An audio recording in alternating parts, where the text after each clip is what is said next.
mudra, the energy circuits which you perform with your hands, limbs, and various other parts of your body, seal the prana into your system and create a circuit where the prana flows in a specific way, activating certain organs, intra-organs, and activate the subtle brain grooves. Next up is the bandha, the energy locks, which you perform by contracting certain diaphragms and muscles within your body, pumping the prana upward along the spine, preventing it from falling down and leading to intense Kundalini awakening. The karanas, the sacred dance postures, as seen in various temples throughout India, carved in stone, preserved over thousands of years, are the embodiment of grace as you move your limbs in synchronicity, leading to the subtle breath. The visualization for each of the asanas gives the right context for each of the poses. Only if you have the right context, you can even embody the asana as it is intended. Through the visualization of various gods and goddesses, animals, or other living beings, the essence of the asana is being performed, aligning your thought to Paramashivam. Next up is the japa, the internal repetition of certain mantras, activating your Vishuddhi chakra as you visualize the mantra rotating around your throat, secreting the nectar from your throat, aligning your speech to Paramashiva, and activating Vak Shakti, the power of speech, where you speak your word into reality. Next up is the external chanting of mantras. Our Acharya is going to chant the scripture references and the words of Paramashiva himself, providing the high energy atmosphere in which your aura is protected and you are raised to higher states of energy once and for all. Weightlifting is one of the components of Nithyananda Yoga. It has been present throughout the past in different yoga traditions, like in the Natha Yoga Hindu Sampradaya, but now it is revived in the greater context of yoga as the ritual for having the divine union with Paramashiva. Hold weights to activate the Kundalini Shakti and intensify some of the asanas. Next up is the mandala, the visual representation of the devas and energies of the universe. In the background we have the Shri Yantra, which is the reflection of all the gods and goddesses. If you focus on the Shri Yantra with a gentle but intense gaze, like you would gaze at a rose, you imbibe the lines and geometric forms, and they reflect in your brain grooves, recreating the macrocosmos in your microcosmos. The abharana, the traditional Rudraksha jewelry, is capable of holding more energy than any other stone. So keep skin contact to Rudraksha beads at any given time. Finally, we have the Aushadha products like Vibhuti and Kumkum and sandalwood paste.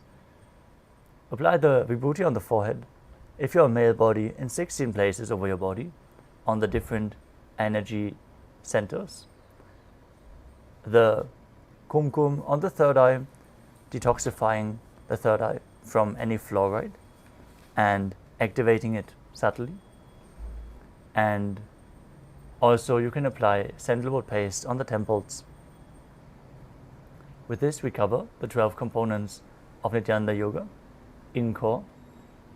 But the most important component, obviously, is the Shaktipada from the Paramarvata of Paramashiva himself, the Supreme Pontiff of Hinduism.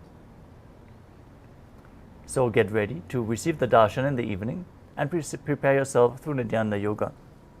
We request all the participants to please switch on your cameras and make sure your room is lit properly This is a safety measure, so please follow along with the guidelines and perform the asanas to the best of your capability, taking any precautions when you have physical injuries or ailments which can be intensified through the asana practice.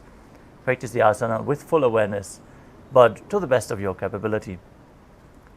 With all the disclaimers ahead, let us now move on to performing Nithyananda Yoga, Dvitiya Vinyasa Krama.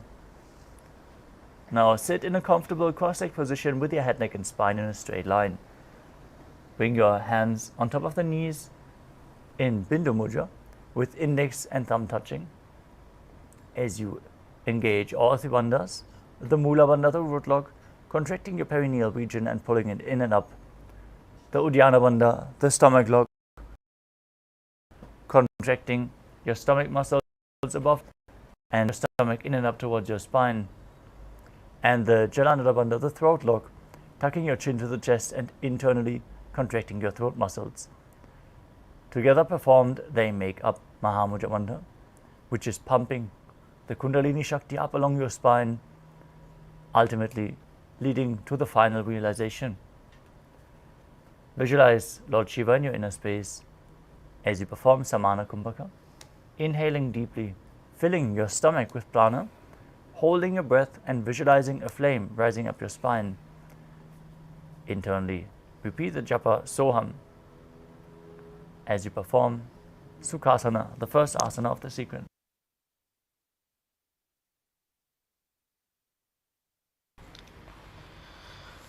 तत्सुखासनमित्युक्तम् अशक्तस्तत्समाचरेत्. Next up is Parvatasana. Now bring your legs into Padmasana and then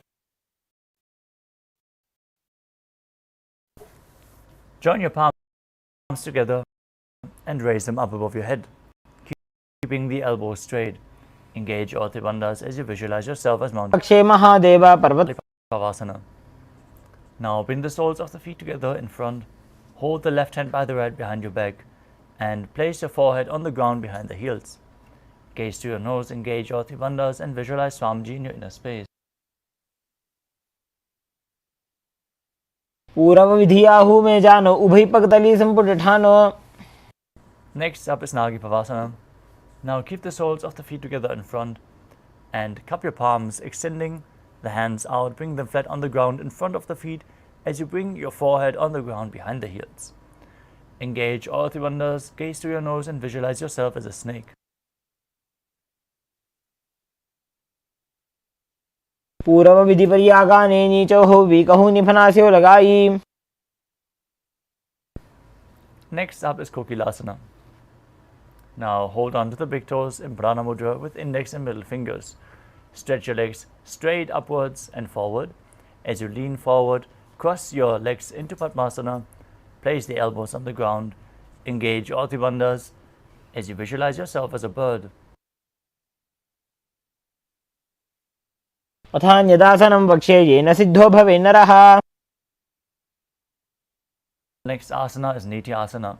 Now stack your ankles and knees as you hold on to opposite elbows and start rotating your arms in a circle.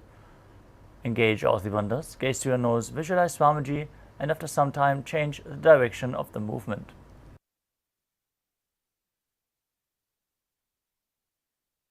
थोड़ा बामा पादकी आशमाहिली सोय दश चरण को वार लोता परिगुल्भ समोय. The next asana is Gajasana, the elephant posture.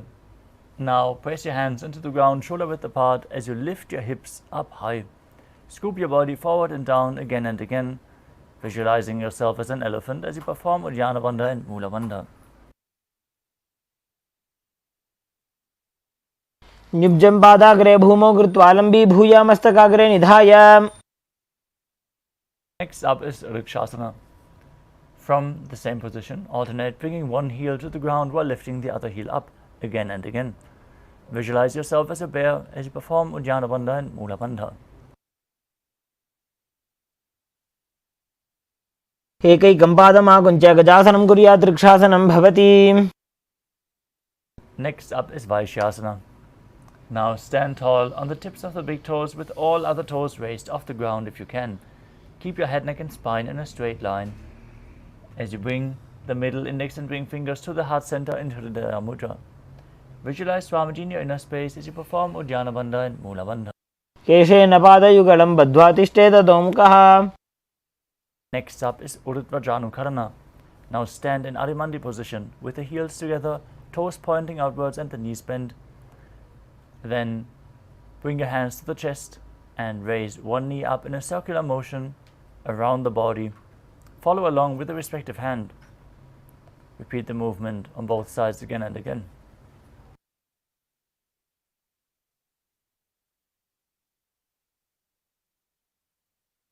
Next asana is Balalingasana.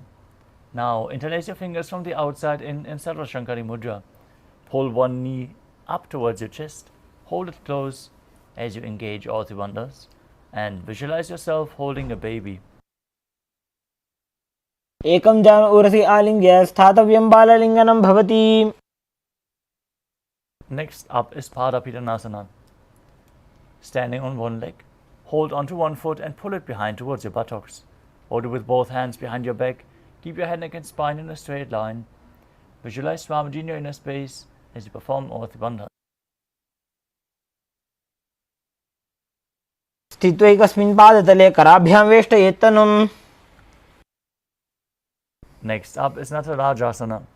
Now hold onto the sole of one foot from the inside behind your back as you lean forward and down, extending the other arm forward with a hand in Bindu Mudra. Pull the leg up as you visualize yourself dancing as Lord Nataraja. Perform the Mula Bandha in Natarajasana. उत्तानपादं क्रौञ्चं च मरीचिं वीरभद्रकम्. Now stand on the other leg and repeat Balalingasana on the other side as you visualize yourself holding a baby. एकं जानु उरसि आलिङ्ग्य स्थातव्यं बाललिङ्गनं भवति. Now repeat Padapidanasana on the other side. Pull the other foot towards your buttocks. Be straight. Visualize Swamiji in your inner space. स्थित्वैकस्मिन् पादतले कराभ्यां वेष्टयेत्तनुम्. Now repeat Natarajasana on the other side as you hold onto the sole of the other foot and lean forward, extending the arm, visualizing yourself as Lord Nataraja. उत्तानपादं क्रौञ्चं च मरीचिं वीरभद्रकम्.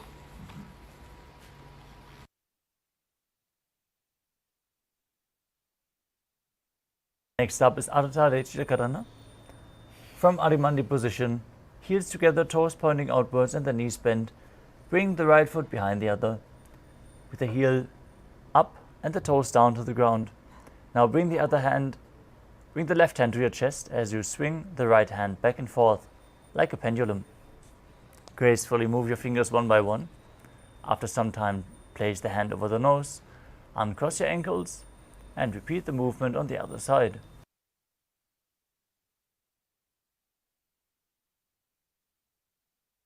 Next up is the skeleton dance. Now hold the visualization of your skeleton structure as you dance wildly. Shake your body intensely. Hold the visualization.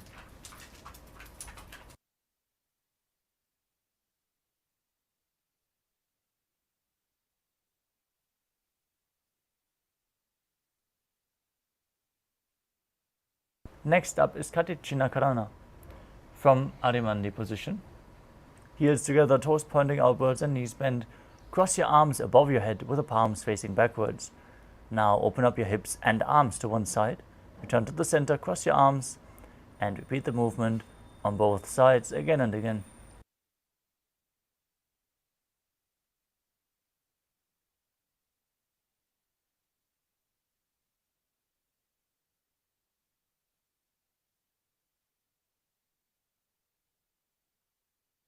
The next asana is Tadasana.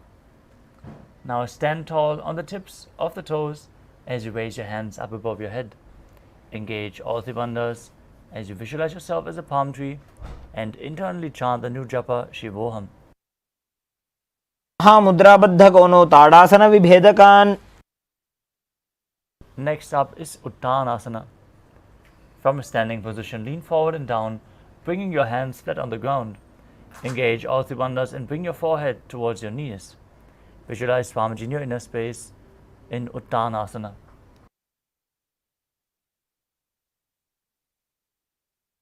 महामुद्राबद्धकोनो tadasana विभेदकान्. The next asana is Tarakshvasana.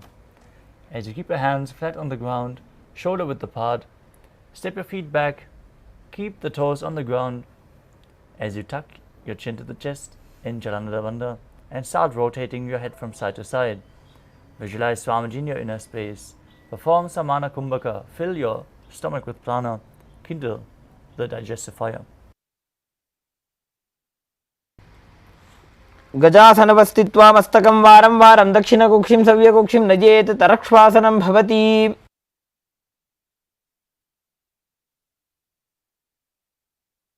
Now lower your stomach onto the ground. Keep your hands next to your chest and toes pointing backwards. Now lift your head up using the strength of your lower back. Don't push your body up, pull it up with your back muscles. As you open your mouth wide in Bhujangani Mudra and inhale through the hollow of your throat. Visualize yourself as a cobra as you perform Mula Bandha. अंगुष्ठनाभिपर्यन्तम् अधो भूमौ विनिन्यसेत्. Now push your body up into a plank position and alternate, bringing one knee in towards the chest back and forth. Visualize Swamiji in your inner space. Breathe calmly through your nose in Sahajra Kumbhaka, leading the prana along your spine, holding the breath in the various chakras along the spine as per your control. Perform the Mula Bandha. Internally chant Shivoham in Shashasana. गजासन संस्थितो जानुद्वयमाकुञ्च वारं वारं कर्तव्यं शशासनं भवति.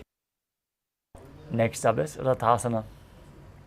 From the tall plank position, step one foot in between the hands, jump it back and bring the other foot in between the hands again and again. Visualize yourself as a chariot and perform Mula Bandha.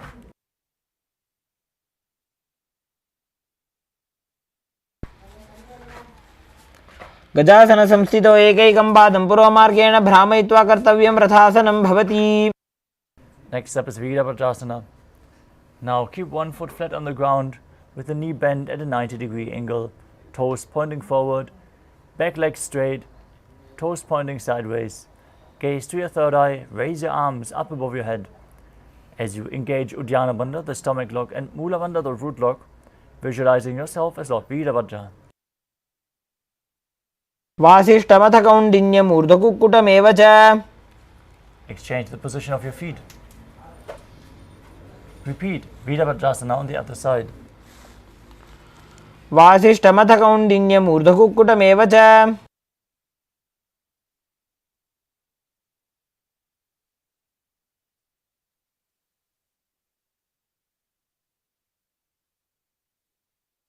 Next up is Vrikshasana.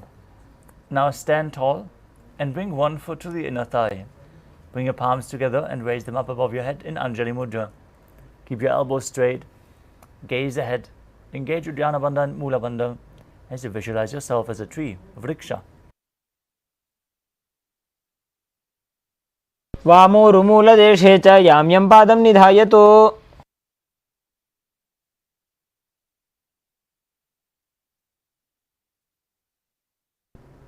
Next up is Garudasana. Now bring the raised foot to the opposite hip. Join your hands together in Namaskara Mudra. As you keep the standing leg straight as a rod, visualize yourself as Lord Garuda in Garudasana. गरुडासनमावक्षे येन ध्यानं स्थिरं भवेत्.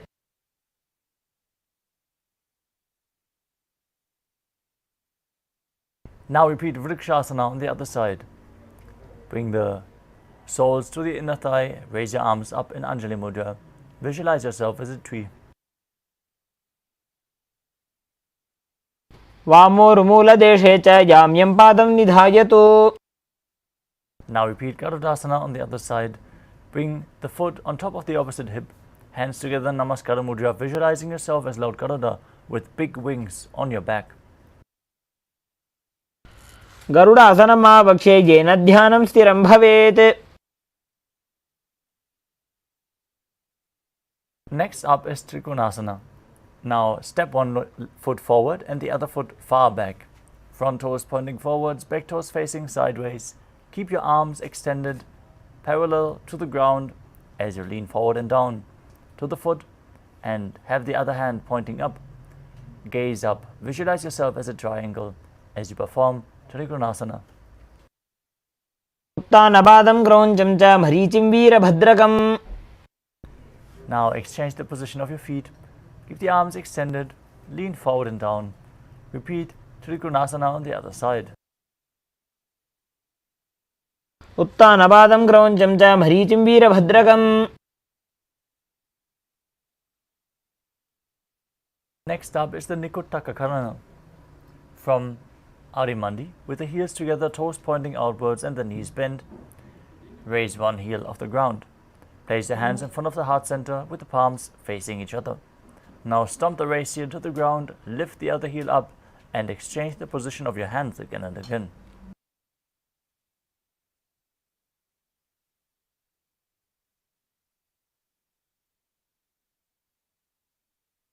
Next asana is Angushtasana. Now lower your body down onto the tips of the toes with raised heels off the ground. Place your perineum onto the raised heels as you bring your knees together and off the ground. Join your hands in Namaskara Mudra in front of your heart center as you visualize Swamiji in your inner space and start buzzing like a bee on the inhalation and exhalation in Brahmari Kumbhaka. Engage Mula Bandha and internally chant Sadashivoham. कबन्धासनमित्याहुः गोरक्षासनमेव च.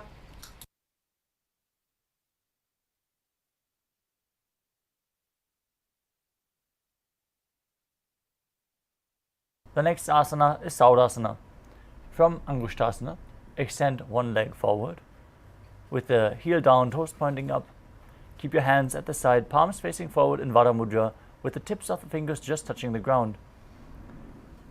Visualize Swamiji in your inner space as you perform the Mula Bandha in Saudasana. प्रसार्य एकं पादतलं संस्थाप्य त्वेकपादकम्. Next up is Vidunanasana. From Saudasana, lean forward and hold onto the big toe in Prana Mudra with index and middle fingers. Now, hold onto the back heel with the other hand if you can, balancing in this posture as you visualize Swamiji in your inner space. स्थितौ पादमेकं प्रसार्य तत्पादाग्रं संसृज्य तत्करेण. Now exchange the position of your feet. Extend the other leg forward as you repeat Saudasana on the other side. प्रसार्य एकं पादतलं संस्थाप्य त्वेकपादकम्. Now lean forward and down. Repeat Vidunanasana on the other side. गुल्फस्थितौ पादमेकं प्रसार्य तत्पादाग्रं संसृज्य तत्करेण. Next up is Brahmacharankushasana.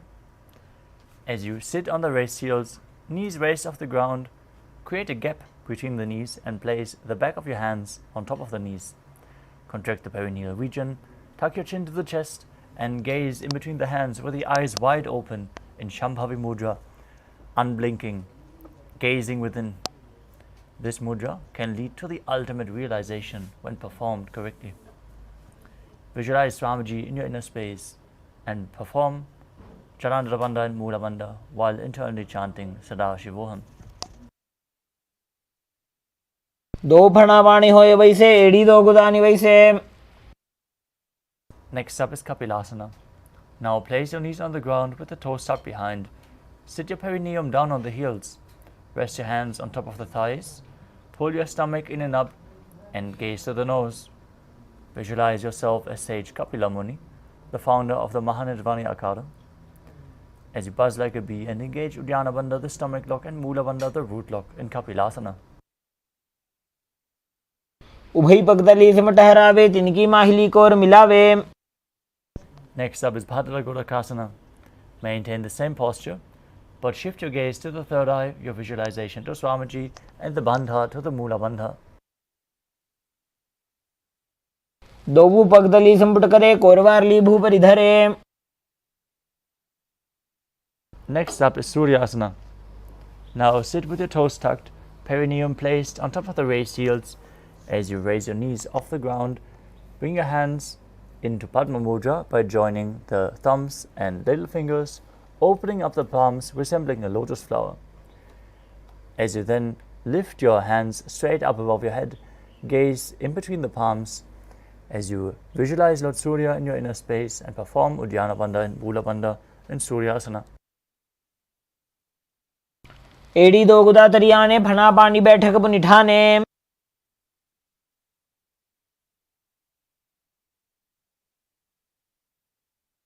Next up is Mandukasana. Now sit with your toes flat, perineum on the heels. Keep your hands on top of the knees and lift your tongue up against the roof of your mouth. Visualize yourself as a frog as you keep the tongue up, catching the nectar of immortality in Manduki Mudra. Gaze to your third eye. Breathe through your nose in Sahadra Kumbhaka as you perform the Mula Bandha. पादतलौ पृष्ठदेशे अङ्गुष्ठे द्वे च संस्पृशेत्.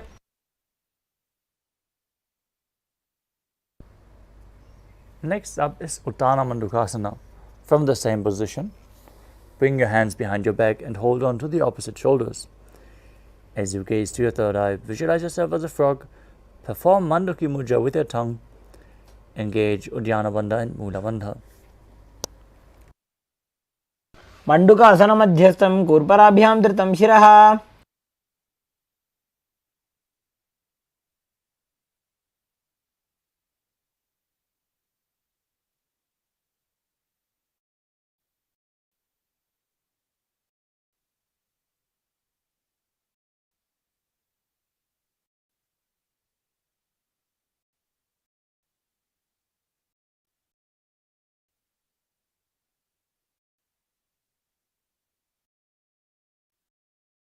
दक्षिणं सव्यगुल्फेन दक्षिणेन. Up is Padrasana. Now lay your perineum wide.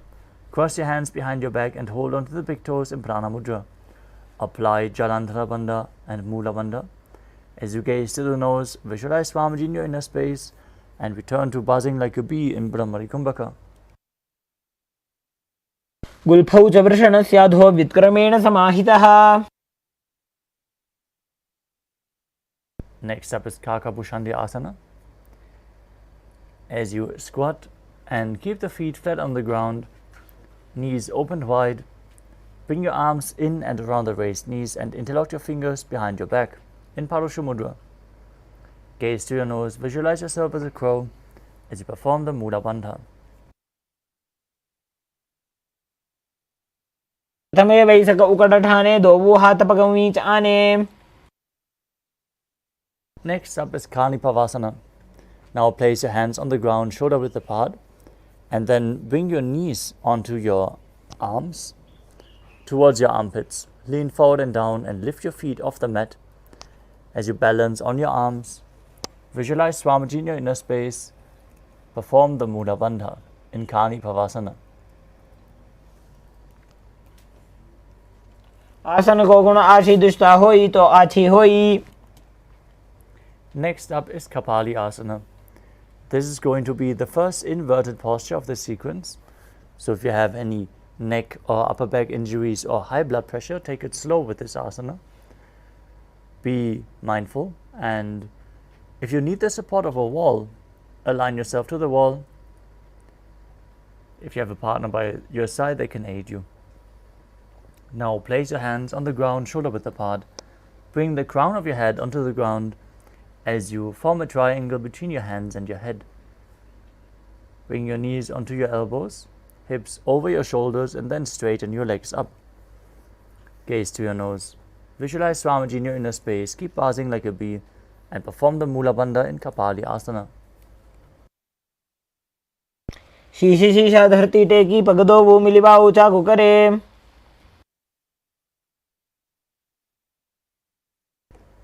Gently lower your legs down as we come to Parsvamayurasana, where you place your hands flat on the ground to the side of your body and then twist your knees outside, align your elbows with the knee and hip and lean forward onto your arms, extending the legs to the side, balancing on your hands as you Gaze to your third eye. Visualize yourself as a peacock. Exhale fully and hold your breath in Rechaka Kumbhaka. And perform the Mula Bandha in Parshvamayodasana. Mayuram Dandavat Kuryan Majuram Danda Namakam. Now twist your body in the opposite direction. Lean forward, extend your legs out. Balance as you visualize yourself as a peacock in Parshvamayodasana on the other side. Mayuram Dandavat Kuryan Majuram Danda Namakam. Next up is Bhairaganathasana. Now place your hands flat on the ground and step your feet back into a plank position. Now step one leg outside of the respective shoulder and in between the two hands. As you gaze to your third eye, visualize yourself as Lord Kala Bhairava. Perform Rechaka Kumbhaka and Mula Bandha and internally chant the japa Sadashivoham.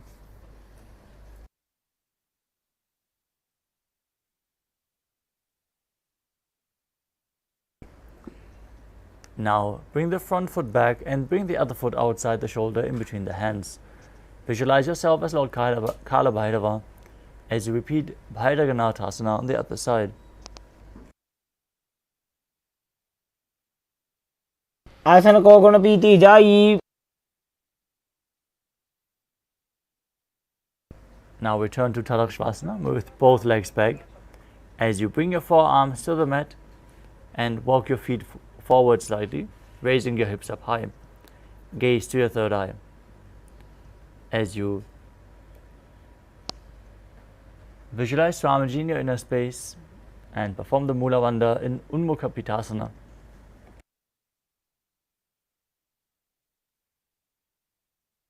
Bhunyastau januni hastau chatushpadama vangmukham.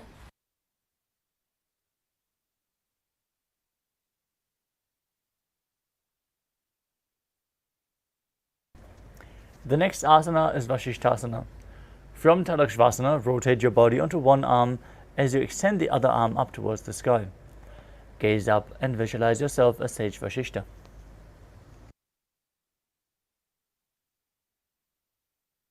Urdhakukutavasishta marichehalamatsyakam. Now rotate your body to the other side and repeat Vashishthasana with the opposite arm extended upwards. Urdhakukutavasishta marichehalamatsyakam.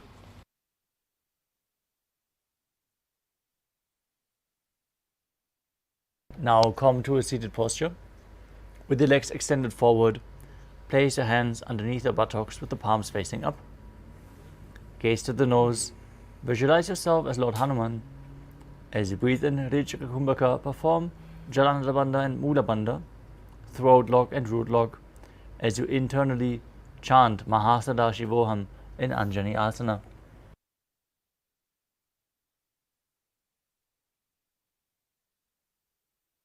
Dobu gargi ubhay hateli korvarli maile bheli.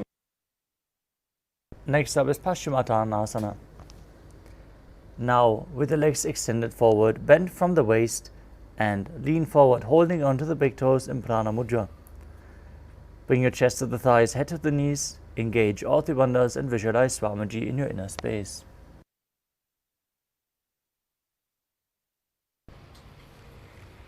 Janu parilalatanto paschimam tanamuchyate.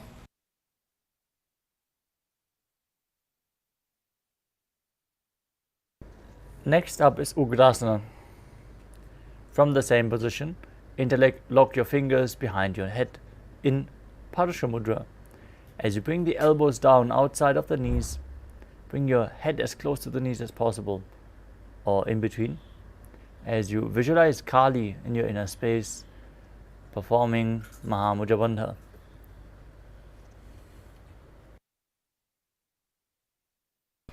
Uttanapadam krauncham cha maricim veerabhadrakam. Next up is Marichi Asana. Now bring one heel towards the groin with the knee raised. As you bring the respective arm in and around the knee, hold your hands behind your back, lean forward and down as low as you can, and perform the Mula Bandha while visualizing yourself as Sage Marichi.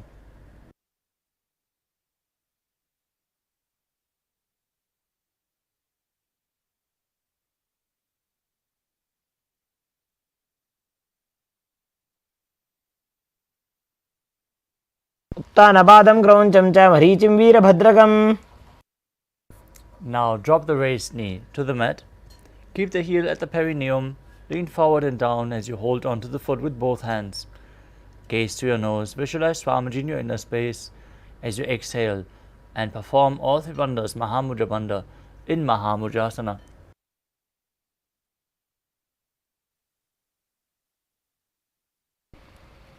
महामुद्रां प्रवक्ष्यामि तन्त्रेऽस्मिन् मम वल्लभे.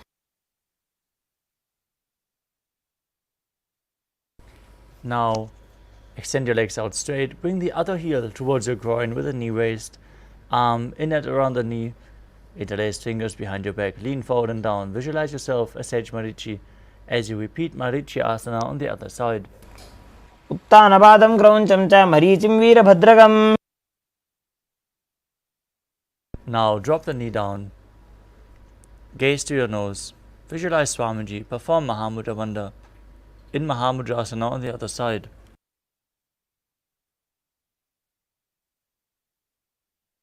महामुद्रां प्रवक्ष्यामि तन्त्रेऽस्मिन् मम वल्लभे.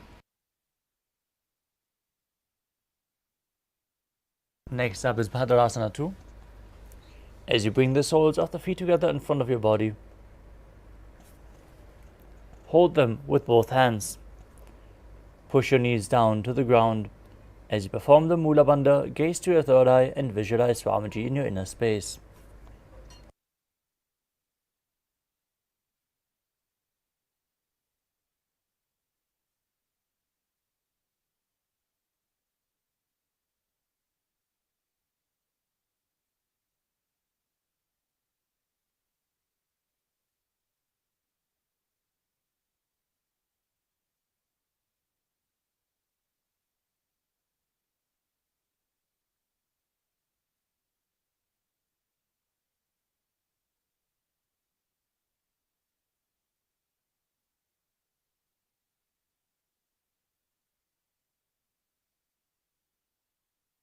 गुल्भौ तु वृषणस्यादः सीवन्त्याः पार्श्वयोः क्षिपेत्.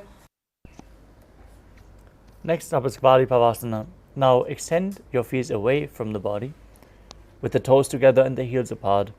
Place your hands on the respective knees as you gaze to your nose and visualize Swamiji in your inner space while performing Jalandhara Bandha, the throat lock, and Mula Bandha, the root lock. पूर्व चरपट चौक कख्यो सोजी वाही विधि जो की जय sooji. Next up is Joni Asana. Now sit and keep the soles of the feet together with your heels close to your perineum. Hold onto the feet as you visualize the Yoni Mandala, the visual representation of Devi Paramashiva Shakti herself, projected in the top right corner of your screen. Lean forward and down. Bring your head to the feet as you gaze to your nose in Joni Asana. दोवो बगदली संपुट करे AD made के ढिंग दरे. Now extend your feet away from the body as you keep the heels together and the toes apart. Extend your arms out to the side and place them on the mat as you lean forward and down, bringing your forehead on the ground behind your heels. Gaze to your nose. Visualize Swamiji perform the Mula Bandha in Midaki Pavasana. पूर्व विधि परिपकदली संपुट शोल एडी मिली राशे. Next up is Siddha Samadhi Asana. As you sit with the toes together, heels apart, bring your arms below the shins and extend them out with the palms facing up. Bring your forehead to the ground above the feet as you bring your toes to your throat if you can. Visualize Lord Surya in your inner space in Siddha Samadhi Asana. दोवो बगदली संपुट करे सोले मेढ़ आगा में धरे. Next up is Chinaki Pavasana. As you sit and keep the heels together, toes apart, hold the feet and open them up like a book as you press your elbows down on your thighs, pushing the knees down to the mat. Gaze to your nose, visualize Swamiji in your inner space and perform the Mula Bandha. दो बगागी AD धरती मगिवा मेढ़ लगावे.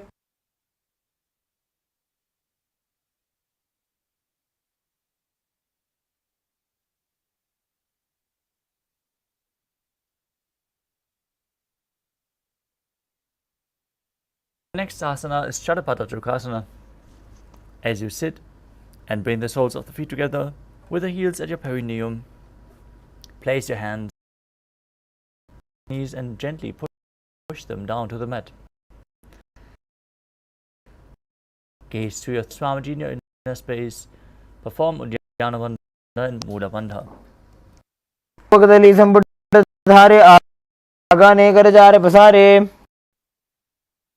The next asana is Bhairavasana. With the soles of your feet together. If you can use the support of your hands if needed. Keep the knees on the mat. Knees. Gaze yourself as Lord Uddiyana Bandha and Mula Bandha.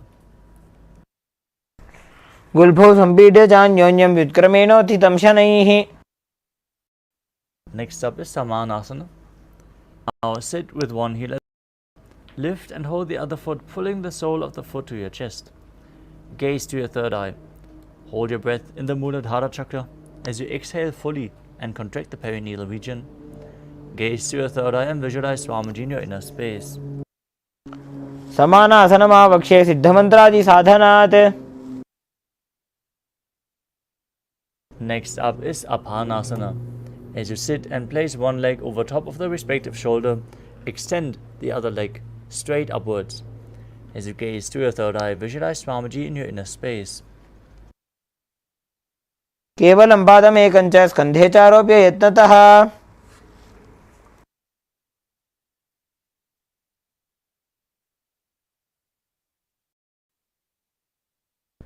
Next up is Samanasana. As you sit with one heel against the groin, the opposite foot towards your chest, pull it close with both hands as you gaze to your third eye and visualize Swamiji in your inner space in Samanasana on the other side. Samanasanamaavakshe siddhamantradi sadhanat. Now bring the other foot over top of the respective shoulder, extending the opposite leg straight up, repeating Apanasana on the other side. केवलं पादमेकं च स्कन्धे चारोप्य यत्नतः. Next up is Gomukhasana. Now stack your knees in front as you place your heels against your hips at the outside. Join your hands together and place them on the knee. As you gaze to the tip of your nose, visualize the face of a cow in your inner space. Perform Siddhkari Kumbhaka as you press your tongue against the palate of your mouth without touching the teeth, hissing through your teeth while inhaling. Perform the Mula Bandha and internally chant the new japa Om Nithyanandoham. सव्ये दक्षिणगुल्फं तु पृष्ठपार्श्वे नियोजयेत्. Next up is Anasuyasana. Now hold onto the feet with the hands in Prana Mudra with index and middle fingers. As you gaze to your nose, visualize yourself as Rishika Anasuya and perform Uddiyana Bandha and Mula Bandha. दक्षिण गोड़ों नीचे उठाने, बाहों तागे ऊपर आने.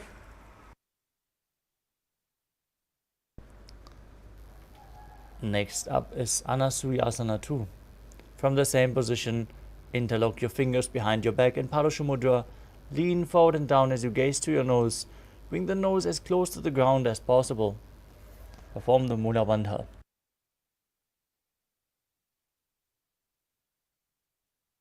जीमणा गोदा की संधि, उपरीड़ा व गोड़ा की संधि.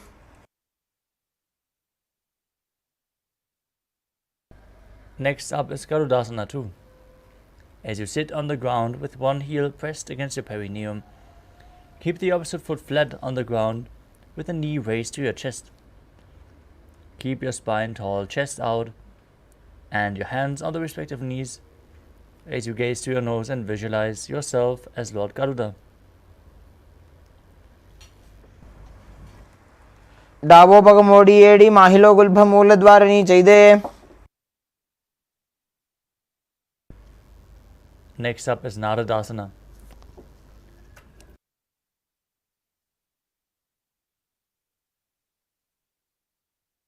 From Garudasana 2, raise your perineum onto the heel, interlace your fingers behind your neck, and twist your elbows outside of the raised knee. Gaze to your third eye, visualize yourself as SPH Narada as you perform the Mula Bandha. पिष्टिजुवाम पगदली केरी भूपरि ताहि लगावे फेरी.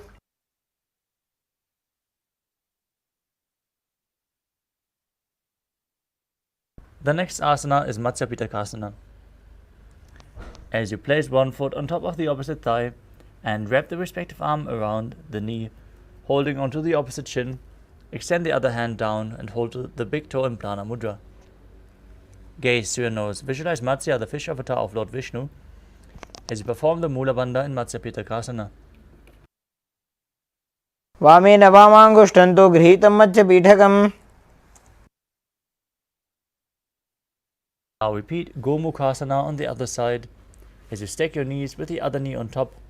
Gaze to the nose and visualize the face of a cow, Gomukha. सव्ये दक्षिणगुल्फं तु पृष्ठपार्श्वे नियोजयेत्.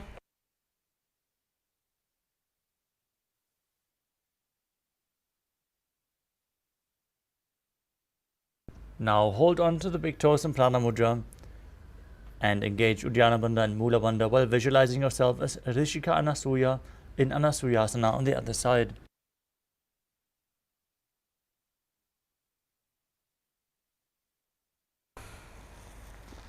दक्षिण गोड़ों नीचे उठाने बाबों ताके ऊपर आने. Now interlock your fingers behind your back in Parusha Mudra as you lean forward and down. Bring your nose to the ground in Anasuyasana 2 on the other side. जीमणा गोदा की संधि उपरीड़ा व गोड़ा की संधि.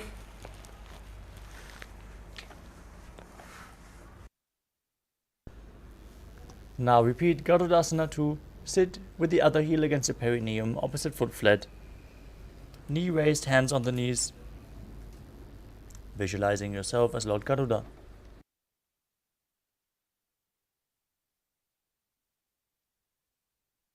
तावो बगमोडी एडी माहिलो गुल्फमूल द्वारिणी चैदे. Now repeat Nadadasana on the other side as you raise your perineum onto the heel, interlock your fingers behind your back and twist your elbows outside of the knee. Visualize yourself as SPH Narada. पिष्टिजुवाम पगदली केरी भूपरि ताहि लगावे फेरी.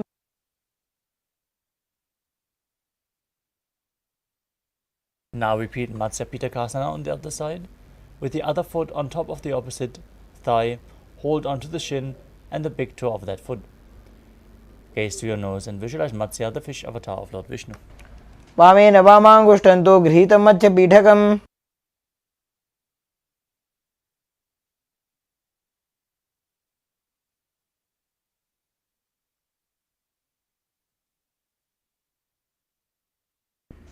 The next asana is Matsyendrasana.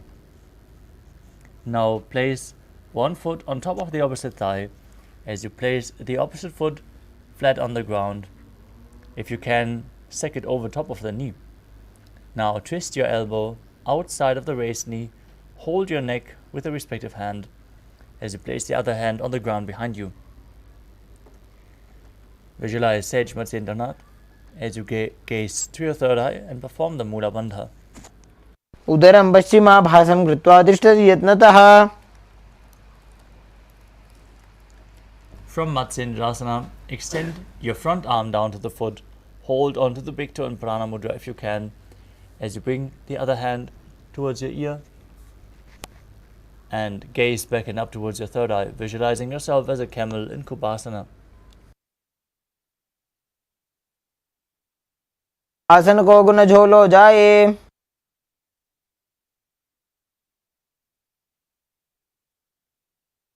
Next up is Matsyendrasana 2. As you place the hand down from your ear to the ground behind you, twist your body even further and gaze to your third eye, visualizing Sage Matsyendranath, the master of Hatha Yoga, in Matsyendrasana 2. मत्स्येन्द्रपीडं जठर प्रदीप्तिं Prachanda रुक्मण्डलखण्डनास्त्रम्. Now untwist your legs, place the other foot on top of the opposite thigh As you raise the knee and twist your elbow outside the knee, repeat Matsyendrasana on the other side.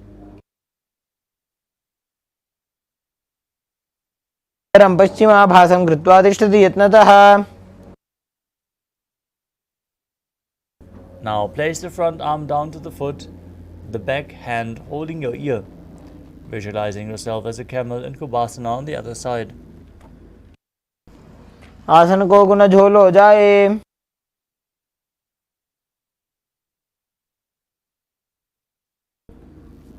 Next up is Matsyendrasana 2 on the other side, placing the back hand down to the mat, twisting your body even further while you still hold on to your foot. Visualize Sage Matsyendranath and don't forget to breathe and sit Kari Kumbhaka, hissing through your teeth with your tongue up against the palate of your mouth.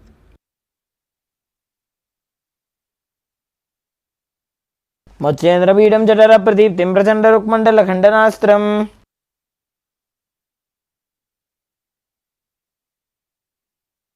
Now place your feet on top of the opposite thighs in Padmasana. Gaze to the nose, visualize yourself as Lord Shiva as you perform all three wonders, and breathe in Sitali Kumbhaka, where you press your tongue against the back of the teeth and hiss through your teeth while inhaling. Internally chant the new japa Om Nithyananda Paramashivam. आसनं द्विधं प्रोक्तं पद्मं वज्रासनं तथा. Next up is Padmasana 2. Maintain Padmasana. Cross your arms in front of the body as you hold onto the big toes in Prana Mudra with index and middle fingers. Gaze to your nose. Visualize yourself as Goddess Parvati, the consort of Shiva, as you keep breathing in Sitali Kumbhaka and perform the Mula Bandha. उत्तानौ चरणौ कृत्वा ऊरु संस्थो प्रयत्नतः.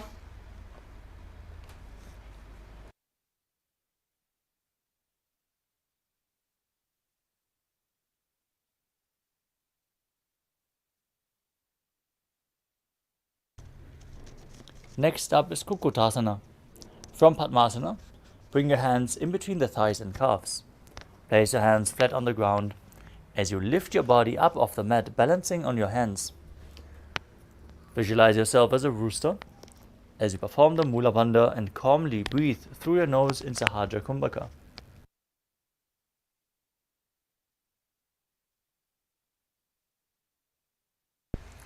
पद्मासनं सुसंस्थाप्य नान्वोरोरन्तरे करौ.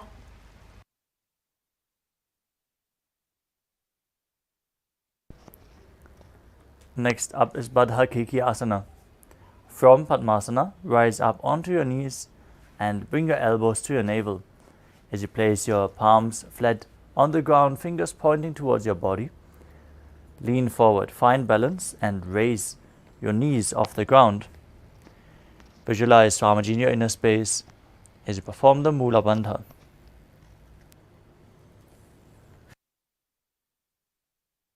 धरामोष्टभ्यकरद्वयेन तत्कोर्परिस्थापितानाभिपार्श्वः.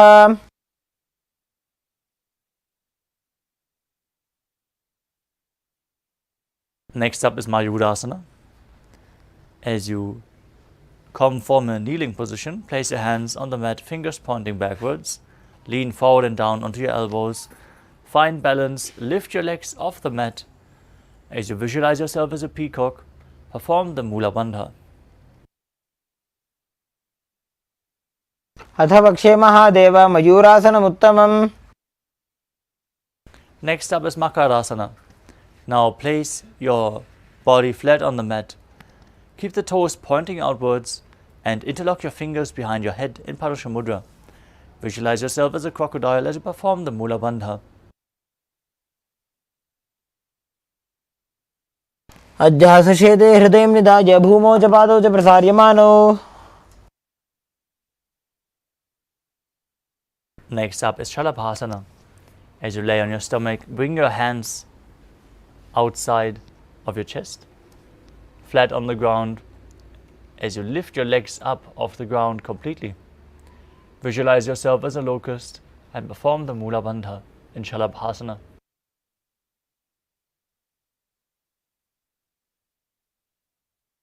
अध्यासशेते करयुग्मवक्षो भूमिमोष्टभ्यकरयोस्तलाभ्याम्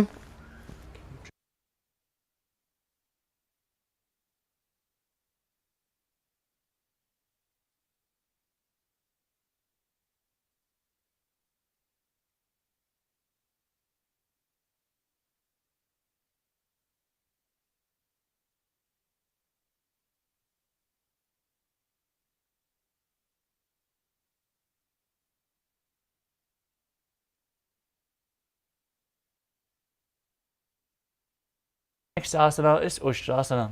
As you lay down on your stomach, holding onto the feet, pull the feet down towards the body, outside of the hips.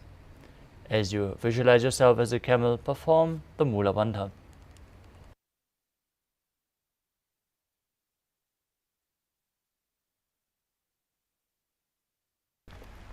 अध्यासशेते पदयुग्मव्यस्तं पृष्ठे निधायापि धृतं कराभ्याम्. Next up is Dhanurasana. From Ustrasana, tighten the grip on your feet. Kick the legs back and up as you simultaneously lift your chest up off the ground, gazing to your third eye, visualizing yourself as Pinaka, Lord Shiva's bow, as you perform the Mula Bandha in Dhanurasana. प्रसार्यपादौ भुजदण्डरूपौ करोति पृष्ठे धृतपादयुग्मम्. Next up is Bhagasana. As you sit in a kneeling posture, with the feet flat on the ground, bring your heels outside of the hip and sit on the ground in between the feet. Touch your toes behind your back. As you place your hands on top of the thighs, gaze to your third eye, visualize Swamiji in your inner space, and perform the Mula Bandha as you internally chant the new japa, Om Nithyananda Paramashivoham. उल्टा मोड़ी पाव दो वैसे बहुरो जुगद करे एक ऐसे. The next asana is Gohi Asana. We are setting up for another inverted posture. So position yourself in front of a wall if you need the support. Now from the knees, place your forearms on the ground with the elbows shoulder width apart, fingers interlocked. As you place the crown of your head onto the mat, supporting it with your hands, gaze through your nose and visualize Swamiji in your inner space in Gohi Asana.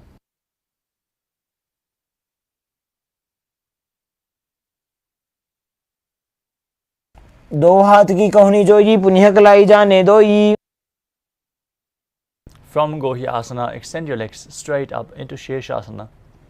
Gaze through your nose and visualize Swamiji in your inner space as you perform the Mula Bandha and breathe calmly through your nose. विपरीतं मण्डलं च द्विधैव विदितं हिनः. Gently lower your legs down and come to a seated position with your legs in front.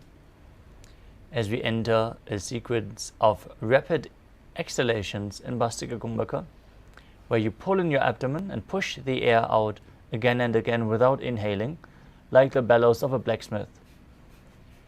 Keep performing Bhastika Kumbhaka throughout the next few asanas as you sit with your hands behind the calves and stretch the legs up. Bring your forehead to the knees as you come to a vertical position with your legs. Visualize Swamiji in your inner space in Puriyasana.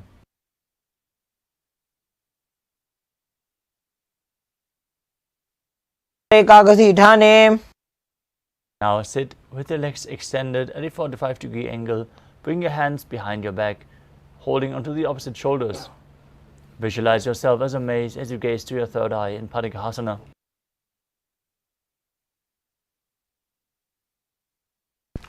उत्तानशयनं कृत्वा पादौ मिलित्वा प्रसार्य. Next up is Naukasana. Now extend your arms straight forward, parallel to the ground as you lift your legs up. Bring your elbows down to the ground if needed. As you visualize yourself as a boat, gaze to your third eye. Breathe in Bhastika Kumbhaka in Naukasana.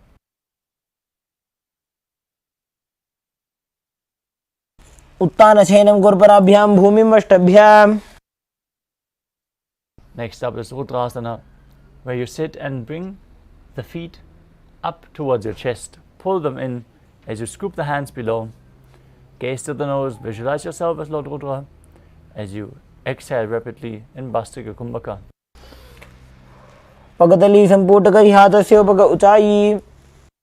Now breathe calmly through your nose as you lay down on your back and place the feet flat on the mat with the knees raised. Bring your palms down on the mat with the fingers just touching the heels. As you push your hips up, perform Jalandhara Bandha, the throat lock, and Mula Bandha, the root lock, as you perform the Murcha Kumbhaka, which is exhaling through the throat lock. As you keep Jalandhara Bandha engaged, force the air out in a controlled manner. This will bring about a state of swooning. Visualize Swamiji in your inner space and gaze to your nose in Unmukha Pitasana 2.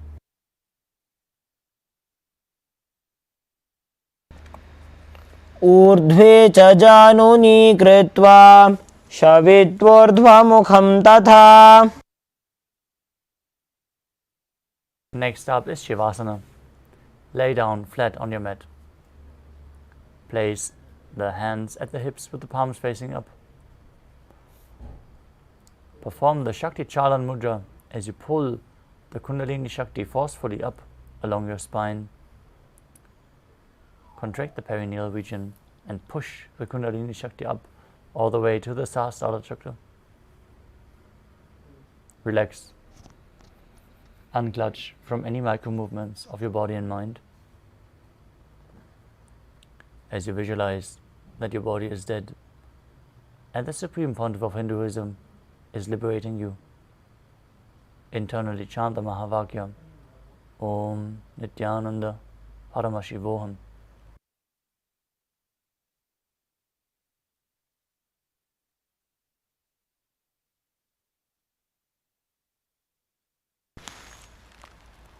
उत्तानं शववद्भूमौ शयनं तुषवासनं शवासनं श्रान्तिहरं चित्तविश्रान्तिकारकम्.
Slowly come back to your physical body.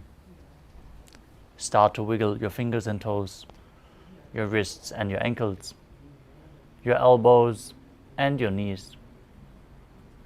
Pull your knees in towards your chest. Rock your body from side to side as you slowly return to a comfortable seated position.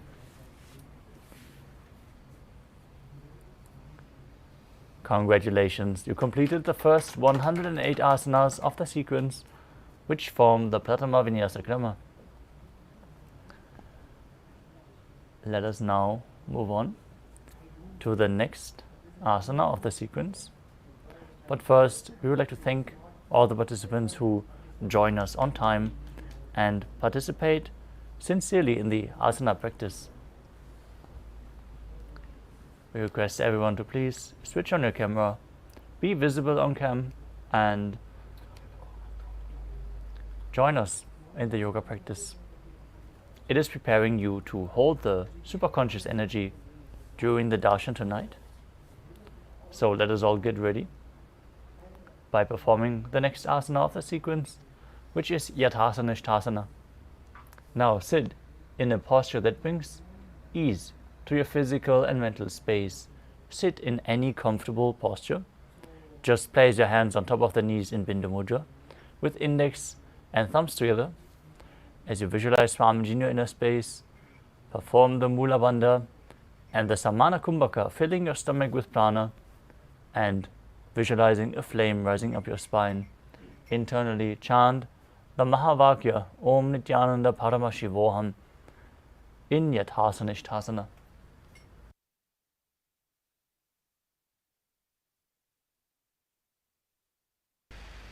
पर्यङ्कं तत्समाख्यातं यतसंस्थं यथा स्थितिः.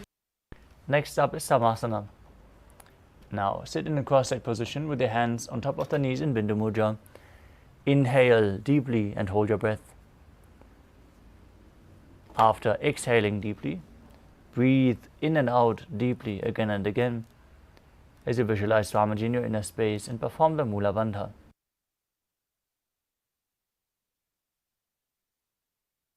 इदानीं गर्भिणीनां योगाभ्यासो यथा लघु. The next asana is Muktasana. Now place your left foot against the genital region and the right foot on top of the left. Keep your hands facing downwards on your knees as you gaze through your nose and visualize yourself as a sage liberated by the Supreme Pontiff of Hinduism in Muktasana.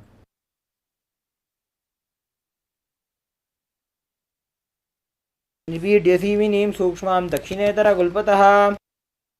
Next up is Siddhasana. Maintain the same position.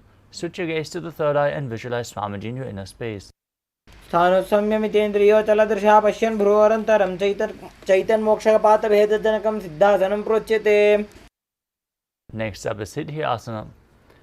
Maintain the same position. Switch your gaze to the ground in front of you and engage all three bandhas, Mahamudra Bandha, as you visualize Swamiji in your inner space. वामपादके इडीजानो सीवनिमथितासुकोठानो. Next up is Udrasana 2. Now keep your legs in the same position. Rotate your hands on top of the knees into Bindu Mudra as you switch your gaze to your third eye and visualize yourself as Lord Rudra in Rudrasana 2. वामचरणपरि दक्षिणराखे एकजुगतिये सेवि दिदाखे. Next up is Santadunasana. As you maintain the same position as Rudrasana 2, switch your gaze to the nose and embody tranquility and an unshakable nature. आसन की गो नमन की जन चलता meet. Next up is Siddhasana 2.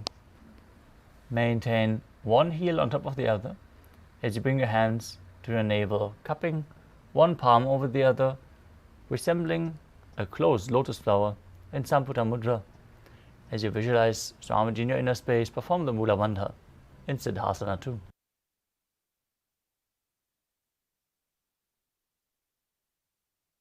ऋजुकाय समासीन सिद्धासनमुदीरितम्.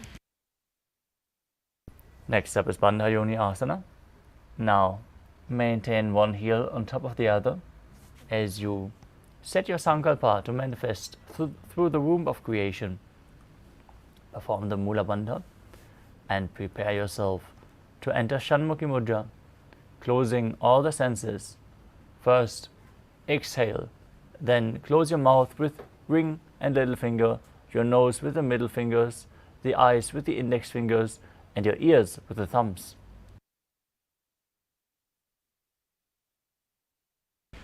यत्र मध्ये महादेव बन्धयोन्यासने शृणु. Next up is Virasana. As you place one foot on top of the thigh with the other foot under the opposite thigh, place your hands on top of the knees in Bindu Mudra. Embody the state and space of bravery.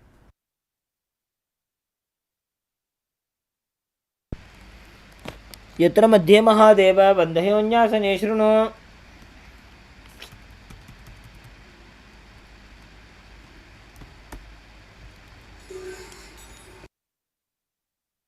The next asana is Valmikasana.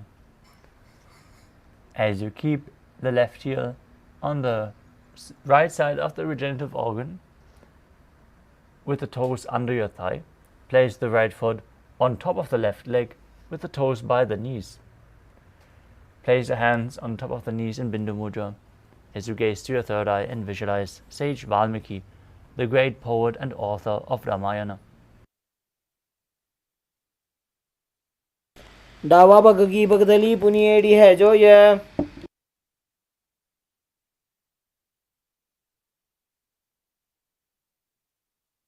Next asana is Joni Mudrasana.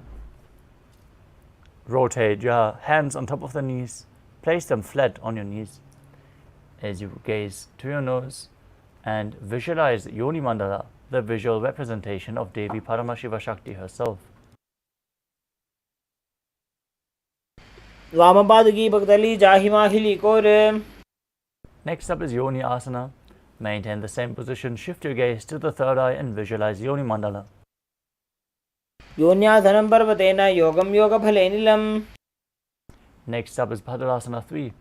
Now visualize yourself as Lord Virabhadra as you gaze to the nose and keep the soles of your feet together in front of your body, holding them with both hands as you push your knees down to the mat.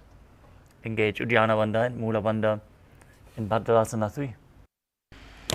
गुल्फौ च वृषणस्याधः सीवन्त्याः पार्श्वयोः क्षिपेत्. The next asana is Aghodasana. Now keep the soles of the feet together, heels against your perineum, as you cover your mouth with your right hand and keep your tongue up against the palate of your mouth or even higher in the nasal tract towards your third eye in Kechari Mudra. Now close the left nostril with your index finger and inhale through the right, then close both nostrils, and after holding the breath, exhale through the left and repeat on the other side. Gaze to your third eye and visualize yourself as an Aghori as you breathe in Abhyantara Kumbhaka.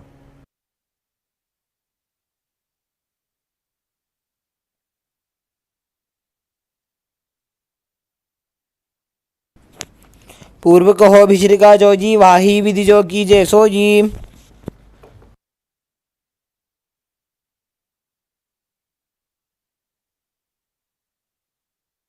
Next up is Kanari Pavasana.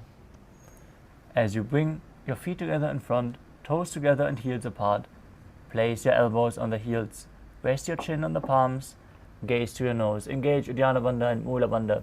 Exhale fully and hold your breath in Rechaka Kumbhaka and visualize yourself as a female elephant drinking water. ग्वाली पाव आसन रख्यो है जैसे Yahoo में जाने विधि तैसे. Next up is Padasana. As you sit with the knees raised, arms between the thighs and calves, interlace your fingers and lift your feet off the mat. Gaze to your nose and visualize Swamiji in your inner space. ततोर्ध्वम्रे च ये वायुं मृदुनिश्वास संयुतम्. The next asana is Gopi Chandasana. As you interlace your fingers around the feet with the soles together, keep the toes at the groove of your throat and the heels against your chest. Touch your chin onto the hands and gaze to your nose as you embody the state and space of a king. पूर्व विधिपका का अंगूठा कंठ को पराशे. Next up is Uddarasana. As you sit with the soles of the feet together, insert your hands underneath the legs and hold onto your feet with interlocked fingers. As you bring the feet up to your chest, the head down on the soles of the feet, gaze to your nose and visualize your body free from any defects. दोवु पगदली संपुट्ठाने उभय हस्तकरियुरद हिताने. Next up is Vishishtasana. Lift your feet even higher from the same position. Bring them in front of your face as you bring the interlocked fingers above your forehead. Visualize yourself excelling in everything as you perform the Mula Bandha. दोवु पगदली जोड़ी संपुट करे. Next up is Bhudrasana. As you sit with your legs raised, bring both legs over top of the respective shoulders. Bring your arms underneath the legs and up, interlacing your fingers around the back of your neck. Visualize yourself as a cobra as you perform the Mula Bandha. शिरासनं तु विज्ञेयं कक्षासनम् अतः परम्. Next up is Kalyanasana. As you maintain a seated posture, raise your legs up and bring your elbows under the knees as you wrap your arms around your back, palms clasped, gaze to the nose and visualize yourself as a beautiful, auspicious goddess.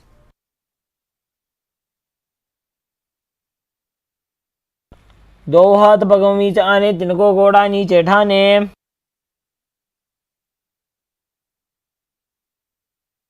Next up is Sankatasana. As you sit with the left knee on the ground, left foot flat on top of the left heel, stack the right leg over top and bring the heel against the outside of the left hip. Place your hands on top of the opposite knees as you visualize yourself as an elegant swan.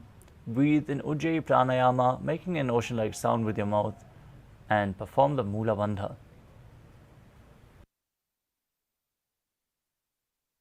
वामपादं चितेर्मूलं संन्यस्य धरणीतले. Next up is Dhenukasana. From Sankatasana, slide the left heel outside the hip and sit on the ground. As you visualize the cow in your inner space, perform Uddiyana Bandha and Mula Bandha in Dhenukasana. अनुषागी नगरपञ्चडं वृषीलिन्दगल्यम्नि. Now bring the right foot on the left thigh and the left foot on the right knee. Twist your body. Bring one arm, the left arm, behind your back and hold on to the opposite thigh. As you place the other hand on the opposite thigh as well, twisting your body even further. Now gaze to your third eye. Visualize Swamiji in your inner space and perform the Mula Bandha in Machandrasana.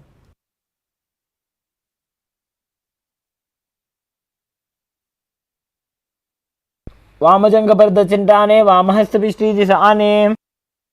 Now keep your feet in the same position, untwist your body, hold onto the feet and lean forward and down, placing your forehead on the mat. Visualize Swamiji in Machandrasana too. प्रथमजी मनो चरणजयोयी वामजंग परिराखे सोयी. Next up is Guru Asana. As you maintain your feet in the same position, interlace your fingers and place them on the top knee. Perform all three bandhas as you visualize Swamiji, your Guru, in your inner space in Guru Asana.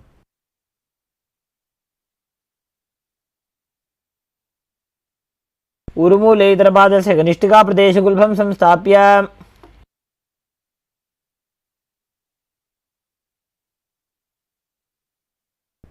Next up is Sankatasana on the other side.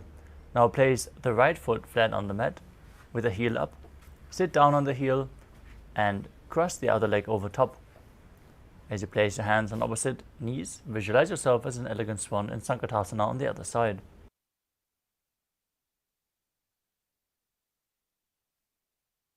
वामपादं चितेर्मूलं संन्यस्य धरणीतले. Now slide the right heel outside of the hip. Sit on the ground, visualize the cow, and perform Uddiyana Bandha and Mula Bandha in Dhenukasana on the other side. अनुषागी नगरपञ्चडं वृषीलिन्दगल्यम्नि.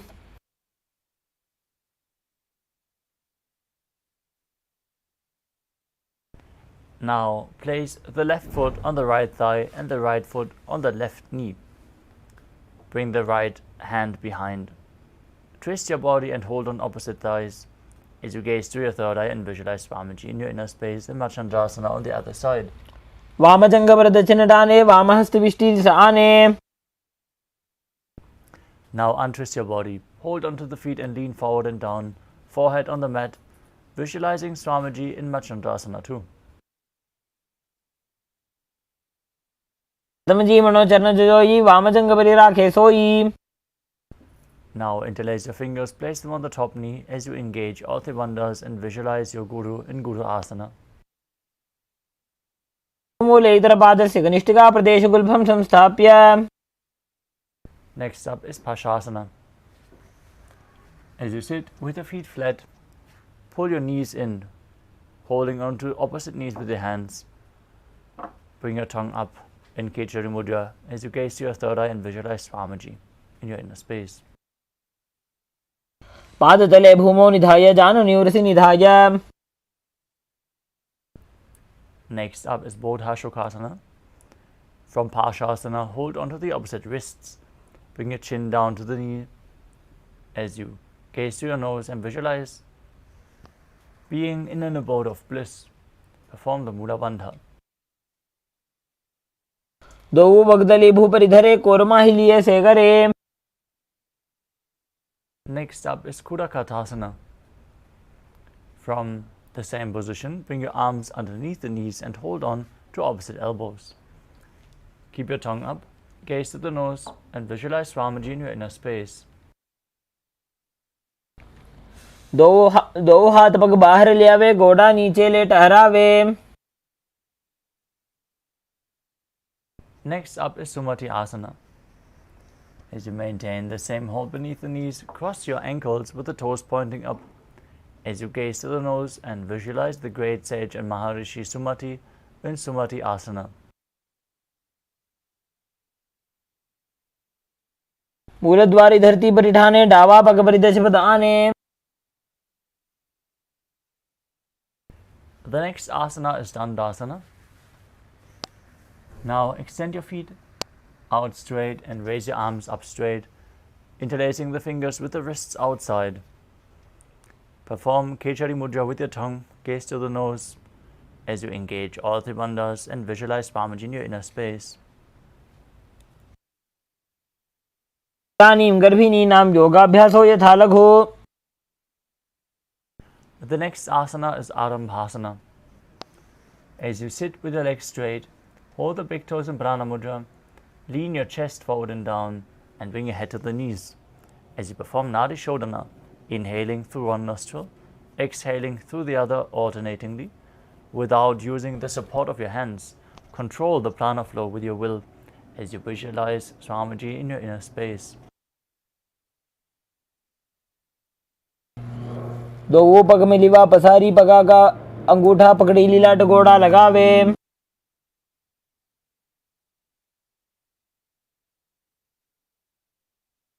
Next up is Bhidokasana. As you sit with your legs straight, extend your knees slightly up as you keep one hand distance between the heels. Bring your shoulders down, wrap your hands in and around the legs, holding onto the soles of the feet from the outside. Gaze to your third eye. Visualize Swamiji in your inner space and perform the Mula Bandha. प्रथम बैसी दो पाव पसारी कछुक ऊर्ध को कुरडो डारे. Next up is Jalandhari Pavasana. As you extend both legs out with the heels together, place your chin on the heels. Insert your hands below the shins as you keep the palms facing up. Gaze to the nose, visualize Swamiji in your inner space and perform the Mula Bandha. दो वेड़ी में लिखे दीजिए हाथ पसारी.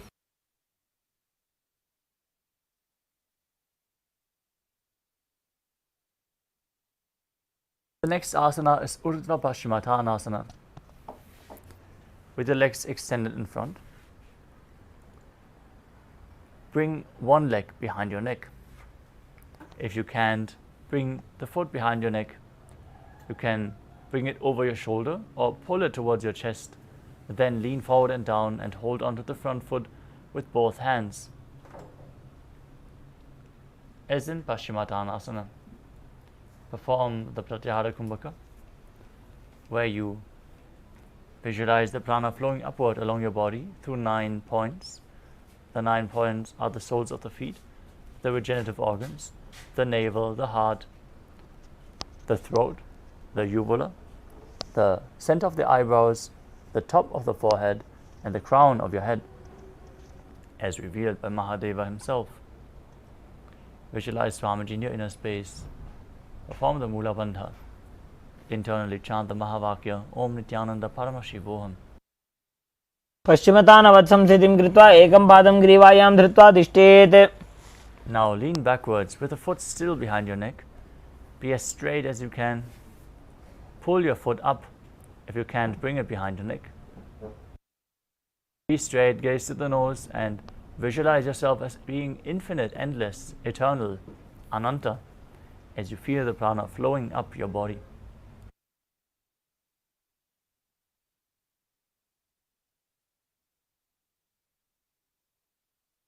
उत्तानशयनी एकैकं पायिग्रीवायां विन्यस्य. Next up is Ankushasana. As you hold on to the foot with the opposite hand, roll onto the side and rest as you feel in complete control, gazing to the nose in Ankushasana. उत्तानहित एकैकं पादं ग्रीवायां कुर्वन्.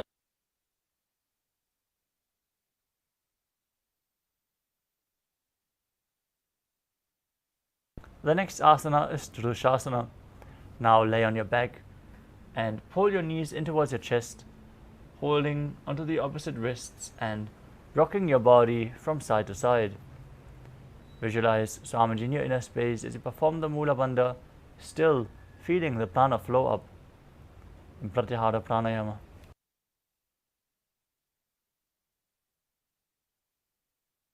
उत्तानशयनं जानुनी हृदयपष्टम्भ.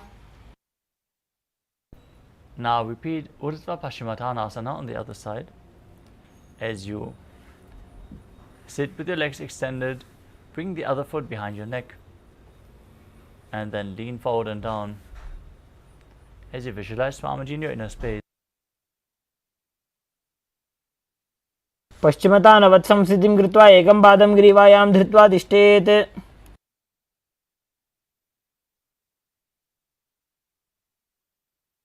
Now repeat Anantasana on the other side as you lay back with your leg behind your neck, holding on to the foot with your hand, visualizing yourself as being unending, Ananta. उत्तानशयनी एकैकं पायिग्रीवायां विन्यस्य.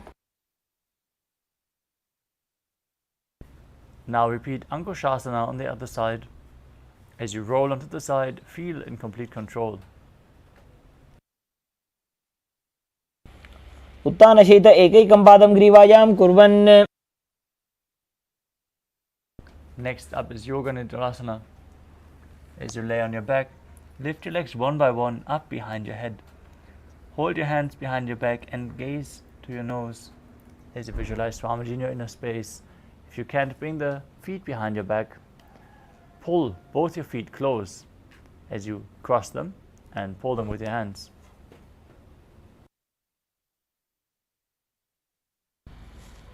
पादाभ्यां वेष्टयेत् कण्ठं हस्ताभ्यां पृष्ठबन्धनम्. The next asana is Atma Ramasana. While laying on your back, raise your legs towards your head and wrap your hands around the legs, interlacing your fingers behind your neck. Gaze to your nose as you visualize Lord Vishnu blessing you from within. आत्मा राम आसन प्रथमसु धोसोवे. Next up is Kochikasana. As you lay on your back, with your knees towards your chest, soles facing up, extend your arms sideways at shoulder level. Gaze to your third eye and visualize Swamiji in your inner space. दो हाथ सीधा सा करे, 300 बेसपा करे. Next up is the Jatara Parivritti. This asana consists of 3 steps. We will be performing 3 steps and then repeat it on the other side. Now visualize Swamiji in your inner space, perform the Mula Bandha and focus on the upward flowing prana as you enter the neutral position, pulling your knees up towards your chest and extending the hands out to the side as in Kochikasana. Then place one knee to the side onto the ground as you extend the opposite leg down. Next, bring both knees bent to the side. Finally, bring both legs extended to the side, holding on to the feet and gazing in the opposite direction. परिवृत्ते कुक्षिभागे त्रिदाहि परिकीर्तितः. Now return to the neutral position, with your knees against your chest, arms extended out to the side. Then place the other knee down, opposite leg extended. Bring both knees bent to the side. Both legs extended to the side as you hold them with your hand and gaze away in the opposite direction. परिवृत्ते कुक्षिभागे त्रिदाहि परिकीर्तितः. Next up is the Dviparapitam. As you lay on your back, with the feet flat, knees bent, hold onto your ankles and lift the hips up. Gaze to your nose and visualize yourself as sturdy as a bridge as you perform Mudra Kumbhaka, pushing the prana out through the throat lock as you keep Jalandhara Bandha and Mula Bandha engaged. प्रतिक्रियायुतं द्वन्द्वपीठ सर्वबलप्रदम्. Next up is Paryankasana. As you keep the feet flat on the mat, raise your hands above your head, placing the hands flat on the mat as well, fingers pointing towards your feet. Push your body up into a plank position as you visualize yourself as sturdy as stone furniture. Perform the Mula Bandha as you do so, and breathe calmly through your nose in Sahadra Kumbhaka. उत्तानशयनं हस्ततलाभ्यां भूमिमष्टभ्य. Next up is Shvotanasana. Now lay on your back with your knees to the chest, hands on the shoulders. Move your hips around in a circular motion as you visualize yourself as a dog playfully rolling around on its back, performing the Mula Bandha. शवच्छरीरं संस्थाप्य जानुनी सम्मील्य नाभो वाणिज्य.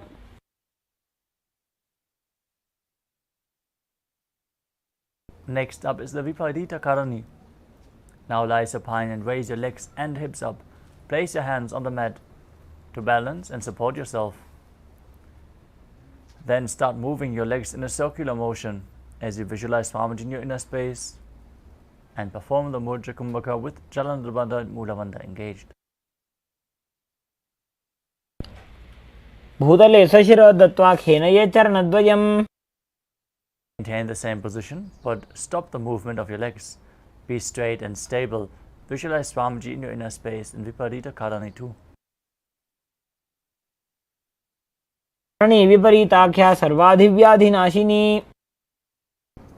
Inverted postures like Viparita Karani intensify the Jataragni, the digestive fire, enabling you to digest anything, externally and internally. Now lay on your back as you lift your hips and take them over your head, toes on the floor. Place your hands stretched on the ground behind your back with the palms clasped. As you rest on your neck and shoulders, visualize yourself as a plow and perform Jalandhara Bandha and Mula Bandha in Kailasa. ग्रीवाकण्ठेन भूमिं विष्टम्भ पादाग्रद्वयम् ऊर्ध्वमुन्नयेत्. Next up is Shayita Paschimottanasana. As you lay on your back with the legs over your head, hold onto the feet with your hands, keeping your arms and legs straight, as in Paschimottanasana on your back. This is one of the 84 asanas revealed directly by Lord Paramashiva himself. Perform Mudra Kumbhaka with Jalandhara Bandha and Mula Bandha and internally chant Om Nithyananda Paramashivoham. आनं शयित्वात् कुर्वीत शयितपश्चिमतानकम्. Next up is Suprakonasana. From the same position, bring your hips above the shoulder level and open your legs wide. Now visualize Swamiji in your inner space. Perform Mudra Kumbhaka. परिवृत्ते कुक्षिभागे त्रिदाहि परिकीर्तितः. Next up is Chakrasana. From the same position, hold onto your ankles and roll onto your back. As you keep the legs straight, visualize yourself as a chakra, a wheel. शवासनस्तद्वौ पादौ कुर्यान्मस्तकतः परौ. The next asana is Supta Prasadita Vrangusthasana. As you lay on your back, straighten your legs up straight above your body. Hold onto the big toes in Prana Mudra. As you then open your legs wide to the side, visualize Swamiji in your inner space and perform the Mula Bandha. तानपादं क्रौञ्चं च मरीचिं वीरभद्रकम्. Now join your feet back together above your body, arms and legs straight in Supta Parangusthasana. Now visualize Swamiji in your inner space, make an ocean-like sound with your mouth and perform the Mula Bandha. उत्तानपादं क्रौञ्चं च मरीचिं वीरभद्रकम्. Next up is Matsyasana. From Supta Parangusthasana, cross your legs into Padmasana and lay your body flat on the mat. Hold onto your elbows above your head and visualize Matsya, the fish avatar of Lord Vishnu, as you gaze to your nose. मुक्तपद्मासनं कृत्वा उत्तानशयनं चरेत्. Next up is Parasharamasana. As you lay on your back with the legs in Padmasana, place the back side of your right hand onto your left palm. Gaze to your nose and visualize Lord Rama in your inner space. प्रथमकरे पद्मासन आचे सूधो सोवे भूपरिपाछे. Laying on your back with your legs in Padmasana, lift your legs and hips up, supporting your hips with your hands, elbows on the ground. As you gaze to the nose, visualize Swamiji in your inner space and perform Mocha Kumbhaka in Sarvangasana. क्षेत्र संक्षेपात् सर्वांगासनम् उत्तमम्. Next up is Vrishchikasana. Laying on your back, place one foot on top of the opposite thigh. Pull the other knee up towards your chest as you raise your hands above your head with the hands hooked forward. As you visualize yourself as a scorpion, gaze to your third eye and perform Mocha Kumbhaka. प्रथमशेन सूधो शीशिकेशिकी सन्धि सुदाखे. Now bring the other foot on top of the opposite thigh as you repeat Vrishchikasana on the other side. प्रथमशेन सूधो शीशिकेशिकी सन्धि सुदाखे. Next up is Vrishaparakshipasana. As you lay on your back, interlace your fingers behind your neck and alternate bringing one knee in towards your chest back and forth. As you visualize Swamiji in your inner space, calmly breathe through your nose in Sahaja Kumbhaka. उत्तानशयनं कृत्वा अङ्गुलिभ्यः कन्धरां बद्ध्वा.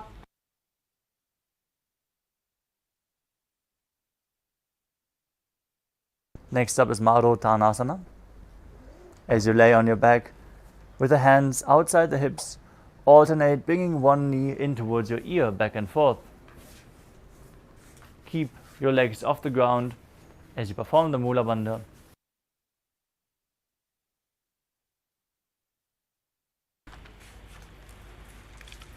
श्रोतानवत् संसिद्धि कृत्वा जानुद्वयं पर्यायेन कर्णयोः संस्पृशेत्.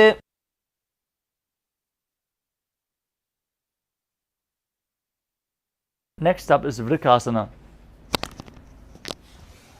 Now lay down on your back and place the soles of the feet flat on the ground.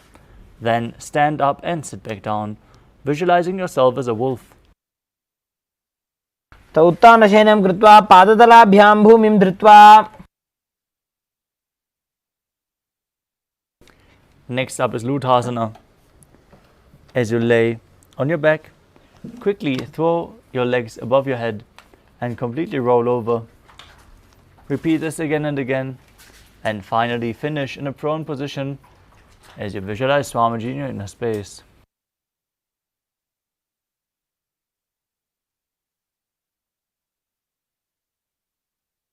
उत्तानशयनं पादौ शिरौ उल्लङ्घ्य.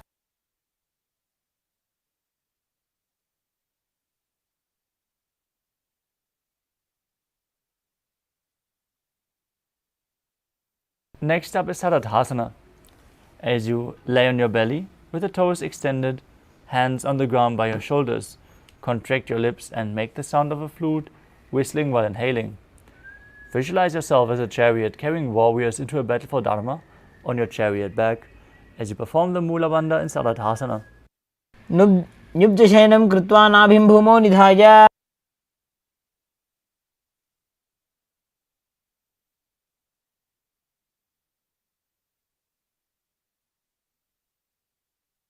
Next up is Dehalyulanganasana. Now push your body up into a plank position and jump your feet back and forth in between your hands, visualizing yourself transcend body and mind. Nyubjashayanam krutva nabhim bhumo nidhaya.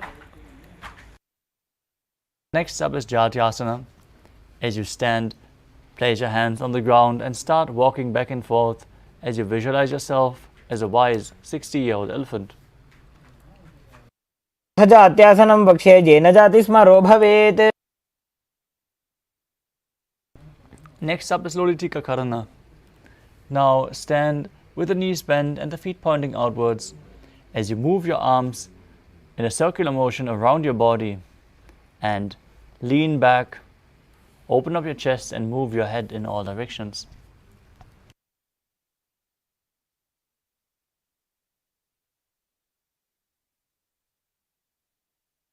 Next up is Tadapasana. Now tie your feet with the rope and then stand erect on your mat like a rod. Visualize your Kundalini Devi raising and curling upwards around your body. As you breathe through your nose in Sahajra Kumbhaka and perform the Mula Bandha, internally chanting Om Nithyananda Paramashivoham. सर्पासनं वक्षे वायुपाणाय केवलं शरीरं दण्डवत्तिष्ठेत् रज्जुबन्धस्तु पादयोः वायवी कुण्डली देवी कुण्डलाकारमङ्गुले.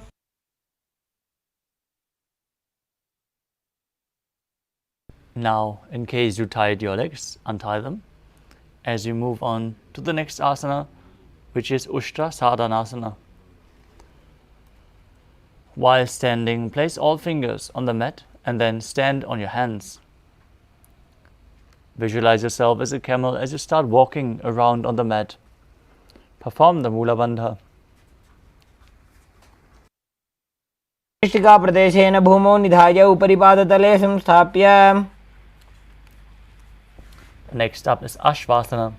From the same position, visualize yourself as a horse and start walking around, holding the feet from the outside.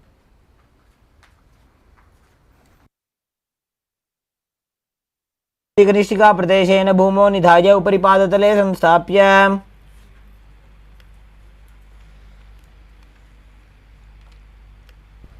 Next up is Kaputa Nitakasana. Now stand straight with your feet together and interlace your hands behind your back in Padusha Mudra. Pull them down towards your calf as you open up your chest widely, visualizing yourself as a soaring bird diving. Perform the Mula Bandha and breathe in Sahajra Kumbhaka as you do so. तले भूमौ निधाय पृष्ठभागेन हस्तौ जङ्घापर्यन्तं नीत्वा.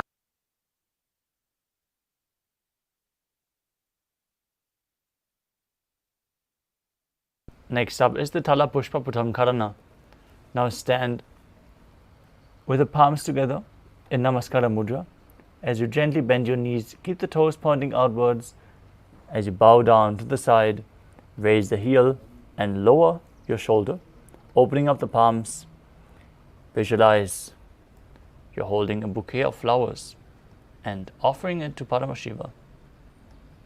In Tala Pushpa Putam Karana.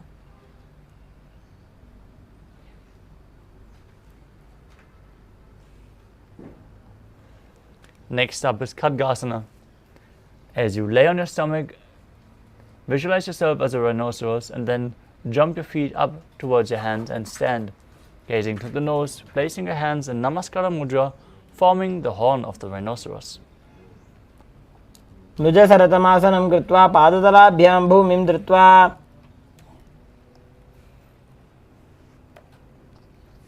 Next up is the Uttanottanam. You can hold weights if you want to intensify this asana. As you sit down all the way or as low as you can to the ground, gaze through your nose and visualize Swamiji in your inner space.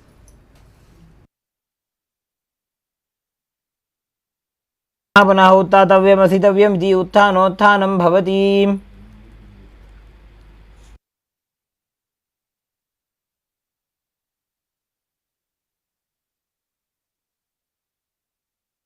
Next up is Musalasana.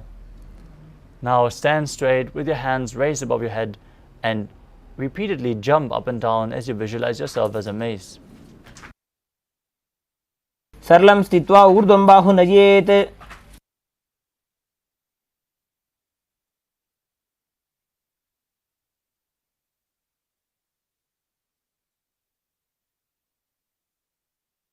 Next up is Ujjayi Shakasana.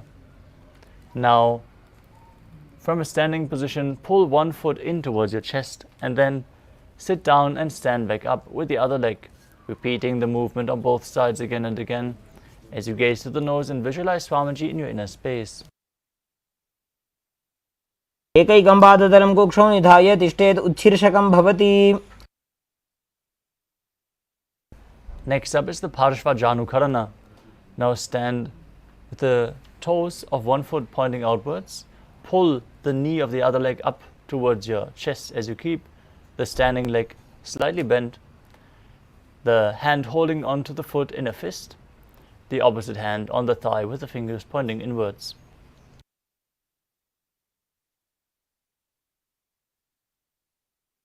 The next asana is Tandavasana. You can hold weights if you want to intensify this asana. As you visualize yourself fiercely dancing as Lord Shiva, keep your arms and one leg extended forward as you sit down and stand back up with one leg. एकेन पादेन स्थातव्यं ताण्डवासनं भवति. Next up is Brahmanasana. As you place the left foot on the opposite thigh, stand erect on the mat like a rod. Keep your hands by the sides. Visualize yourself being blessed by Lord Brahma. ब्राह्मणासनमावक्ष्ये यत्कृत्वा ब्राह्मणो भवेत्. Next up is Garudasana 3. Now stand tall and wrap the left leg over and around the right knee. Tuck the left toes under the other side of the right calf. Simultaneously cross the left arm below the right and bring your palms together in Namaskara Mudra, visualizing yourself as Lord Garuda. उत्थानकूर्मपीठं च संहस्गारुडमेव च.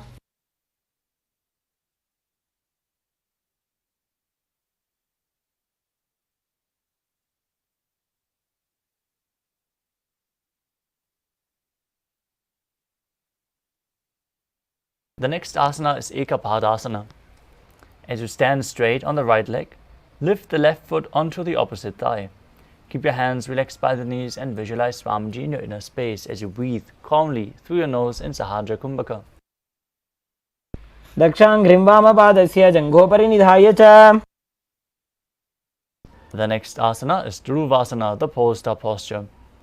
Now stand on one leg, hold the big toe of the other foot as you extend the leg out to the side and rotate on the standing leg, visualizing yourself as the North Pole Star. एकेन हस्तेन दण्डरूपस्य एकस्य पादस्याग्रं धृत्वा. The next asana is Trivikramasana. As you stand on one leg, lift the other foot behind your neck and then sit down and stand back up as you perform the 3 steps of Vishnu and visualize Lord Vishnu blessing you from within. ग्रीवायां पादं संस्थाप्य स्थातव्यम् उत्थातव्यं त्रिविक्रमासनं भवति. Now repeat Parshvajanukarana on the other side. Hold the other knee with a hand in a fist, standing on one leg.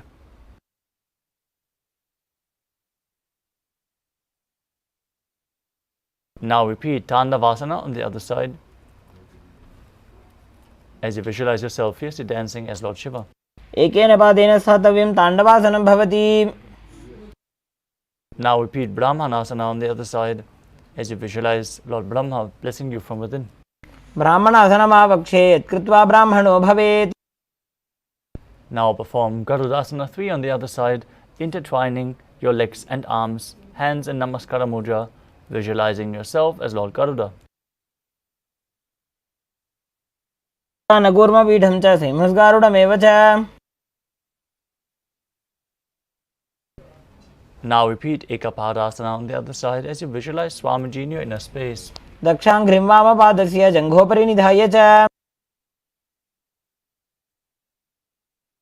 Asana, the pole star posture, rotating on the other leg, visualizing yourself as the North Pole Star. एकेन हस्तेन दण्डरूपस्य एकस्य पादस्य अग्रं धृत्वा. Now repeat Trivikramasana on the other side. Pull the leg behind your neck. If you can't bring it behind your neck, try to bring the leg over your shoulder or towards your chest. Sit down and stand back up while visualizing Lord Vishnu in your inner space. ग्रीवायां पादं संस्थाप्य स्थातव्यम् उत्थातव्यं त्रिविक्रमासनं भवति.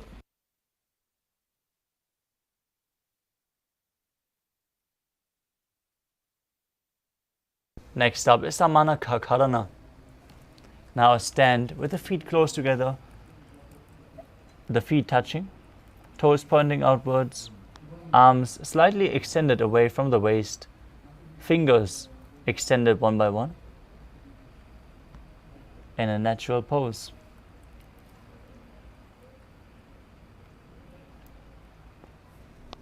As we move on to the final 100 asanas of this sequence, starting with Godak Anjali Asana. As you stand erect and then bend forward, bring both hands underneath the knees and interlock them in Parashu Mudra as you squat down and bring the finger lock to your navel. Visualize the great sage Goraknath, founder of the Natha Yoga Hindu Sampradaya. As before mentioned, प्रथमे उभो होवे बाहुरी नीचो पुनि होवे.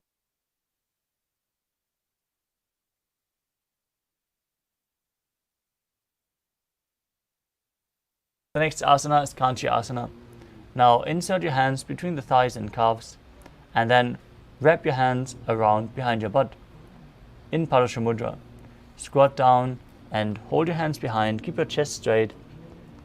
Visualize Swamiji in your inner space as you perform the Jivachala Kumbhaka. Inhaling, holding your breath, and then forcefully moving the prana up and down and throughout your limbs within your body. ऊर्ध्वमध्यात् हस्तौ निवेशय नितम्बं धृत्वा.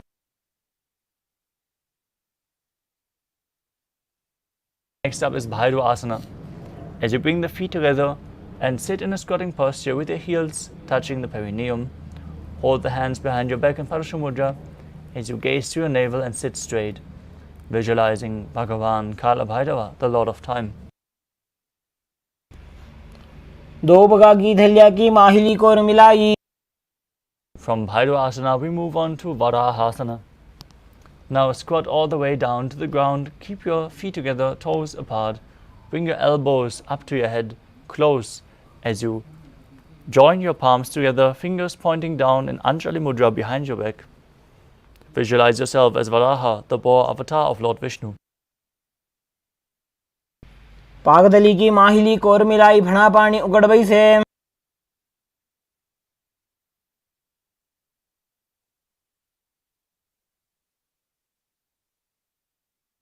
Next up is Prithvitasana.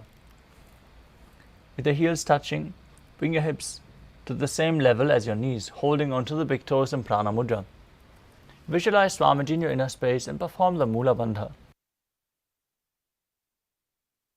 पार्श्वद्वय सम्मील्य स्थित्वा जानुप्रदेश आनीय. The next asana is Bakasana.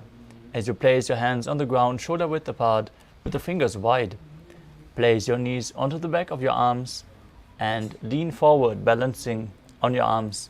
As you visualize yourself as a crow, move the prana up and down and through your limbs forcefully in Jivachala Kumbhaka.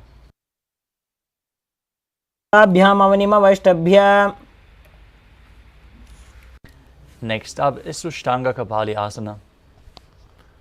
As you keep your hands flat on the ground, place the crown of your head onto the mat and raise your body up onto your head, interlocking the legs in Padmasana. Gaze to your nose and visualize Swamiji in your inner space as you perform the Mula Bandha. आसन को गुण कपाल आछो होई. Next up is Guptasana. Come to a kneeling posture as you sit in between the heels, hands on top of the thighs, gaze to your nose. Visualize you are sitting in the secret seat with Paramashiva and Guru as you perform the Mula Bandha. अनुर्वोरंतरे पादौ उत्तादं व्यक्त संस्थितौ. Next up is the Vrikshasana too. Now place your hands on the ground with the fingers wide and lift your body up straight into a handstand. Take the support of a wall or have a partner by your side to aid you. This asana should be performed to clean all the 7 chakras. Now visualize yourself as a tree with deep roots growing into the ground as you breathe calmly through your nose in Sahadra Kumbhaka. सप्तचक्रक्षालनाय vrikshasana विशेषकान्. Next up is Shiva Asana, where you join the hands closer together and join the feet in the handstand. Visualize Tejas energy flowing to your third eye as you gaze to the third eye and perform the Mula Bandha in Shiva Asana. दो पग जोड़ी माही Gulf मिलाए. The next asana is Matsyasana too. Now place your hands shoulder width apart onto the ground as you step your feet back into a tall plank position. Then alternate lowering your body and pushing it back up again and again while visualizing yourself as a fish. नित्यं शयनं कुर्वरो पार्श्वभागायां मूर्धकृत्य. Lower your body down onto your stomach as you keep the hands on the hips and visualize yourself as a snake as you lift and move your upper body to the left and right like a snake. Perform the Mula Bandha as you do so. नित्यं शयनं कृत्वा हस्तौ नितम्बं संस्थाप्य. Next up is Niralambanasana. As you lay flat on your belly with the toes pointing backwards, elbows on the ground, hands in Padma Mudra holding onto your shin. Feel self-supported and completely independent. कराभ्यां पंकजं कृत्वा तिष्ठेत् कुर्परया सुधीः. Next up is Chakrasana. As you lay on your stomach, place your hands flat on the mat in front, straighten your arms, bend your knees, and bring your feet towards your upper back as you lift up your head and chest. Visualize yourself as an umbrella, protecting your Guru from the sun rays. अर्ध्यासनवस्थित्वा हस्ततलाभ्यां भूमिं धृत्वा. Next up is Vajrasana. From a kneeling position, lean forward and down as you extend your arms straight and place them flat on the mat as you bring your forehead to the ground as well. Gaze to your nose and visualize yourself as Vajra, the weapon of Indra, symbolizing your indestructibility in Vajrasana. इदानीं गर्भिणीनां योगाभ्यासो यथा लघु. Next up is Meshasana. As you place your hands flat on the ground, shoulder width apart, raise your hips up high and alternate striking the ground with your hand as you visualize yourself as powerful as a ram. संस्थितो एकैकं बाहुं भूमौ ताडयेत्. Next up is Ajasana. As you lift your legs up from Gajasana, bring your forehead to the ground slowly. Visualize yourself as unborn, existing for all eternity. गजासन संस्थितो पादद्वयमन्तराळे कृत्य. Next up is Dhanantarasana. Now sit on your heels with the legs together. Interlace your fingers around the toes and pull them towards your perineum as you then place your hands on the respective knees. Keep your spine straight, gaze to your nose and visualize Swamiji in your inner space. पूर्व विधि परिहाता की काकसीस्यो फणा शरामोडी. Next up is the Angamotanam. As you interlace your fingers in front and then behind you, stretch your arms forwards, to the sides, backwards in all directions. As you give massage to various different joints and muscles of your body, visualize Swamiji in your inner space and breathe in Ujjayi Pranayama, making an ocean-like sound with your mouth. हस्तयोः अङ्गुलीर्बद्ध्वा हस्तयोर्मध्यात् सर्वङ्गं निष्कासयित्वा. Next up is Garudasana form.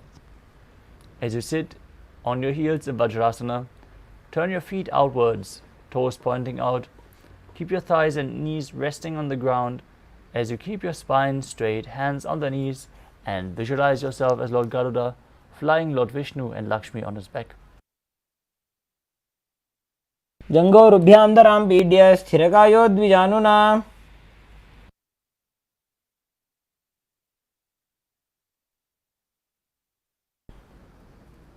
The next asana is Ananda Mandirasana. As you sit with your legs folded back, toes pointing backwards, knees wide, holding onto your ankles, place the front of your buttocks on the ground and gaze to your third eye, visualizing yourself residing in the blissful space of a temple in Ananda Mandirasana. वक्षे वीरनाथ आनन्दमन्दिरासनम्.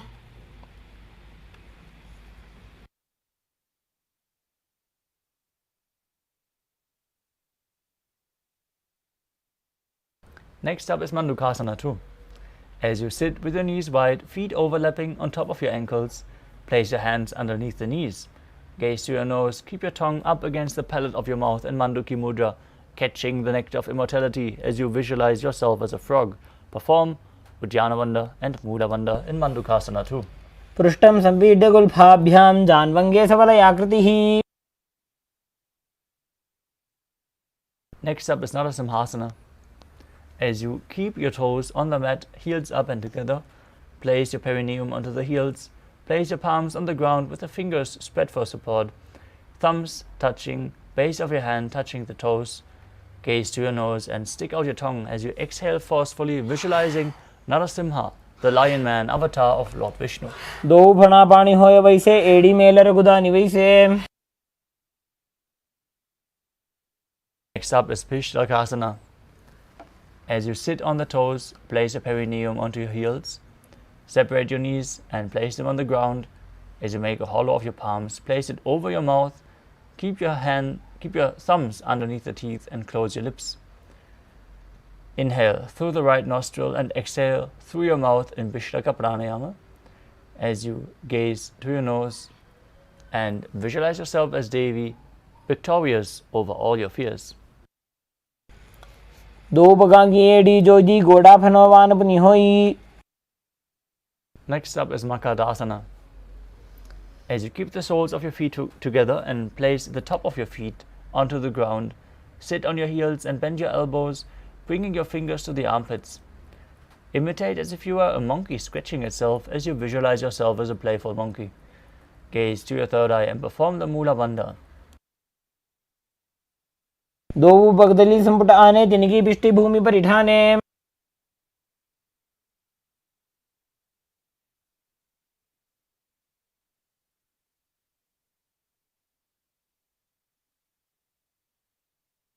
The next asana is Vajrasangarasana.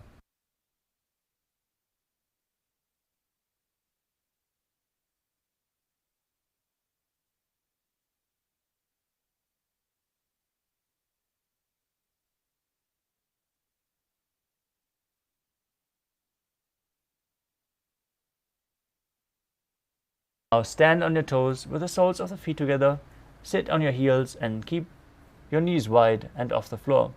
Hold your elbows behind your back as you gaze to your nose and embody a diamond-like strength for yourself and your Sangha, your spiritual community. Breathe in the Ujjayi Pranayama, make an ocean-like sound with your mouth, perform the Mula Bandha and internally chant the Mahavakya, Om Nithyananda Paramashivoham in Vajrasangarasana. प्रथम पणा पाणी होय वैसे दो एड़ी गुदा निवैसे. Next up is Kanjanasana.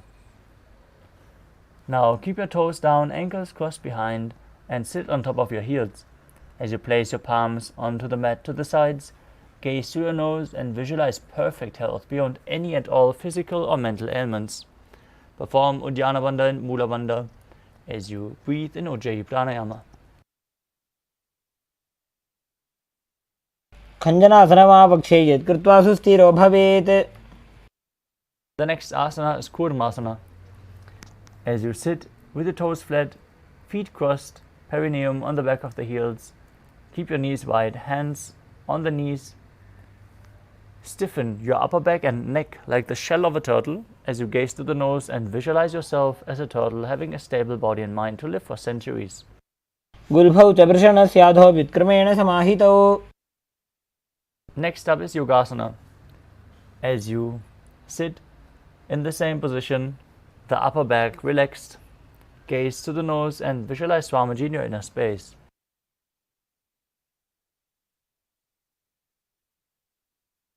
गुदं नियम्य गुल्फाभ्यां व्युत्क्रमेण समाहितः.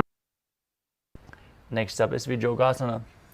Now stand on your knees, cross your ankles behind, keep the feet near the opposite knees as you hold your calves with the fingers inside and the thumbs outside.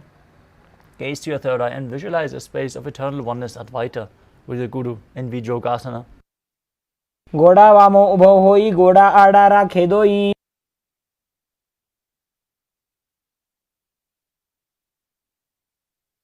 Next asana is Ushtrasana too. In a kneeling position, bend backwards and hold your ankles with your hands. Keep your arms straight, push your hips forward and tilt your head back as you visualize yourself as a camel. मेरुदण्डग्रन्थिदाढ्य संविपादयिषु पुमान्. Next up is Jatyasana too. With the heels together and the hands on the soles of the feet, slowly lean back. Bring your elbows and then the back of your head onto the mat. Gaze to your nose and visualize yourself as a lotus blooming. दो एड़ी संपुट करे सोले मूलद्वारित रिधरे. Next up is Viratasana. As you sit on the knees with the thighs and calves together, lean back and place your back onto the ground. Then rise back up again and again. Use the support of your hands if needed as you gaze to your nose and visualize the healing and liberation of all causal, subtle forms of your body. जङ्घापृष्ठभूमौ निधाय जङ्घोदरयोः ऊरुनी संस्थाप्य.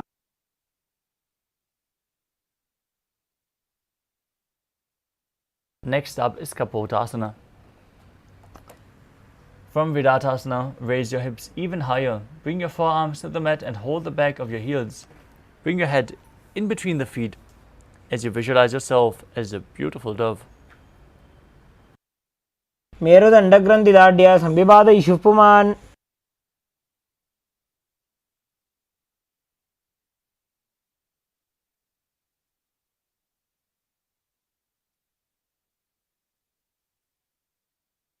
The next asana is Varasana. As you stand upright on the knees with the toes tucked, hold your arms with opposite hands. As you gaze to your nose and visualize Paramashiva, as this is the boon-fulfilling posture, receive your boon from Paramashiva. Internally chant the Mahavakya Om Nithyananda Paramashivoham. अनुनि भूमौ संस्थाप्य हस्ताभ्यां बाहु परस्परं धृत्वा.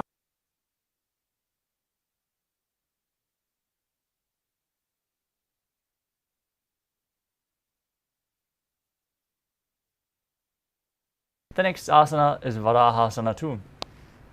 As you keep your knees together, toes tucked, lean forward and bring your elbows to the mat with your hands holding your head. Rest your head on your hands and your butt on the heels as you visualize yourself as Varaha, the boar avatar of Lord Vishnu. सूर्यं चन्द्रं भेदनानि आसनानि निकथ्यते.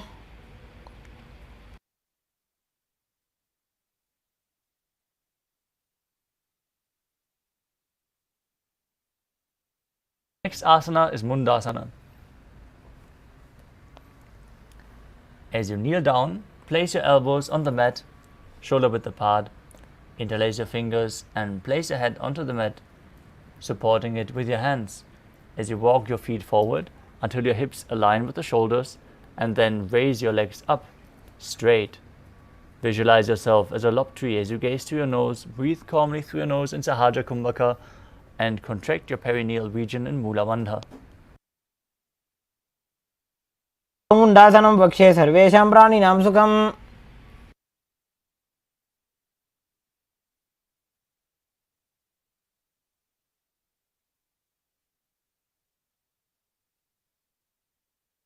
Next up is Andhasana. Now kneel down and place your head in between the knees. As you keep your elbows adjacent to the knees, hands holding onto your head. Exhale through your mouth and inhale through your nose as you gaze to the nose and visualize Swamiji in your inner space. प्रथम पगदली समट हरावे कोरमाहिली उभे मिलावे. Next up is Viparita Shalabhasana. As you lay on your belly with your arms extended straight out, lift your thighs, arms and chest. Hold on to weights if you want to intensify this asana. Raise your body off the ground as you visualize yourself as a locust. शलभासन भेदाश्च नटभेरुंड नामके गंडभेरुंड सहिते शीर्षदंडासनं तथा.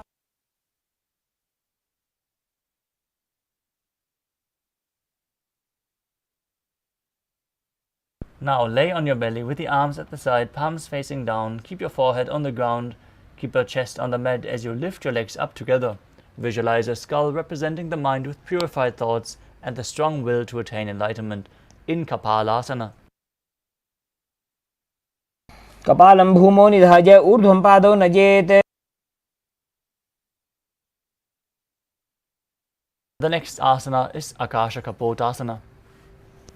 As you lie on your stomach with the hands by the sides, lift your legs up over your head and slowly place your feet on the mat in front of your head. Keep your palms flat on the ground as you visualize yourself as a free and open dove.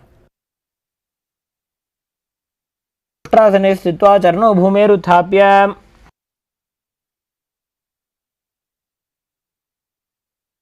Next up is Chatakasana. As you sit on your knees, bring your chest down so your navel touches the knees. Keep your hands flat on the mat and the forearms on the ground.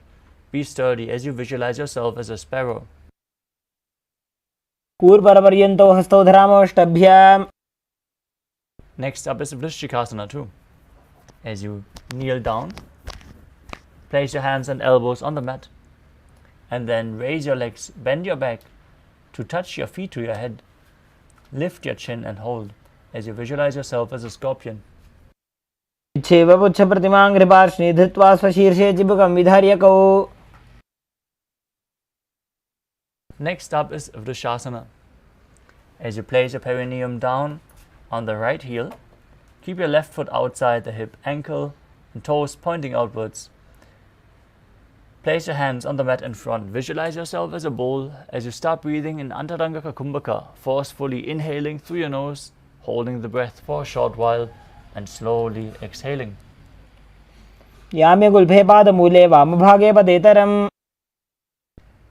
From Vrishasana, place your hands in front of the mat, in front of you on the mat and lift your body off the ground as you cross the toes of the left foot over the right. Balance mid-air as you visualize Swamiji in your inner space in Lolasana. लोलासनं सदा कुर्यात् वायुलोलापघातनात्. From Lolasana, place your perineum onto the other heel as you repeat Vrishasana on the other side, visualizing yourself as a bull. गुल्फे पादमूले वामभागे पदेतरम्. Next up is Balagunasana. Now place the toes of the left foot on the ground as you sit down on the left heel. Keep the right knee raised with the right foot flat on the mat in front. Hands on top of the respective knees as you visualize Balagunahai, one of the 84 siddhas in your inner space. आसन को गुण जल विकार जागी. Next up is Grahasana. Now squat with your feet flat on the mat.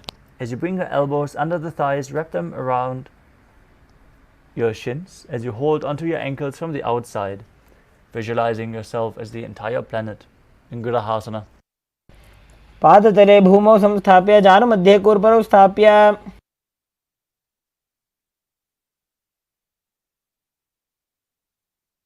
Now repeat Balagunasana on the other side. Visualize Balagunahai. आसन को गुण जल विकार जाई. Next up is Utkatasana. As you place your toes on the ground, With the heels raised, perineum down on the heels, knees off the mat. Hold onto weights if you want to intensify this asana. Keep your spine straight, visualize Swamiji and perform the Mula Bandha. युजास्पिजोस्ति यत ऊर्वजानो यत्रासने पादतलद्वयोपरि. Next up is Vajrasangarasana. As you sit with the toes down, perineum on the raised heels, soles of the feet together. Keep your knees wide off the ground and hold on to opposite elbows behind your back. Visualize Swamiji in your inner space as you perform the Mula Bandha. प्रथम पणापाणी होए जैसे दो एड़ी गुदानी वैसे. Next up is Anilasana. Now squat or sit with the feet hip width apart as you place your hands underneath the soles of the feet with the palms facing down. Keep your arms straight, elbows at the navel, gaze through your nose and visualize you are able to live off of air alone. दो हाथ भूमि पर इटाने कहनी जाड़ी नाभिलग आने. Next up is Padukasana. As you place the back of your hands onto the mat in front, step onto your hands with the feet and wrap your hands around the feet like a shoe. Now walk around on the mat, visualize yourself wearing padukas, walking across India. हस्ततलयोः पादतले कृत्वा तिष्ठेत गच्छेत् पादुकासनं भवति.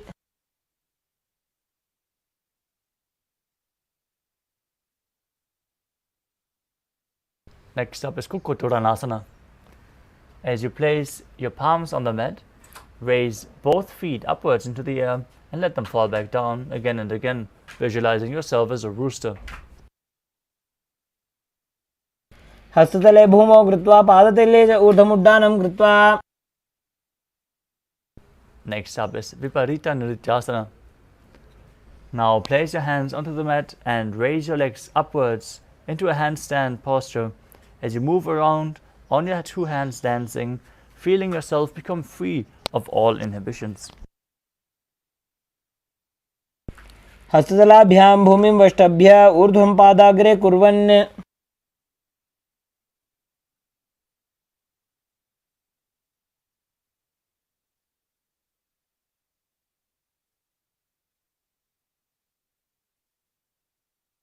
Next asana is Kunjarasana. Now place one hand flat on the mat, arms straight, with the other hand holding your ear. Visualize Swamiji perform the Mula Bandha and breathe calmly through your nose in Sahajra Kumbhaka.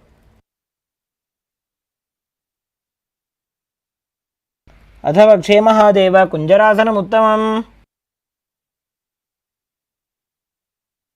Now place the other hand down. Repeat Kunjarasana on the other side.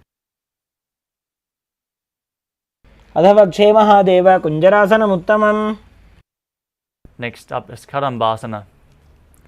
Now sit on the ground with the feet flat, heels close to your body. Hold the respective ankles as you lift your feet off the ground and visualize yourself as a Kadamba tree, a pious tree that promotes a long life. पार्श्वभ्यां भूमिं वष्टभ्य. Next up is Pavana Muktasana. As you sit with the heels at the perineum, knees up, hold the knees with opposite hands and pull them close to your chest. Visualize any excess vata being released from or balanced within your body. द्वयोस्तु पादयोः पाणिं लात्वा स्वस्वनितम्बके.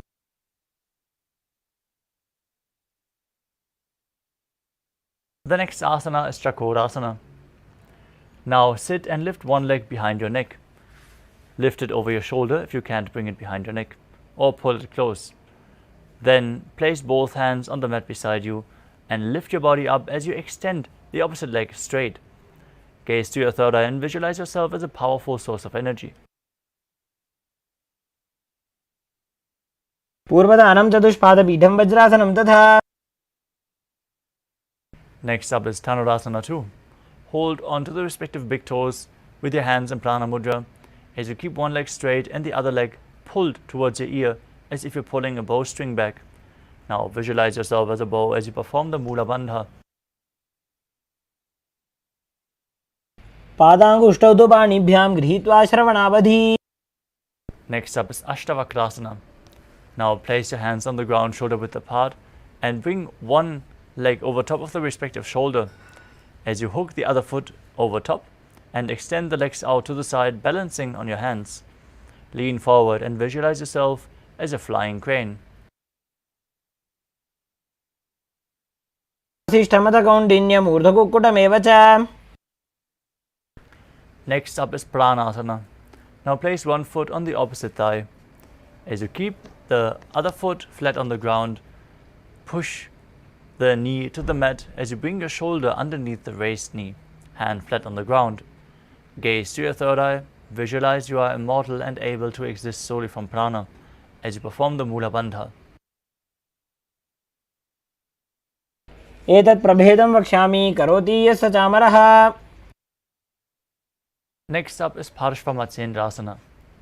Now place one heel against the opposite hip from the outside as you step the other foot over top of the knee with the knee raised. Twist your elbow outside the knee, bring the arm underneath the knee and interlace your fingers behind your back. Gaze to your third eye, visualize Sage Matsendranath and perform the Mula Bandha.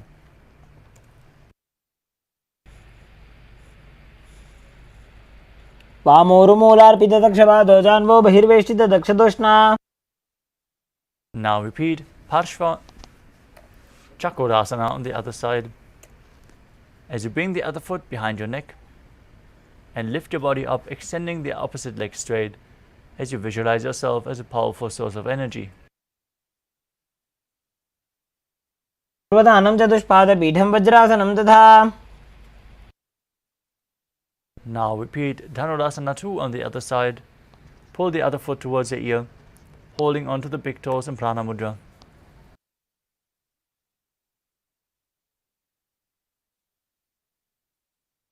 पादाङ्गुष्ठौ तु पाणिभ्यां गृहीत्वा श्रवणावधि.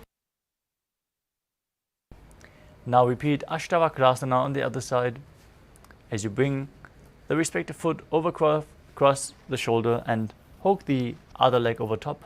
Extend the legs to the side and lean forward, balancing on your arms, visualizing yourself as a flying crane. वासिष्ठमतकौण्डिन्यम् ऊर्ध्वकुक्कुटमेव च. Now repeat Pranasana on the other side. Place the other foot on the opposite thigh, shoulder underneath, hand on the ground, the other hand pushing the knee down as you gaze to your third eye and visualize yourself being immortal and able to exist solely from prana. भेदं वक्ष्यामि करोति यस्य चामरः. Now repeat Parshvamatsendrasana on the other side, bringing the other foot towards the outer hip, stepping the other foot over top of the knee, twisting your body around, bring one arm underneath the knee and hold your fingers behind your back as you visualize Sage Matsendranath, the master of Hatha Yoga. मोरुमूलार्पितदक्षपादो जान्वो बहिर्वेष्टितदक्षदोष्णा. The next asana is Ardha Paschimottanasana.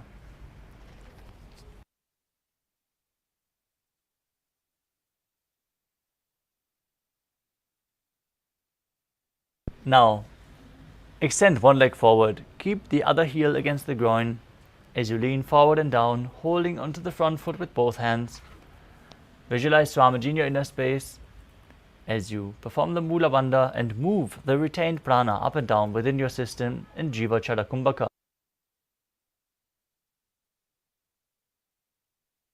एकं पादं प्रसार्य एकं पादस्य पार्श्वनासीवनी सम्पीड्य. Next up is Crown Shasana.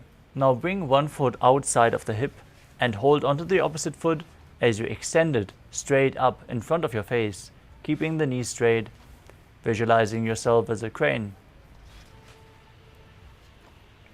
उत्तानपादं क्रौञ्चं च मरीचिं वीरभद्रकम्. Now repeat Ardha Paschimottanasana on the other side. Lean forward, press your perineum with one foot as you extend one leg straight. एकं पादं प्रसार्य एकं पादस्य पार्श्वनासीवनी सम्पीड्य.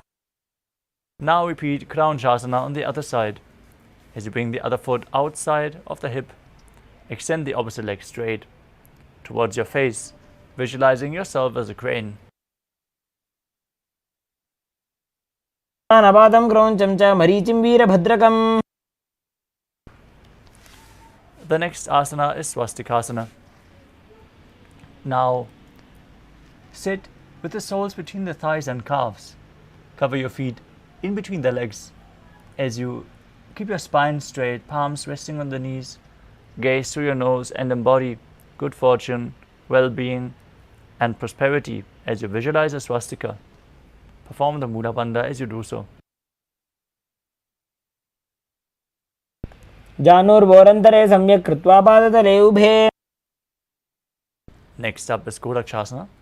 From Swastikasana, cover your heels with your respective hands as you gaze to the nose and visualize Sage Goraknath, the founder of the Natha Yoga Hindu Sampradaya, as you perform Jalandhara Bandha and Mula Bandha.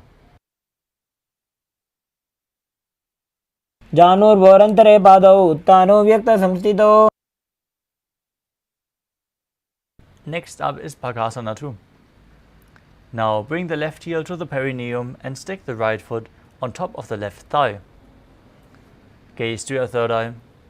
Visualize Swamiji in your inner space as you meditate on Arihanta, the enlightened one, and enter Shanmukhi Mudra. Exhale fully as you lock all your senses. Mouth with ring and little finger, nose with middle finger, eyes with the index fingers, and the ears with your thumbs.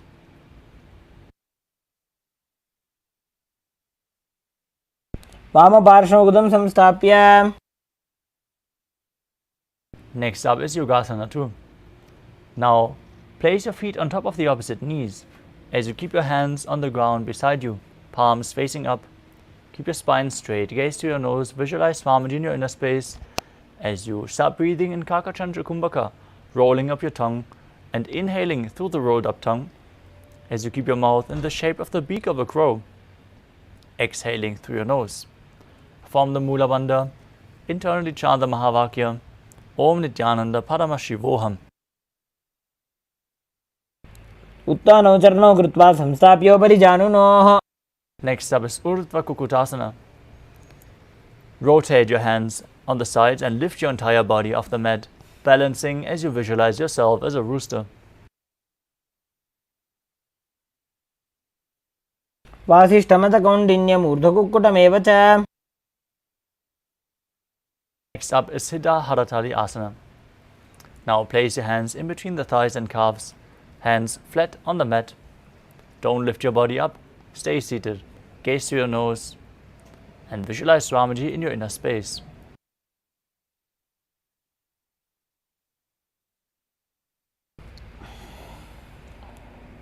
प्रथम पद्मासन को करे हस्तदो वो गोड़ासन दिधरे. Next up is Hamsasana.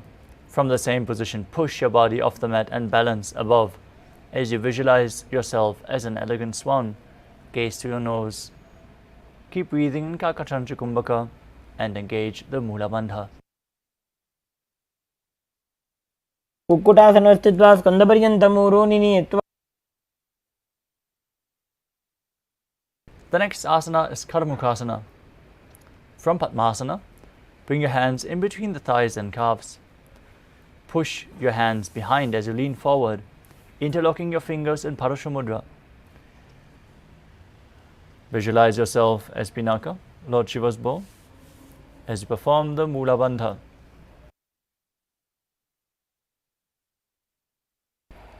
प्रथम पद्मासन को करे घोड़ासन धीमाई कर इधरे. The next asana is Kurmasana 2.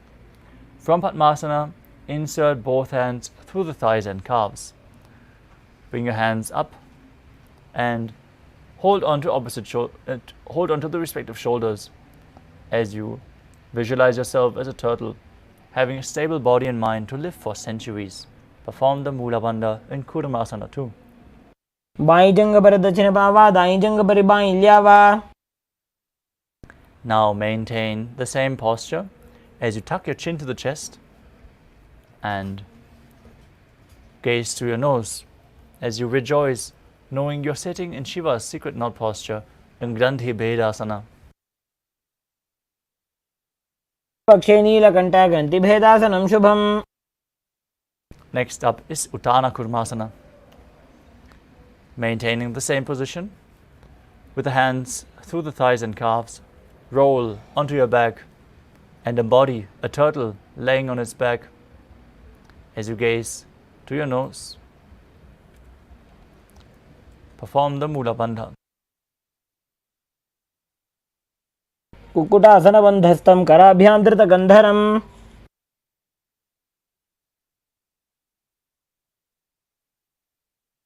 Next up is Pangu Kukutasana. From Padmasana, place both hands in between the thighs and calves. Keep one hand flat on the mat and hold its wrist as you raise your body off the mat and visualize yourself as a rooster. Kukkutasana स्थित्वा एकेन हस्तेन अन्यस्य परिबन्धं धृत्वा. Now place the other hand flat on the ground as you hold its wrist and lift your body up again, repeating Pangu Kukutasana on the other side.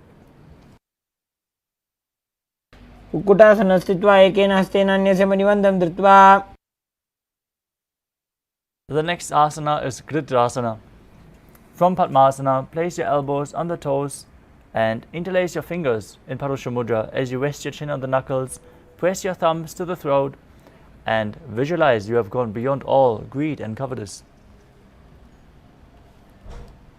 जानोर्वोरन्तरे पादौ उत्थानो व्यक्त संस्थितौ.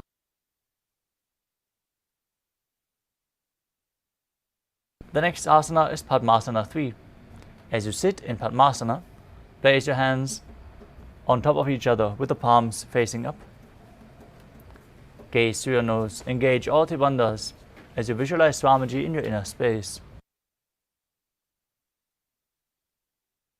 विधाय विधिवत् शक्ति स्थितौ योगिरात्. Next up is Padmasana 4. Sitting in Padmasana, place your hands on the knees. Gaze through your nose, visualize Paramashiva in your inner space as you perform the Mula Bandha. एतत् पद्मासनं कुर्यात् प्राणवायु प्रसिद्धये. Next up is Karmukasana 2. From Padmasana, keep one hand on top of the knee and hook the other hand around the big toe in Prana Mudra as you rotate the toe round and round, visualizing yourself as Pinaka, Lord Shiva's bow. Repeat the movement on the other side. अथान्यासनमावक्षे योगपूरकरक्षणात्. Next up is Karmukasana 3. From Padmasana, cross your hands behind your back and hold on to the big toes in Prana Mudra. As you gaze to the nose, visualize yourself as Pinaka, Lord Shiva's bow, and engage all three bandhas, still breathing in Kakachantra Kumbhaka. Internally chant the Mahavakya, Om Nithyananda Paramashivoham.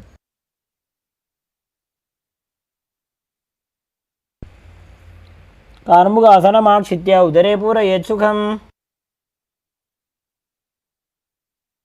Maintain the same posture as you raise your chest up, gaze to your third eye, and visualize yourself as the action of Paramashiva's third eye, destroying anything you come across in Riddhasana.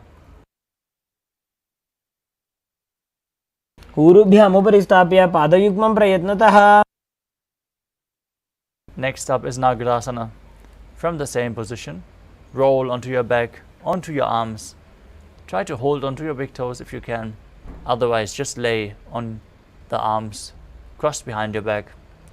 Gaze to your nose as you visualize yourself as a snake in Nagarasana. प्रथम पद्मासन कोठाने द्वौ हाथ पाछाने आने. Next up is Kandukasana. As you lay on your back, bend your knees and lift your feet off the ground as you embrace your knees and pull them towards your chest. Squeeze your body into a ball as you perform the Mula Bandha. वेत्रासने स्थित्वा हस्तपादान् निष्कुष्य. Next up is Urdhva Bhavanasana. As you lay on your back with the knees raised, Feet flat on the ground, interlock your fingers behind your neck. Breathe calmly through your nose in Sahadra Kumbhaka as you gaze through the nose and visualize Swamiji in your inner space. प्रथमे सूधो सैनिकरावे घोड़ा उभा राशि मिलावे. Next up is Mardakata Pitasana. As you lift your hips, place your hands with the palms facing up underneath the heels. Visualize yourself as a powerful alpha ape as you breathe in Murcha Kumbhaka with Jalandhara Bandha and Mula Bandha engaged while exhaling. उत्तानशयनं पादतले उत्तानहस्तयोः स्थापयेत्. Keep breathing in Murcha Kumbhaka as you place your hands to the hips and lift your hips up high, extending your legs straight, toes pointing. Gaze to your nose and visualize Swamiji in your inner space as your elbows bear the weight of your body in Uttana Shikhipitakasana. जङ्घोरुबलहीनश्चेत् उत्तानशिखिपीठकम्. Next up is Narakasana. As you lie supine, raise your legs up straight.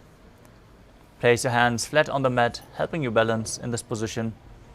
As you visualize yourself blissfully traversing Naraka Loka unscathed, keep breathing in Murcha Kumbhaka.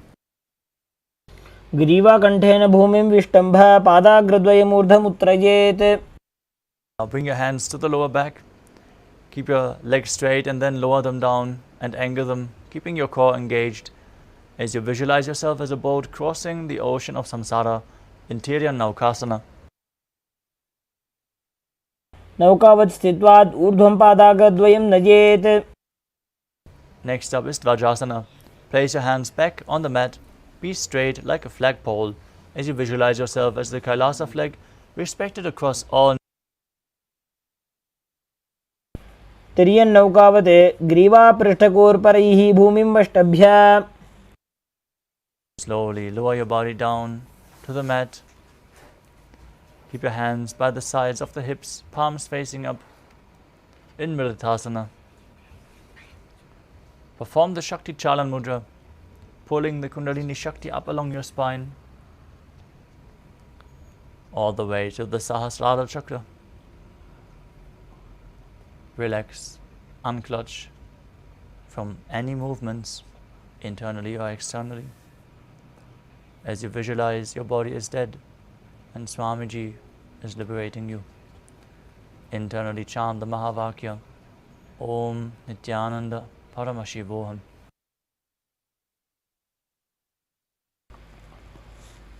उत्तानं शववद्भूमौ शयनं तु शवासनं.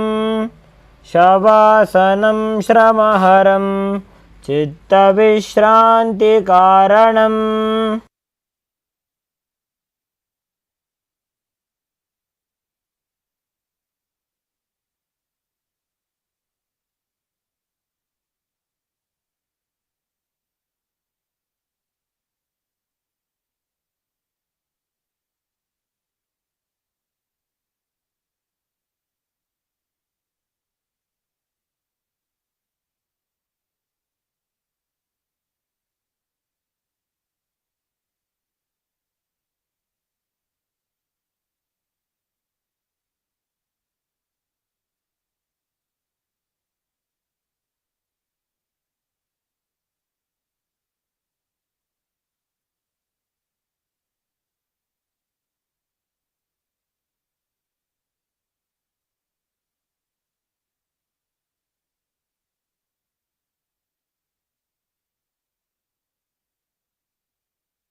Slowly return to your physical body. Start to wiggle your fingers and toes, your wrists and your ankles, your elbows and your knees. Pull your knees up towards your chest as you rock your body from side to side and slowly return to a comfortable cross-legged position.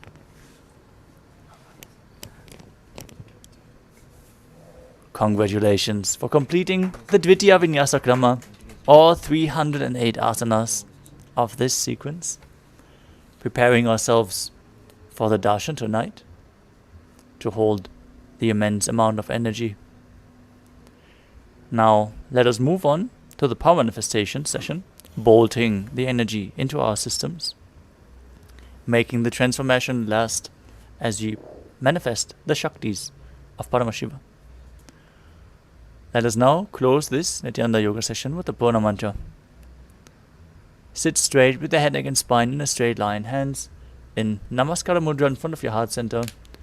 Close your eyes, take a deep breath, visualize Swamiji as we chant the Purna Mantra.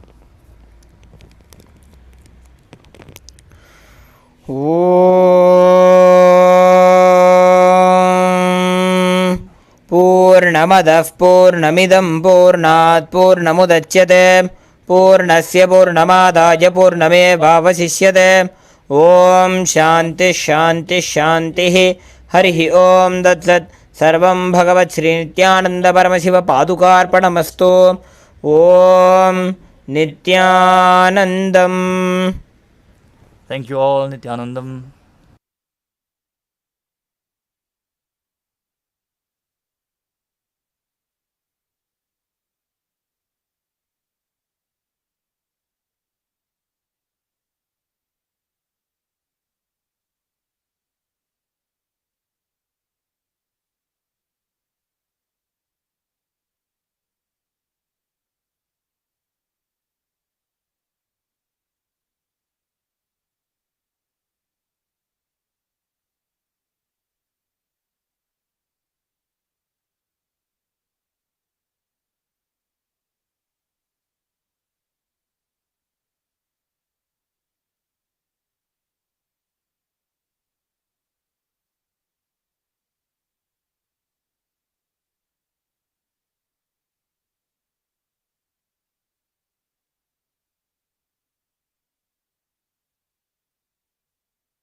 Paramashivoham. Om Nithyananda Paramashivoham. Om Nithyananda Paramashivoham. Om Nithyananda Paramashivoham.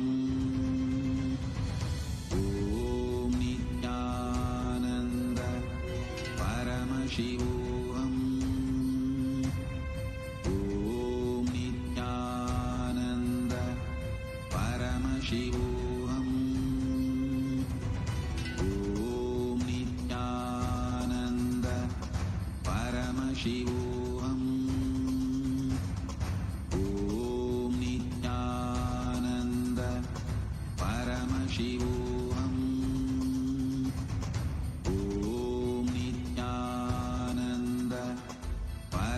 Paramashivoham.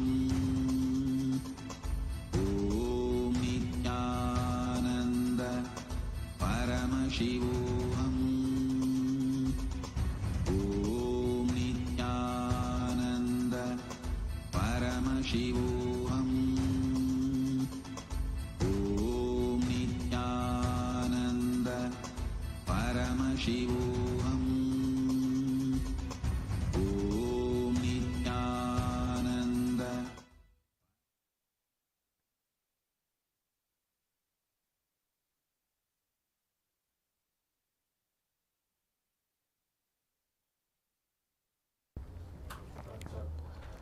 नित्यानन्दं परमसुखदं केवलं ज्ञानमूर्तिं द्वन्द्वातीतं गहनसदृशं तत्त्वमस्याधिलक्ष्यम् एकं नित्यं विमलमचलं सर्वदी साक्षिभूतं भावातीतं त्रिगुणरहितं सद्गुरुं तं Namami.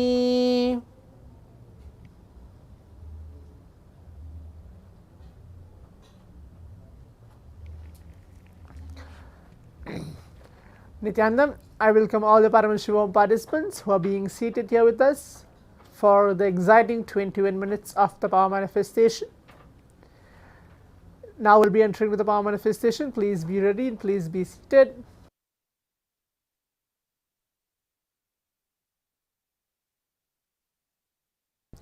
Please be seated.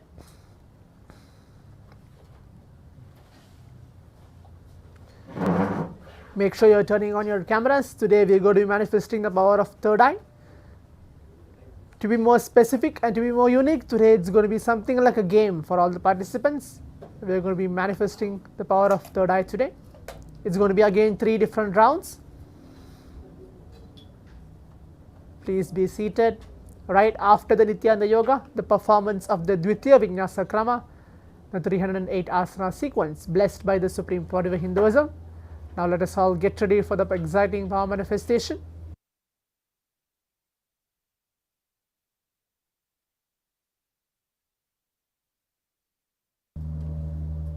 Let's give a few minutes for all the participants to please be seated.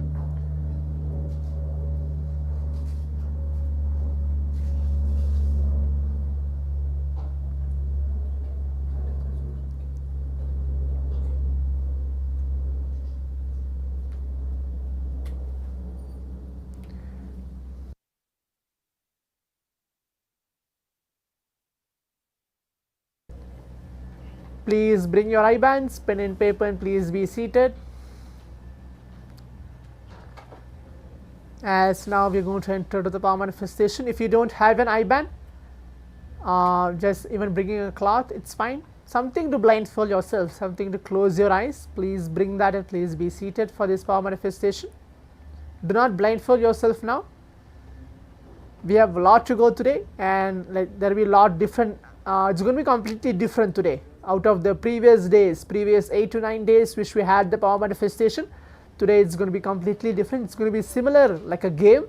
So let us all get ready for that, for the power manifestation, and it's going to be 3 different rounds of the power manifestation today. Please be seated. Hope all the participants are able to hear.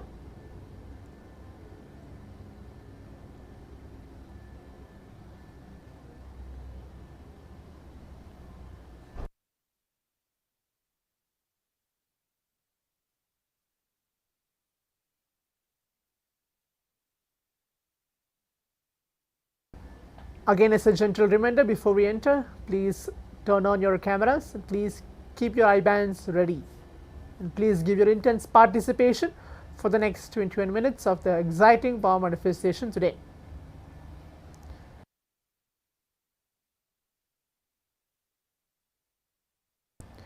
Yes, now we'll be entering to the Shastra Pramana, the reading out the scriptural reference to manifest the power of third eye. I'll be reciting the Shastra Pramana. Why we should recite the Shastra Pramana? Many of the participants may have a doubt, or maybe I have clarified it yesterday as well. Today I am going to be repeating it again, why we are actually reciting the Shastra Pramana before every power manifestation.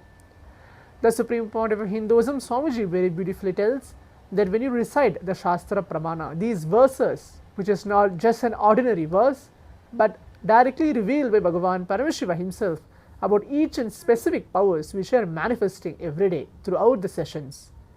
The first power which we are going to manifest for the first power manifestation is the power of third eye. For it to be validated, to be told, to be mentioned to the whole world that these power manifestations are real and can be manifested just by an initiation. It can be a word, it can be just a blessings, or it can be even a look or a physical touch of the Master. For all of us, Swamiji himself. In a very beautiful one quote, I can tell the Supreme Pontiff of Hinduism tells that I am not here to prove I am God, I am here to prove that all of you are God. So that is why this power manifestation science is being taught, for us to take us from the conscious breakthrough to super conscious breakthrough. This Shastra Pramana is shown to validate all whatever actions we are doing, including we are eating, sitting, now listening to this class, waiting for the next session, taking our eye bands, keeping it ready. Every single thing has a Shastra Pramana revealed in the Vedas and Agamas. Now in this such power manifestation, the power of third eye today, we have the Shastra Pramana from the Vijnana Bhairava Tantra. I will be reciting the verse and the translation for it, and then we can enter to the power manifestation. Kapalantarmanonyasya tishtanmilitalochanaha kramena manasodhadyad lakshayed lakshamuttamam.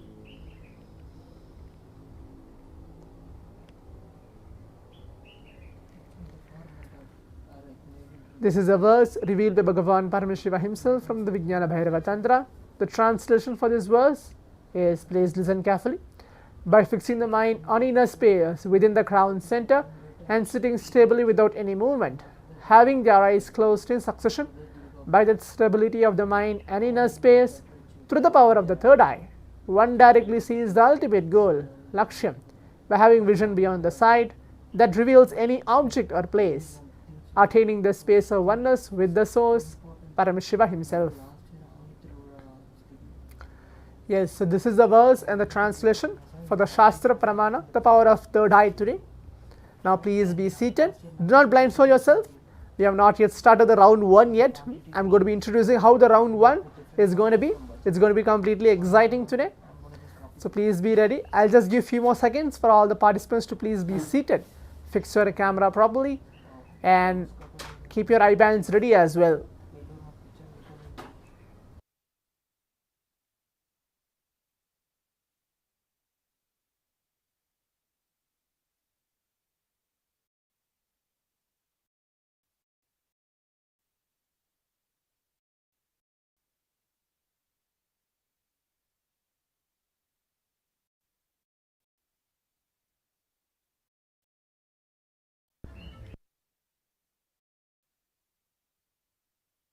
Today it's going to be again letters like the previous 2 days. We're going to be manifesting completely different. It's not as you think. It's going to be today. We're going to manifest again letters. So please be ready. Please be seated. Requesting all the participants listening and participation. Please be seated. Let's give few seconds again for that.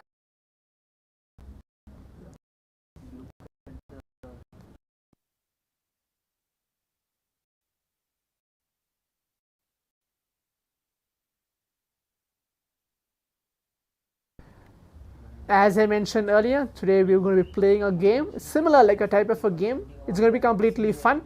Please be ready for the round 1 of the power manifestation. I hope all the participants are waiting for that. Let's see how it's going to be.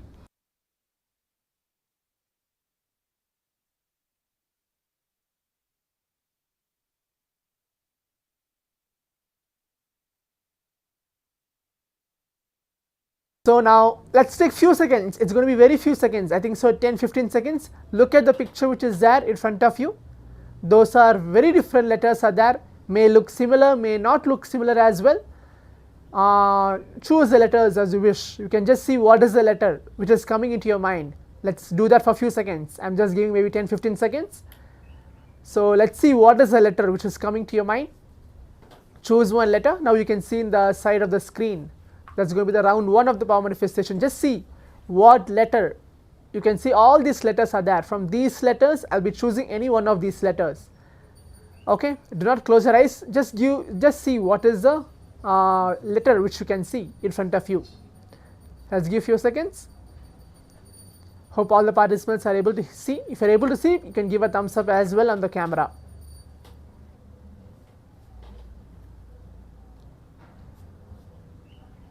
From these letters, I'll be choosing any one of the letters and projecting it to all of you. Okay, good. So all the participants are able to see. Okay, the time is up. Now we'll move on to the next slide.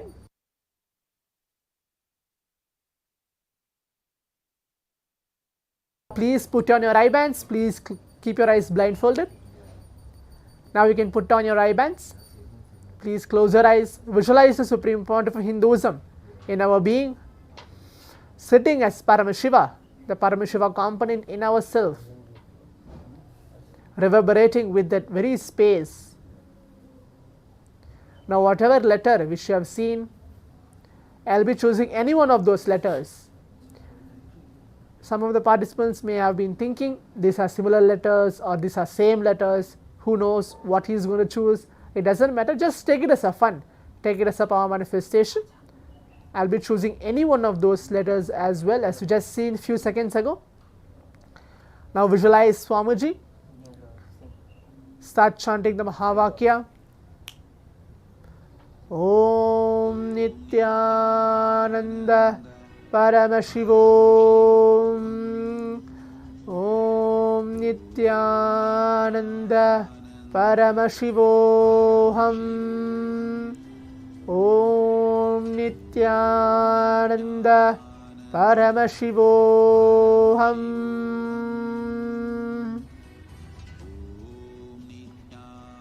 The round 1 of the power manifestation has started. Just keep your eyes closed. Do not concentrate, do not be serious, do not focus ourselves. Just see whatever is appearing. Or even though you have any doubts, after this round 1, you can leave those doubts as well in the Zoom chat, but not now. The round 1 of the power manifestation has been started. Just be an observer, what is appearing to you through your third eye, and start manifesting it.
We have a few more seconds left. Please keep your eyes closed. Paramashivoham.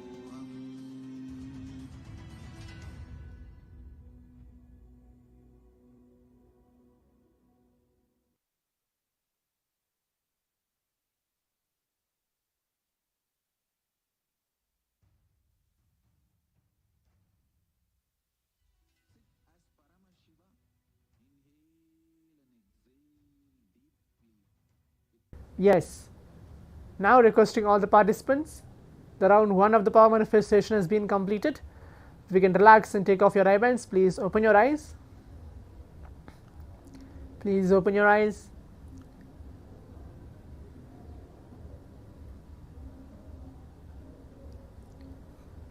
Please take off your eyebands.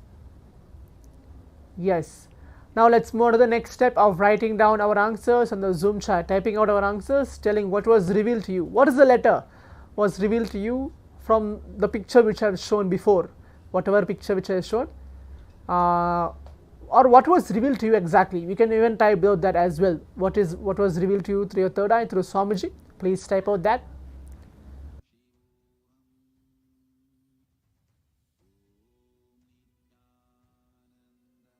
Zach mode O, okay.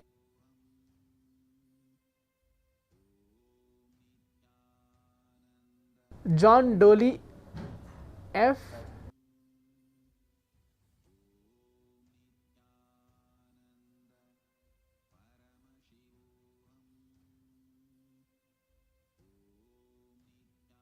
Okay, Bigyan Champion I, Raghunathanaya O, Bigyan Champion again L, Pavan K V.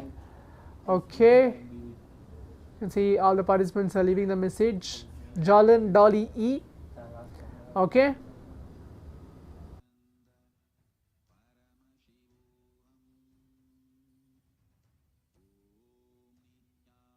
Srinivas C, love in yellow in color. Okay, you are able to see complete word of love in yellow in color. Okay, it's fine, yeah. Okay.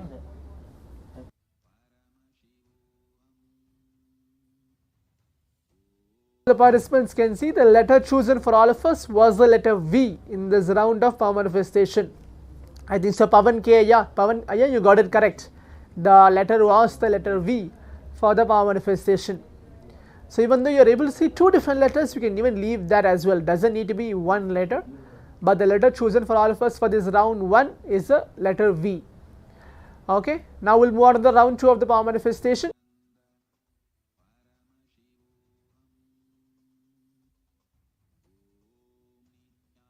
Yes, do not blindfold yourself now. Now you can see the round 2 of the power manifestation. This is the picture. You can see from these pictures, I'll be choosing any one of the letters. Okay,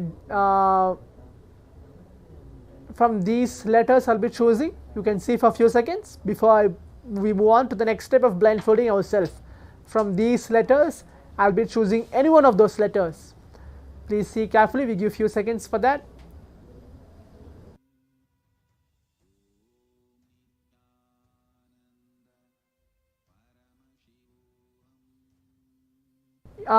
Yes, Bigyan shopping. Yeah, you put a message. L is also close enough. Yes, it's okay. Try to get as much accurate as possible. Okay. Now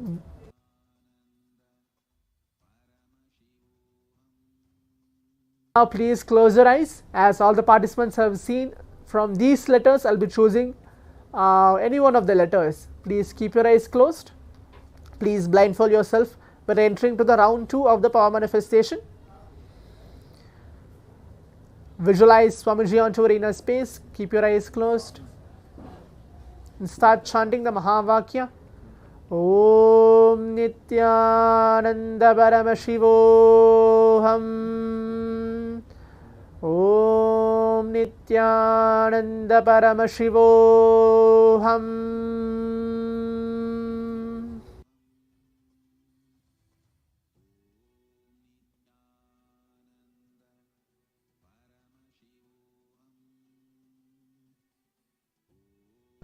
The round 2 of the power manifestation has started. Please keep your eyes closed. Do not open your eyes. Just see, even though whatever is appearing to you, keep seeing. Do not focus, do not concentrate. Just be in the space of oneness, receiving Swamiji onto our being right now.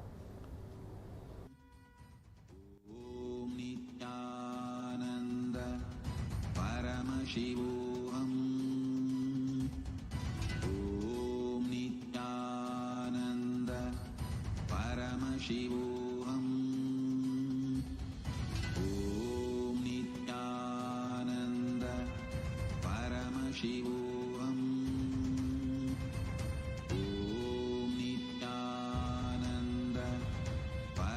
Paramashivoham. Om Nithyananda Paramashivoham. Om Nithyananda Paramashivoham. Om Nithyananda Paramashivoham.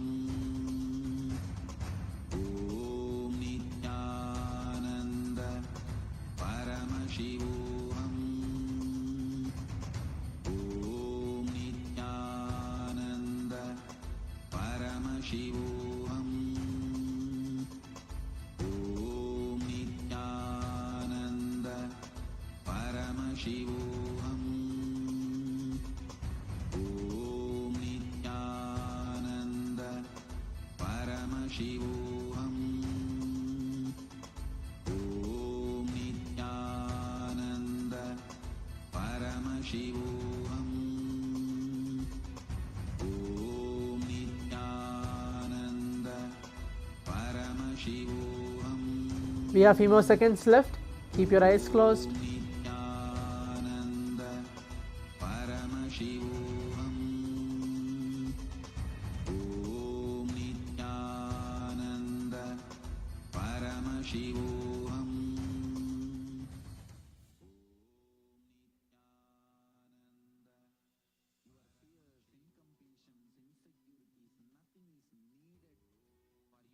Yes, now requesting all the participants, the round 2 of the power manifestation has been completed. You can relax and take off your eye bands. Please open your eyes. Please open your eyes.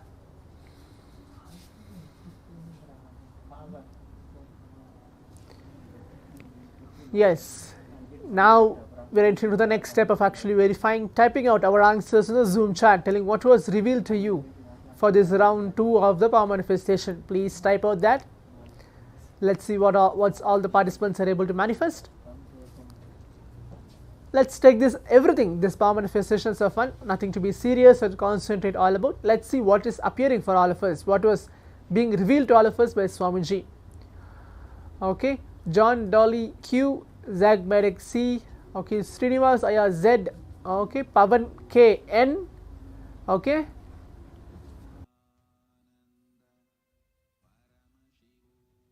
Okay, please continue to leave a message. Raghunathanaya, you can leave the message as well.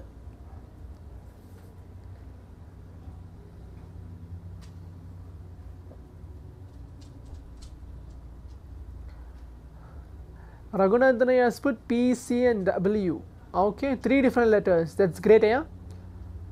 Okay, let's give a few more seconds for that, for all the participants to leave the message telling what was revealed to you through your third eye.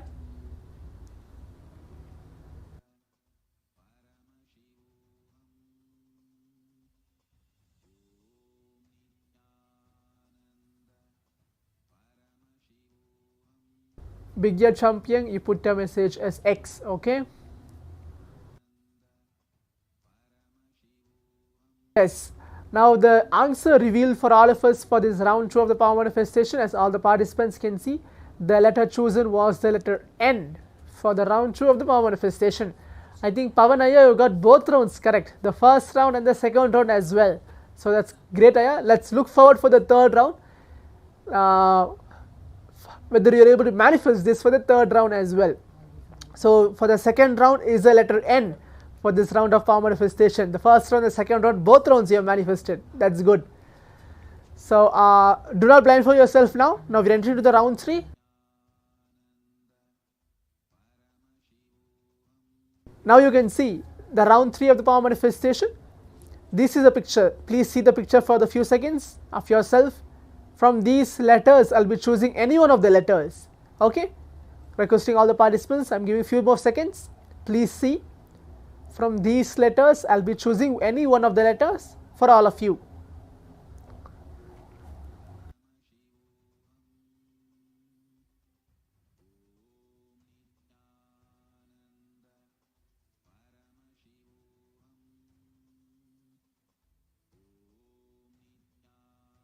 Now requesting all the participants, we can begin the round 3 of the power manifestation. Please keep your eyes closed. Please blindfold yourself. We're entering to the round 3 of the power manifestation. Please keep your eyes closed. Visualize Swamiji onto your inner space. Just be normal, just be casual. Do not concentrate, do not focus. Just receive Swamiji. Feel that Swamiji is part of you. The Paramashiva component is inside you.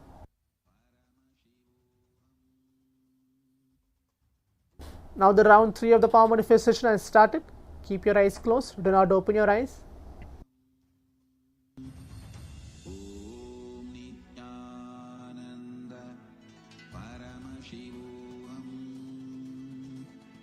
Om Nithyananda Paramashivoham. Om Nithyananda Paramashivoham. Om Nithyananda Paramashivoham. Om Nithyananda Paramashivoham. Om Nithyananda Paramashivoham. Om Nithyananda Paramashivoham. Om Nithyananda Paramashivoham. Om Nithyananda Paramashivoham. Om Nithyananda Paramashivoham.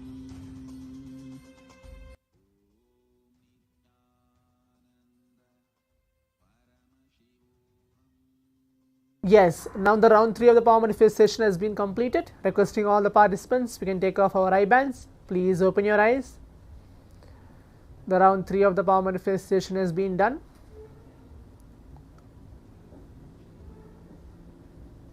Please open your eyes. Good. Now again as well, let's take few minutes of our time going and typing out on the Zoom chat what was revealed to you for the round 3 of the power manifestation.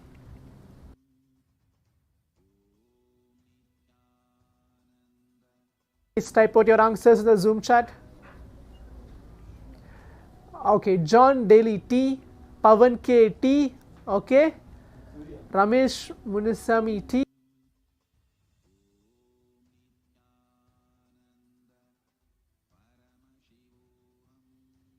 Zak Madod O, okay, Begyan Chumping, I saw X again, okay. Let's give few more seconds before we move on to the next step. Srinivasaya, what you are able to see? Okay, you put the letter A, okay. Raghunathanaya, what you are able to see? Chalaya has put a message Y, okay.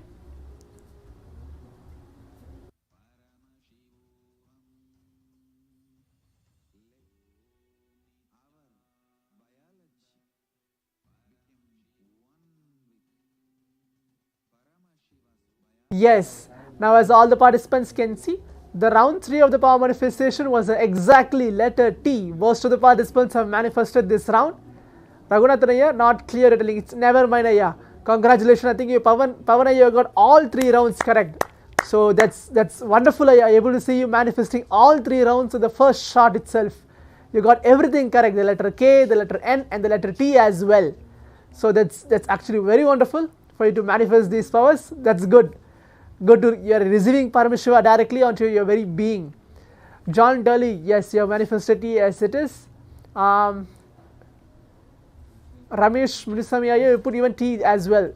Yes, good. Good, Ayya. Pavan K, that's good, Ayya. You are receiving Swamiji. More and more we manifest these powers, we are receiving the space of Paramashiva. The Paramashiva component in ourself will manifest.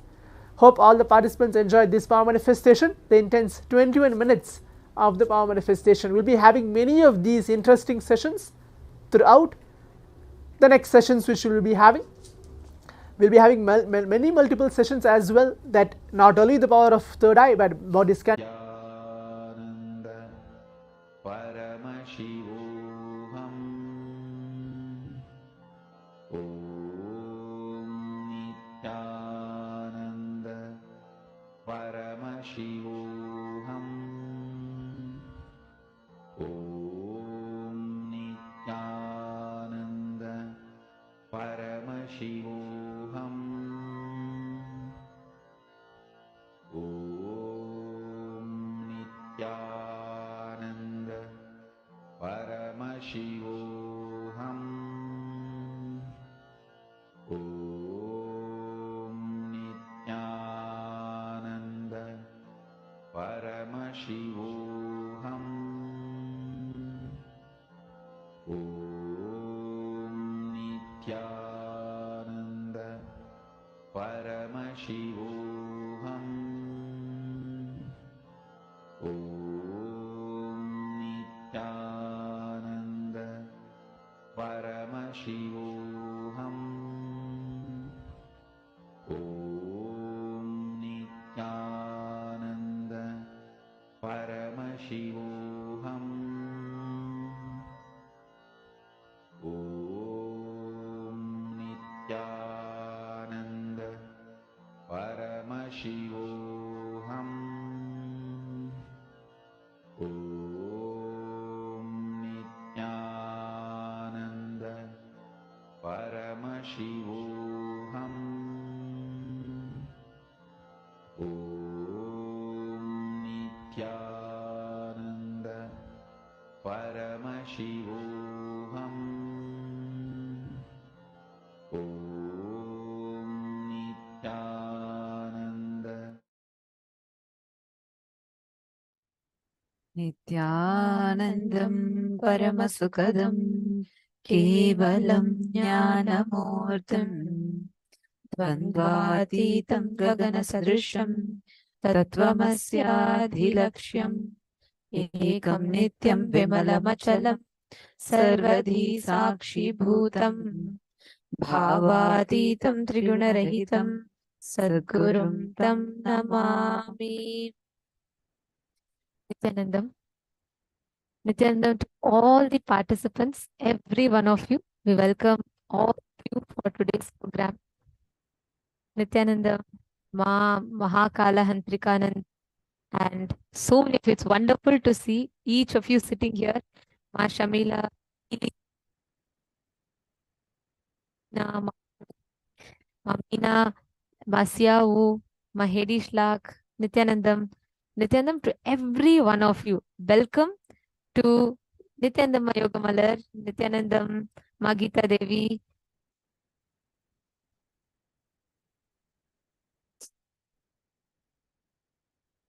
Nithyanandam, every one of you. Thank you for joining with us today. Today is a very, very important day.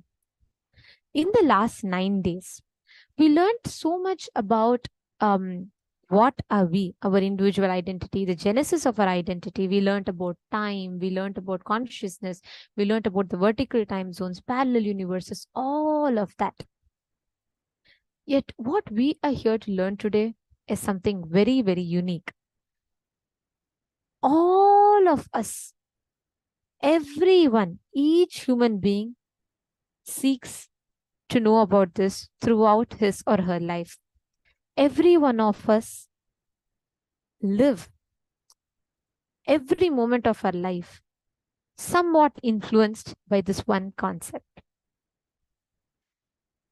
There's a very beautiful story in the Mahabharata. Mahabharata is an Purana of Hinduism, an epic of Hinduism. And it so happens that Yudhishthira and his 5 brothers, or his 4 brothers, they're all walking in the forest. And as they walk, they're extremely thirsty, and the heat is scorching, and they're extremely thirsty, and they are looking for water. And Yudhishthira, the eldest amongst all, asks, they see furthest place from where they're standing, and further away, there's a place where there's a lot of lush green. And there's a lot of, birds around, and they're sure that there must be some kind of a water source there, water body there. So Yudhishthira first asks one of his 4 brothers to go and see and tell them if they're able to, find water there. So this brother goes and he walks towards that direction. He goes there. He sees a beautiful nature, a beautiful pond, everything there. And the water there is so beautiful. And he seems so like, they're all waiting to drink that water. They're all extremely thirsty. So he thinks, okay, first let me take a sip of water and then I'll go and inform all my brothers about it. So he goes and he is about to take the water. At that time, he hears a voice which says, stop. Before you take the water, you should answer my questions. Arjuna is shocked. He's like, why? Who's it? Who's asking this? He chooses to ignore and he drinks the water. He falls unconscious and dies. Then, after a long time, since this brother has not returned, the next brother, Sahadeva, goes and he also faces the same situation. He goes to take the water. He sees the beautiful greenery. He goes there. He's shocked to see his brother lying dead. And he goes there to take the water and he hears the same voice. But still he takes the water. He also dies. This happens. Next, the next brother goes. Nakula goes. He also faces the same fate. Next, Bhima goes. He also faces the same fate. All four brothers are dead. Now, Yudhishthira, who's been waiting for a very long time, he wonders what's up, why every brother who's going is not returning. So he goes along. And when he goes, he's shocked to find his four brothers laying dead. And he's extremely, he's in anguish. And he goes to take the water to try and sprinkle water on them. That time, he hears this voice. Again, the voice tells, I want, before you consume my water, you have to answer my questions. And Yudhishthira says, yes, ask whatever question you want. I'm ready to answer. And the voice says, if you answer my question correctly, I'll grant you one boon. And if not, you will also have to die, same as your brothers. And very beautifully it goes that the voice asks that, what is the most mysterious thing on planet Earth? And Yudhishthira responds saying, everyone knows every day millions are born and millions die. And yet everyone who comes to planet Earth still thinks that, they're going to live forever. And they try to do everything to live forever. That is the most mysterious thing. Then the magical voice that appears is, it reveals itself saying that it is a yaksha. Yaksha is a divine being. And then he tells, since you have answered my question correctly, you get to choose any one of your brothers to come to life. And Yudhishthira says, all right, if that is the case, please restore the life of Nakula or Sahadeva, one of them. Then Yaksha is surprised. Why them? He tells beautifully, they are my stepmother's son. As my mother's son, I am alive. But my stepmother's sons, one of them should be alive. That becomes my dharma. And then the story goes on that the Yaksha becomes so happy and restores the life of all of the brothers. The story beautifully tells how all of us, every one of us, come to planet Earth. We all see every day thousands are born, thousands die. We all know we are going to die someday. And yet we all try to make our life, thinking we are going to be here permanently. We do things, everything thinking we're going to be here forever. That is why death is one of the most mysterious subject. Swamiji beautifully tells, if you do not know death, every moment of your life you are dying. If you know death, even through death, you are living. That is what we are going to be learning today. This is a very, very, very, I should say, a very deep subject. And for most of us, I think almost all of us, except if you have already been through that conscious death process with the grace and blessings of Swamiji. Otherwise, the very word death is almost frightening for us. How many of you here, at least even before meeting Swamiji, it's like you can't even hear that word. It just terrorizes you to even hear it. we are going to be delving deep into that. The most beautiful thing about this is the moment you go through this conscious death process.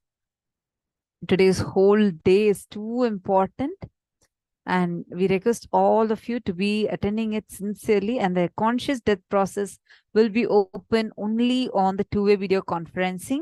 So we request all of you to please join us on the Zoom rooms through paramashivoham.org. You can sign up through that and join. The conscious death process will literally remove all the fears that you are holding inside. Swamiji says so beautifully. All our fears are rooted in just this one fear, the fear of death. It is just rooted in that one fear, the fear of death. If you are able to overcome this fear of death, nothing can shake you, nothing can put you through any kind of anxiety, panic attack, or fears, phobias. All of these will just simply disappear, and you'll have the courage, strength to face your fears. So today, we are going to be learning about this. The first and the foremost thing we are going to be learning as a very first session is the session on the science of Jiva Samadhi. How to live even through death, going beyond death and eternally living, the science of Jiva Samadhi. Let's listen about this powerful Samadhi directly from Swamiji.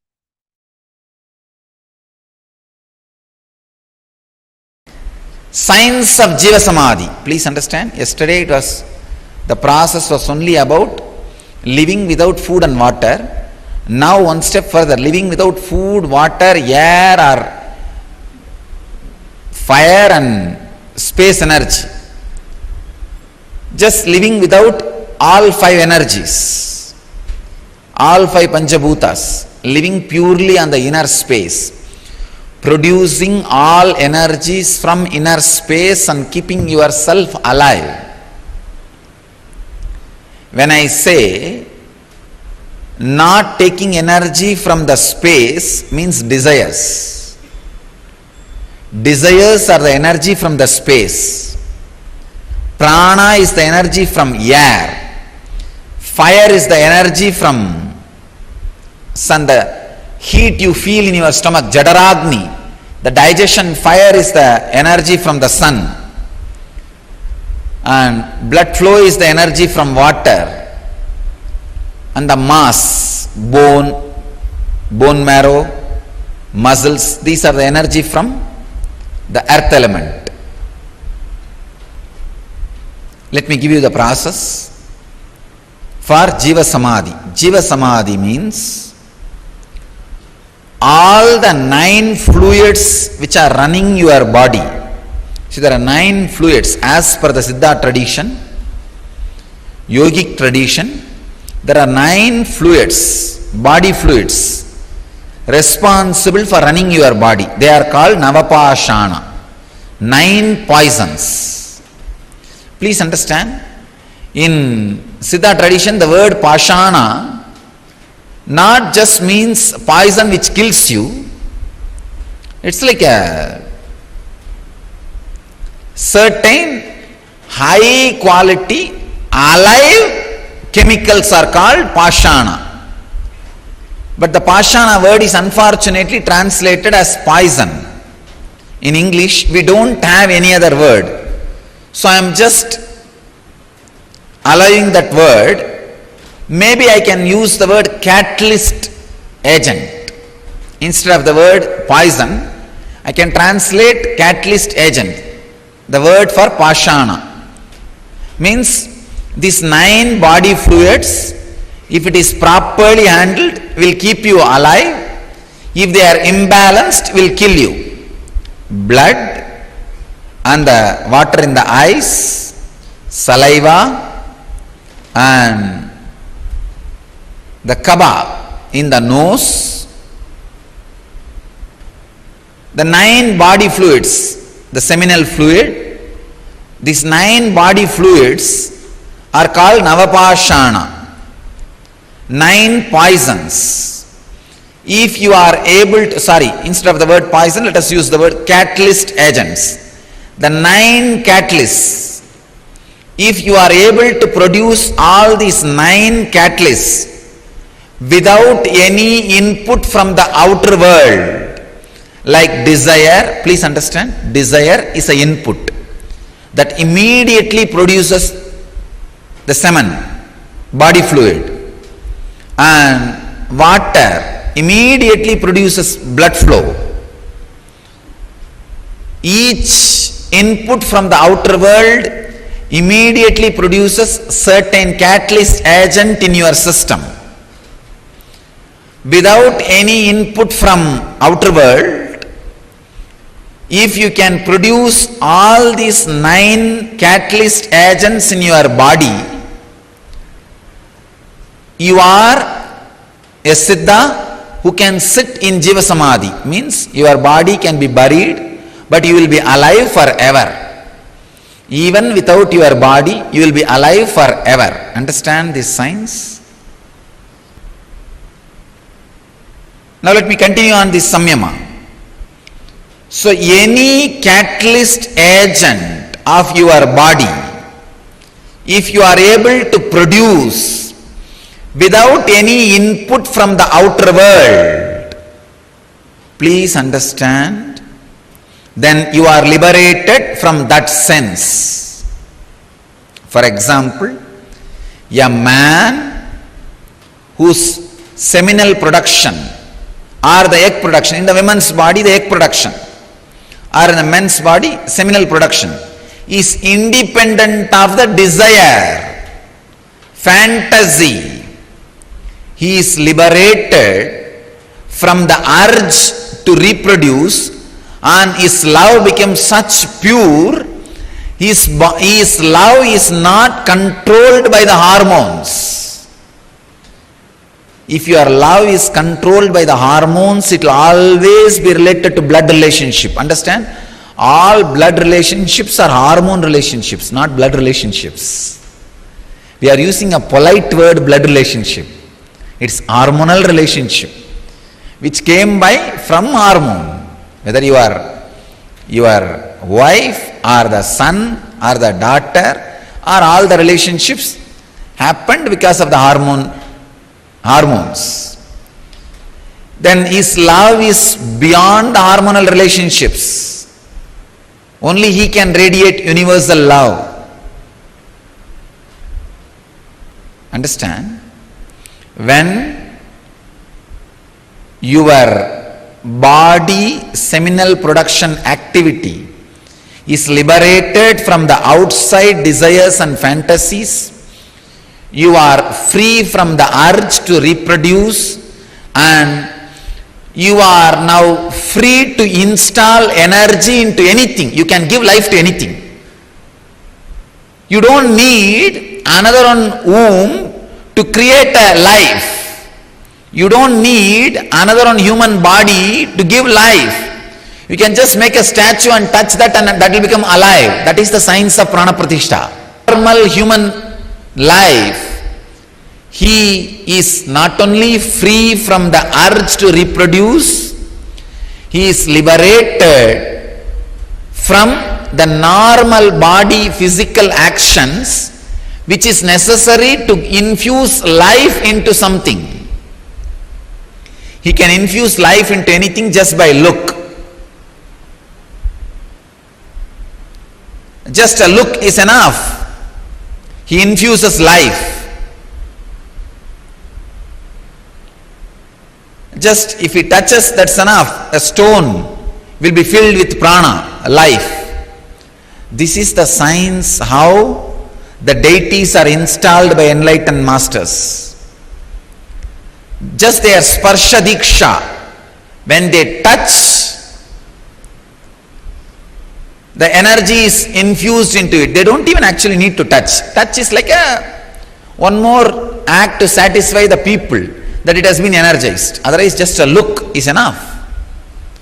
Look is enough to infuse energy into the body or a stone or a metal or anything.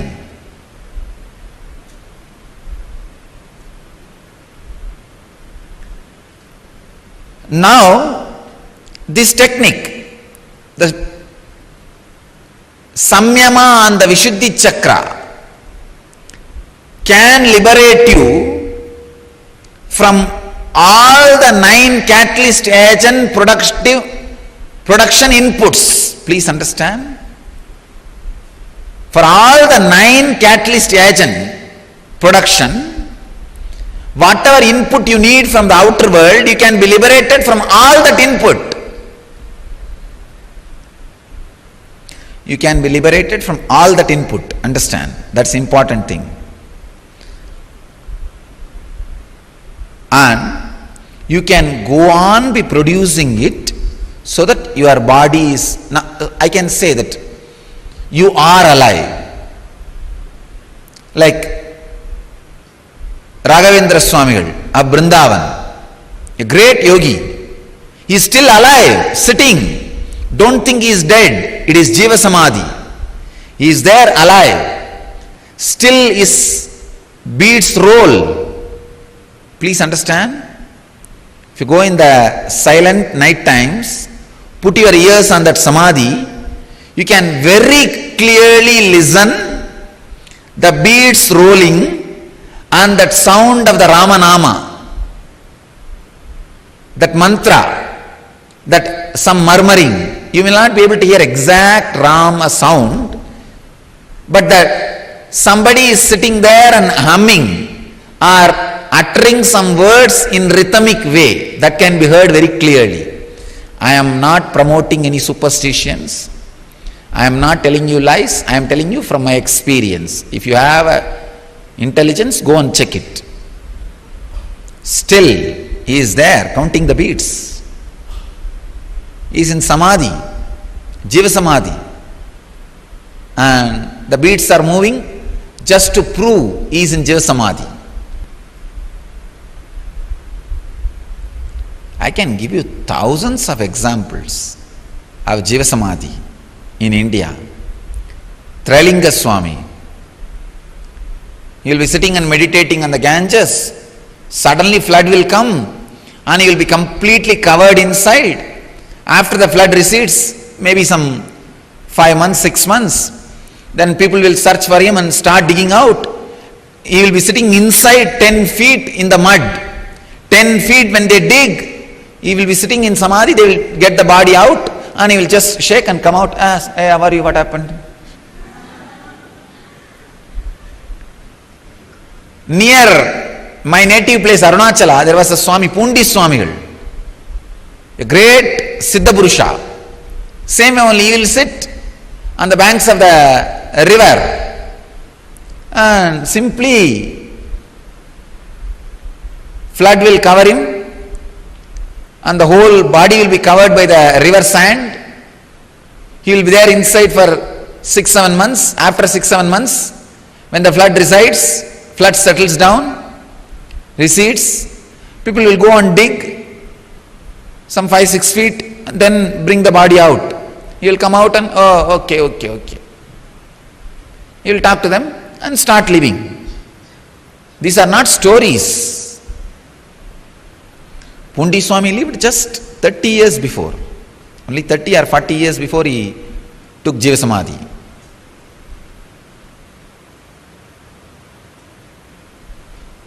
He is a next generation to Ramana Maharshi. Must be 30 to 50 years only. He would have had Jiva Samadhi. And Trailinga Swami, he also lived. He was seen by Ramakrishna had darshan of Trailinga Swami. Vivekananda had darshan of Trailinga Swami. Means 100 years before.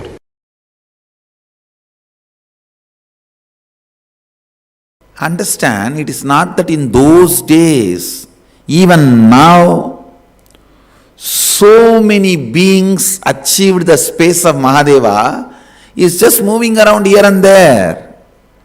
They are all available. Kinaram Baba is one of the great Aghori, lived in Varanasi. His recorded biography goes to 440 years. Please understand.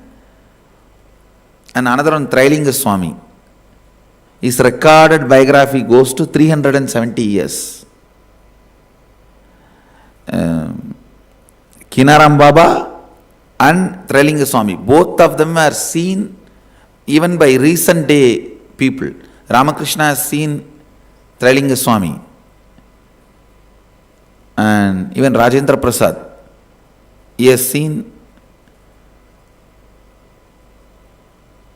the Trailinga Swami. They were all just in last 100 years names. Maybe Kinaram Baba may be a little older, but historical figures, not legendary figures or mythical figures who lived here now in reality. Kinaram Baba used to have a cart. Whenever he wants to go and give darshan to some devotees, wants to see somebody, will just tap the cart and it will fly. It will fly wherever he wants to go. He will go and bless people, then he will come back. Using the physical body. Using the physical body, he will go. And Trailinga Swami beyond. He will not even move. He will be sitting here and appearing in 10 places.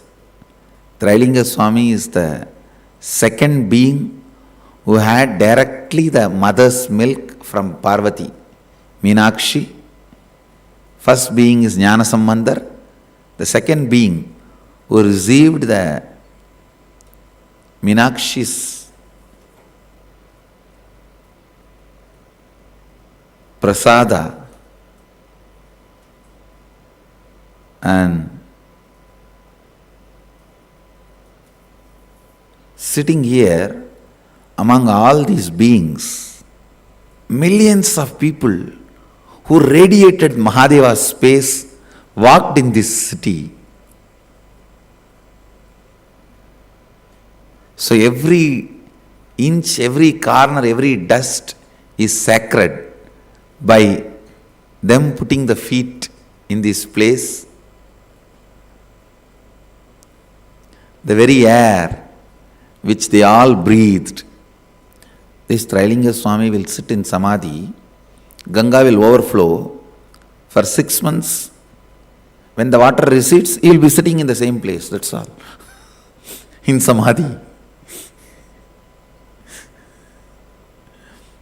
There is no physical, physiological, psychological rules for them. Just breaking everything.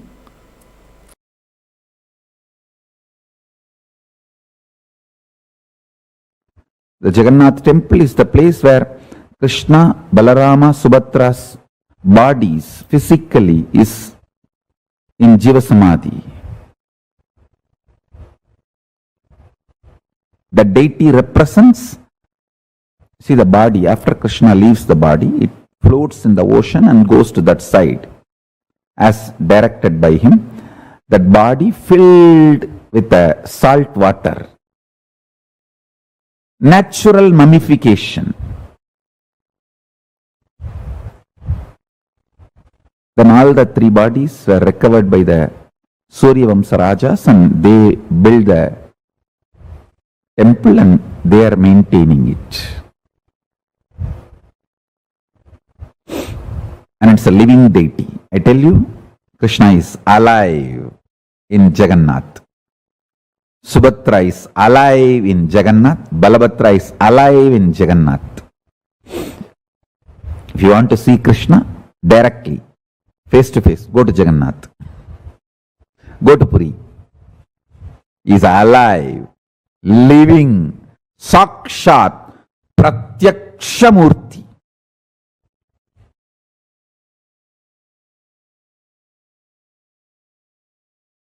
It's a science. Just like mummification in Egypt. That is a smaller level. It is the science which can take you up to Swargaloka. Only deification can take you to Kailasa. Because Hindus have mastered this science in a much grander and ultimate way. Deification is 1,000 times greater, powerful methodology than mummification. Mummification can lead you up to Swargaloka. Bhur, Bhuva, Suva. Not more than that. You can be at the most Indra. Maximum. Not even that. All that. It's not that everyone who goes to Swargaloka becomes Indra. No.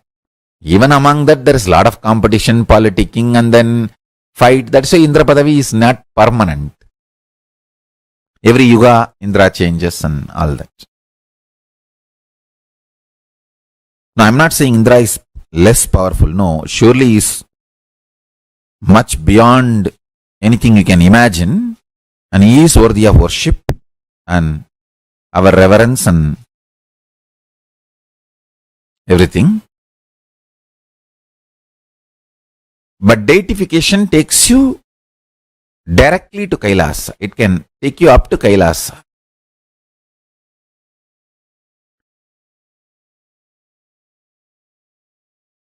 Human beings should not die. When the science is available from Kailasa, why should you die? No. No death. Blessed are those who achieve Swarupa Samadhi, but at least Jiva Samadhi. At least Jiva Samadhi. Jiva Samadhi means your body will be left after you stop using. It will be there, but it will not show any of the symptoms of death. It will not decay, it will not stink, it will not go into any deformity. Just it will be there as if you are in Samadhi. Swarupa Samadhi means like Jnana Sambandhar, Andal, Vallalar, carrying the body itself. Body will not be left. It will just dissolve into the light.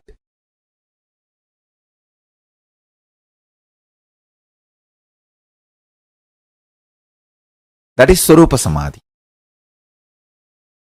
Whether you achieve the state of Swarupa Samadhi or not, at least Jiva Samadhi. Human beings should achieve at least Jiva Samadhi state. Because the science is available to all of us.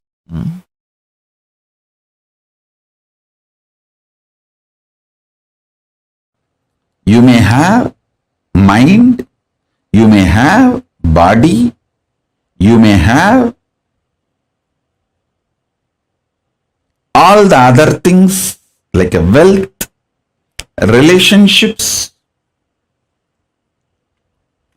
but you are consciousness.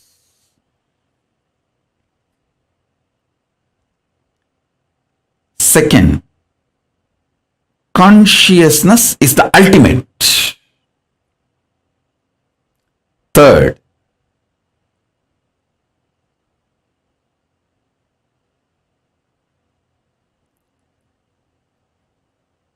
declaring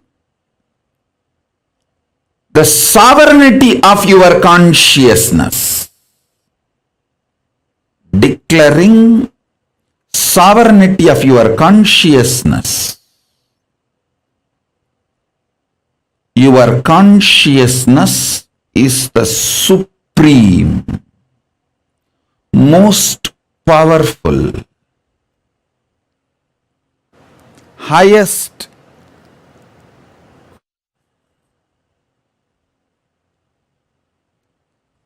your consciousness is supreme, most powerful, highest existence. Listen.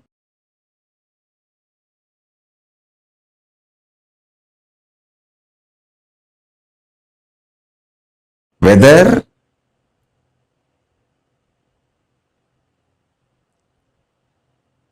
the yoga you are asked to do, stretching your body,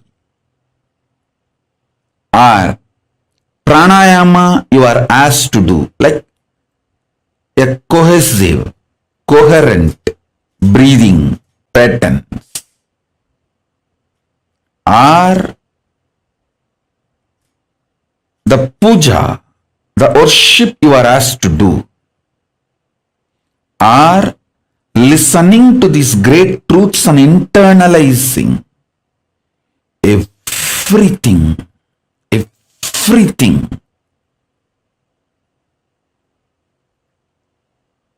In Hinduism, everything is to make you express your conscious sovereignty, manifest your conscious sovereignty.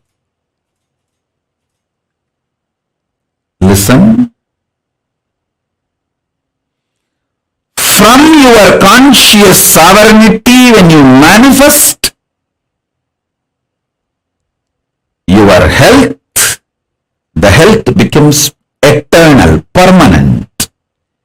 From your conscious sovereignty, if you manifest economical independence, that becomes eternal, permanent and good to you and to the society, because a conscious sovereign being will never harm society and generate wealth. Understand? There are many people wealthy by grabbing, centralizing, redistributing, not by generating. The real wealth is always generation focused, generating focused, not just redistribution or grabbing. A conscious being will be wealthy by generating, not by grabbing or redistribution, being part of this redistribution loop. So understand, a conscious being, when he declares his conscious sovereignty and manifests health, it will be an absolute perfect health. He knows how long to live and he knows when to leave. I can give the example of Paramashivoham. Even after leaving the body, his body did not go through any symptoms of death, deterioration of death. My own Guru, Isaki Swami, 3 days after death, his body was just fresh, alive. My Guru Kukumal asked, Bhagavan, please do Bhatmasana, we have to keep you in Jaya Samadhi. His body just locked itself in Bhatmasana and we kept in Jaya Samadhi.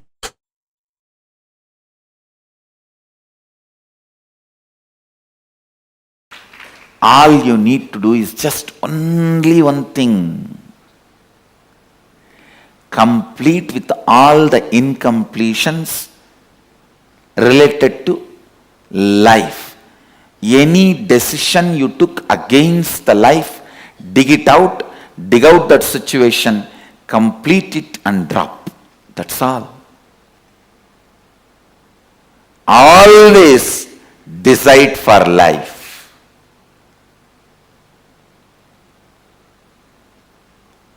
You have a right to live. With this context of Ishavasyam idagum sarvam yatkincha jagatyam jagat. Even if you have not achieved that context, decide to live and align that context to you more and more. Because you have not yet achieved that context, don't decide not to live or against the life. No. Decide to live. Declare. Decide. My DNA, I have the authority to reprogram, deprogram, program as I want. Decide to live. And even if one corner of you has self-doubt, I have decided many times not to live, what to do? I don't care. Now I am deciding to live. And whenever those decisions against life comes up, I'll clean it up, but I am declaring and deciding to live.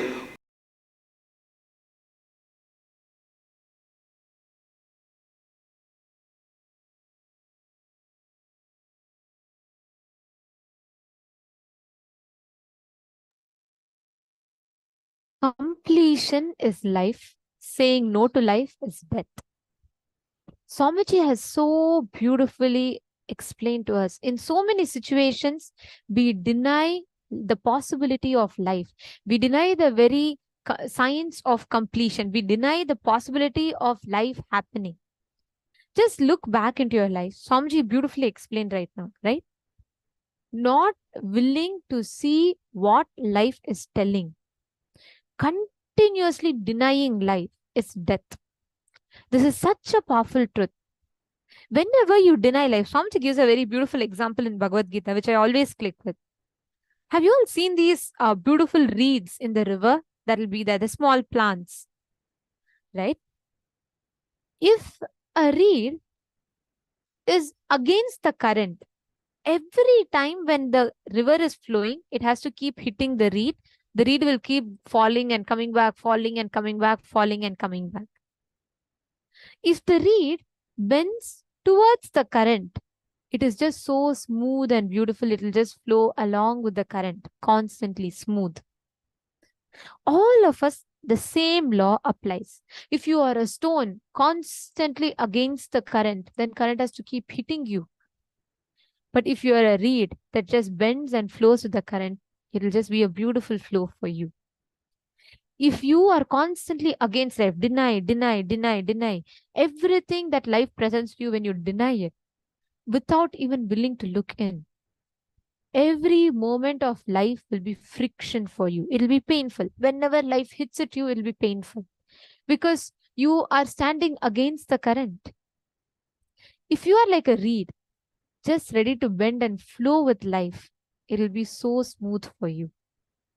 Swamiji has so beautifully summed up the essence of life and literally like the gist of living a conflict-free life to all of us. And this is the essence of what we should be, how we should be like. How many of you are understanding this?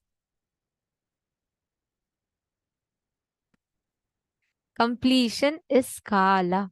Completion is Kala Bhairava. And you willing to stand with incompletion is destroying, literally sabotaging what Kala Bhairava gives you. When you decide to do completion, even in the ferocious smile of Kala Bhairava, you see that compassion and love. You enjoy that sweet compassion. If you decide to side the inauthenticity, standing with arrogance, then you only see the large fangs-like teeth of Kala Bhairavas. That is a law of life that Swamiji very beautifully summarized for all of us. Are you all understanding, catching it? See, please understand, every moment, whenever we are denying the possibility of completion, just look back into your life. Multiple times, we have the, we are unwilling to accept, or we are unwilling to change what life presents to us, according to what life presents to us. And constantly, we fight the flow of life. We deny. Whenever we feel like, I am right. And this is what, everything is happening to me properly. I am doing everything properly. Why should I accept? The moment you start that justification, the moment you pick up that conflict, you just become like a rock. Then what happens? Swamiji used a very beautiful word, right? Swamiji said, every moment life rubs, the time rubs on you, it'll be painful because there'll be so much of friction. Every second that the time rubs on you, which is the skin of the cosmos, touches your skin, there'll be pain. There'll be tremendous friction. All the anti-life thought currents only lead to friction. Every time you say yes to life, when you say yes to your possibility of completion, it is like lubricating. And then every moment that life presents to you, there'll be so much of healing. It'll be so smooth. Catching it? Now, how many of you many times feel like I have tried this completion too many times. I know it doesn't work for me. I think it's what somebody is saying working for everyone else, but I don't think it is made for me. I'm not kind of person who can sit and complete and all. How many of you entertain the thought currents which deviate you from the path of completion? How many of you entertain these thought currents? Can I request everyone to post?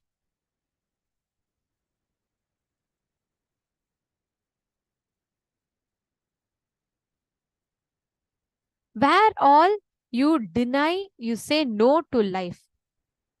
Can I request all of you to please post? Understand, saying no to life is saying no to Kala Bhairava. Saying no to life is saying no to the possibility of existence. Saying no to your highest possibility. And Swamiji said, this is the spiritual suicide. Constantly, when you deny life, you do the Atma Hatya. And Swamiji tells beautifully that the science of Jiva Samadhi is immense life positivity. Wherever you made decisions against life, every situation, every place that you have made decision against life, please look in and pen them down. I request everyone to please write that down. See, which are all the situations when you made decision against life? The thought currents you entertained, which is against life.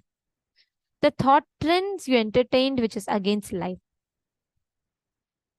Whether you feel, oh, my boss is hitting at me, or you feel like, why my spouse is always firing me, I don't like it.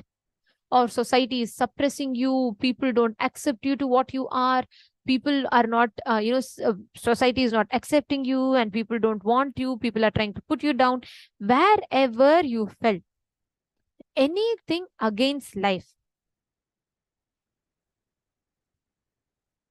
understand, every decision where you make a statement saying, okay, I don't want to listen, I don't want to do this, I don't want people all, I think people are all against me. All these thought currents that you create, all these decisions against life is like standing against the army of Kala Bhairava. Nobody can win. Like Swamiji said, even if you bring the whole 7 billion people on planet Earth and stand, nobody can stand that one glare of Kala Bhairava, just one look.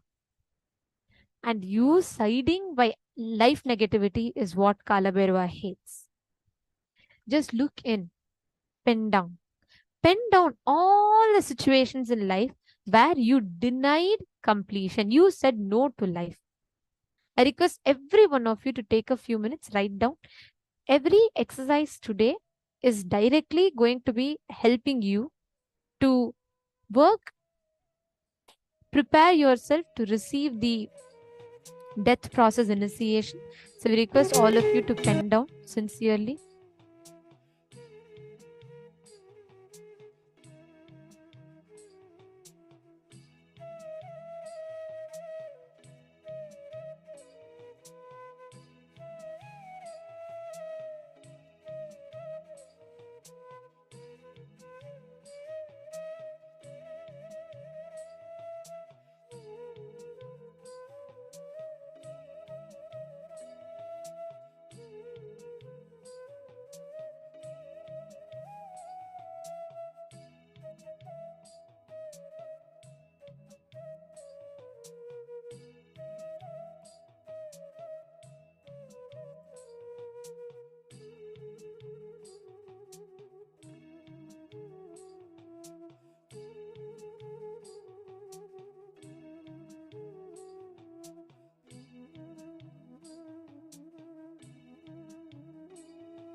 Please relax. Hope all of you have finished writing now. Alright. Now, understand, never deny the possibility of completion in life. Don't deny the possibility of completion in life. Many times, Lakshmi is saying, I see that out of incompletions, I decided against life. Understand, Swamiji tells, please listen to this very carefully. Every time you deny life, you create that space where all diseases start manifesting in you. Listen very carefully. Multiple times deciding against life becomes cancer for us. It's a very, very important revelation to the humanity. If the people, anyone that is constantly against life, we all think it's okay to tell, you know what, I wish I die, I don't want this. Constantly denying life is atmahatya, suicide. Constantly deciding against life is spiritual suicide.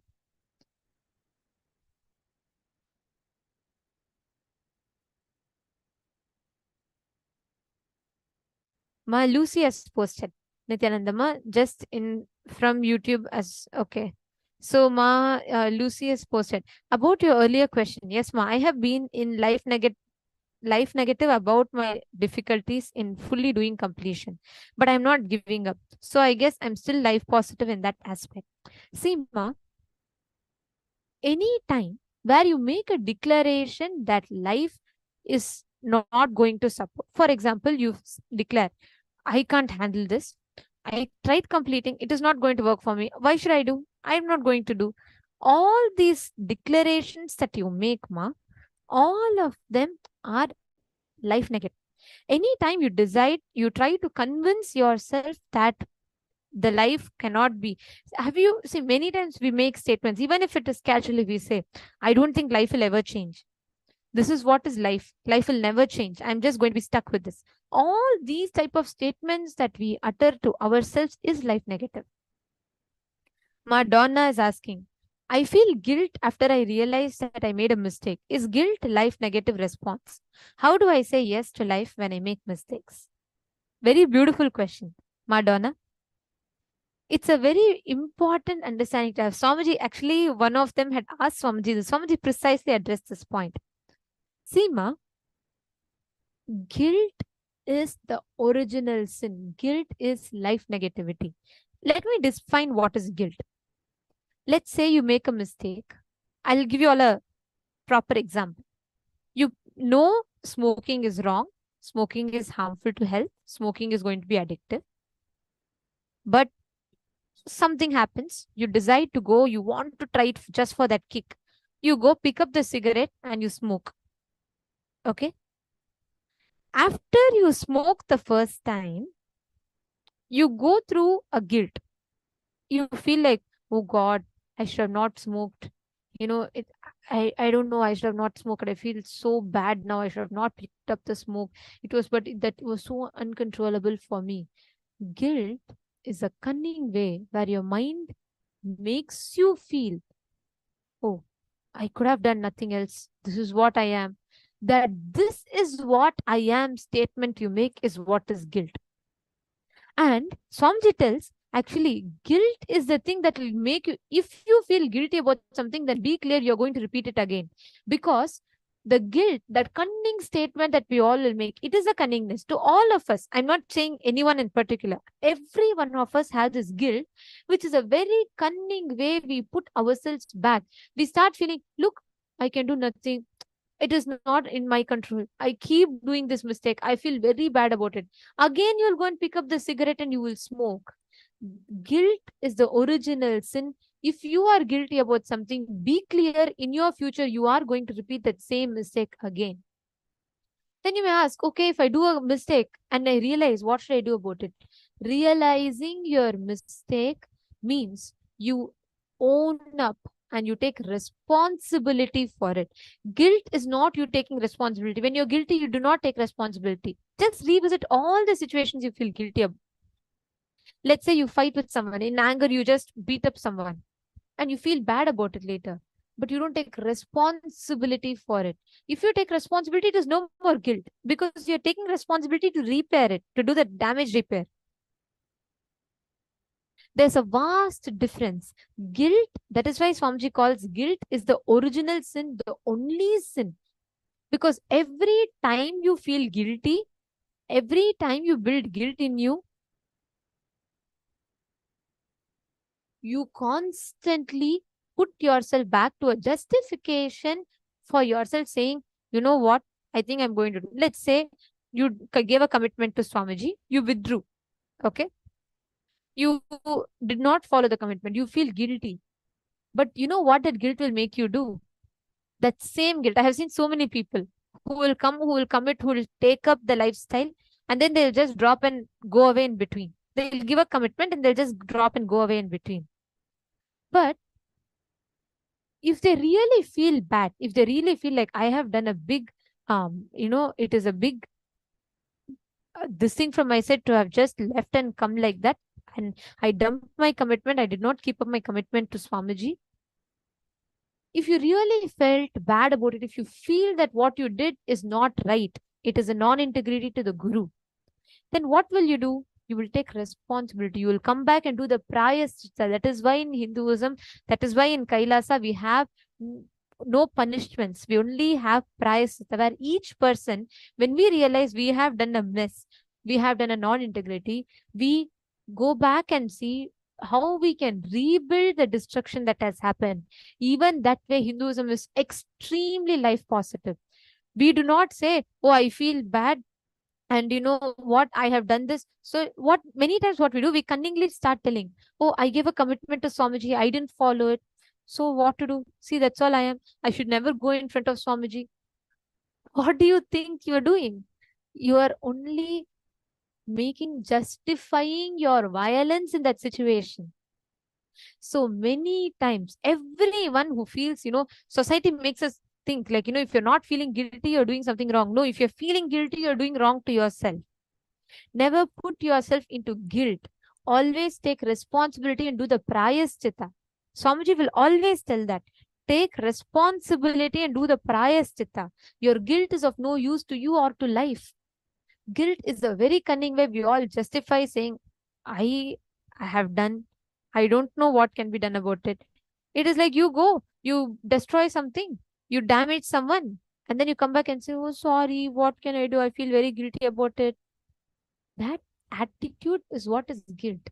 Understand, guilt is the way we all justify cunningly, we all justify our violence. So never think guilt is the right thing to have. Guilt will never make you transform in life. Swamiji will tell, if anyone feels guilty about what they did, be sure they're going to repeat it again in the future. If anyone feels really for you to repent what you did, you taking responsibility is a solution. Madonna, does this answer your question? It is for all of us. Actually, anytime, whenever we feel guilty, right? Swamiji will tell that. Be sure you're going to repeat it again. Don't think guilt is something right, because society instills so much of hypocrisy in us. Oh, I feel very bad for you. I'm so sorry. I feel very guilty. That guilt is extremely superficial. Even inside us, what we're all trained to think that way. See, it's not that all of us consciously decide, but that is a cunningness of the mind. The real way is every time you feel, let's say, Ma, you did something wrong. Okay. Next time onwards, do a prayaschitta. Means take responsibility to go and rebuild the commitment which you dropped. Take responsibility to go back and rebuild. That is really repenting for what you did and coming back. That is the right approach. Okay? Great. Hope this answered your question.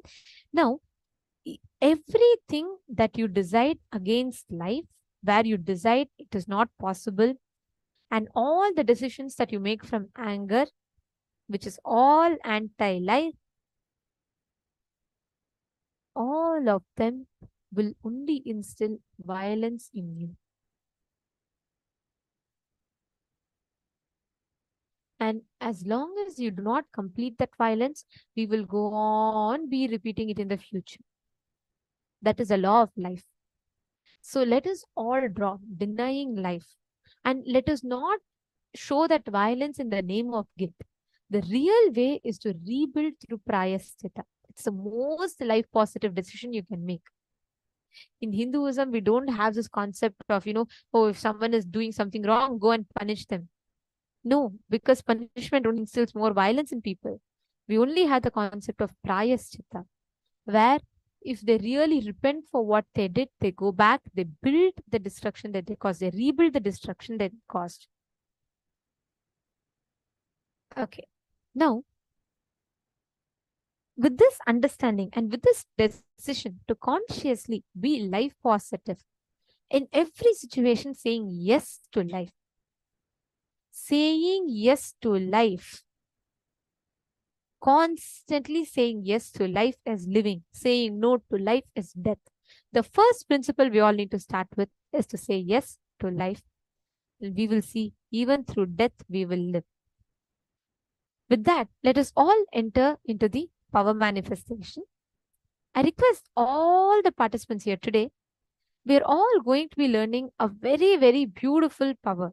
We are all going to be manifesting the power of Akashic readings today. How many of you are curious? You want to know about your past, present, and future? How many of you are very curious? Like, is it possible for us to know? Is time travel possible? Or, is it real that we all can access past, present, and future? Okay. A lot of you seem to be curious. Understand? In the canvas called time, time is like a vast canvas. Okay. Let's say it's like a big wall. Okay. Now, in a huge 50 feet wall, let's say extend 3 feet, just cubicles, like a partition from the wall. Now, I make you stand inside the partition. You have a 3 feet partition to your left. You have a 3 feet partition to your right. And that partition is just put close to the wall.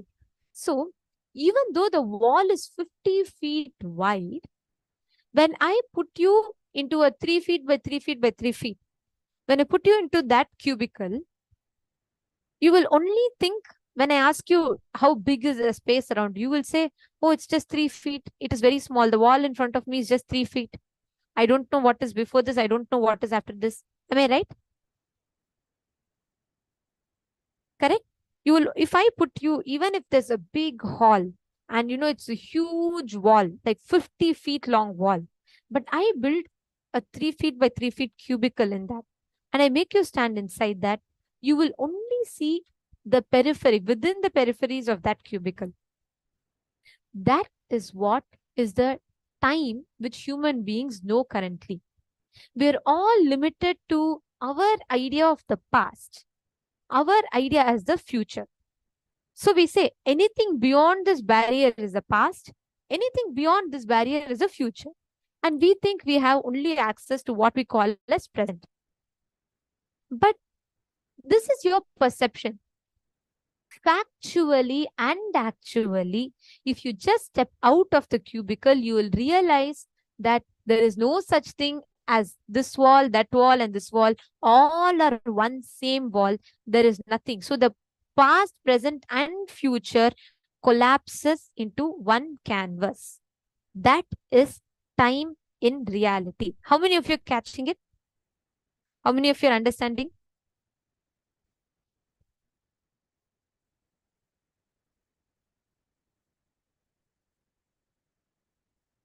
How many of you are getting it?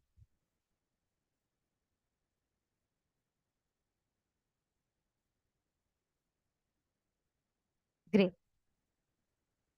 Now, understand, all of us are inside that cubicle. We're all saying, okay, I only know this much. I can only see my present. I don't know the past. I don't know the future.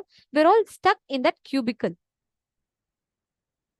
Now, Akashic reading is the power where Swamiji literally awakens all of our ability to go beyond the boundaries of time. As long as you're a human being, you are stuck in the Kala Chakra, in the time loop.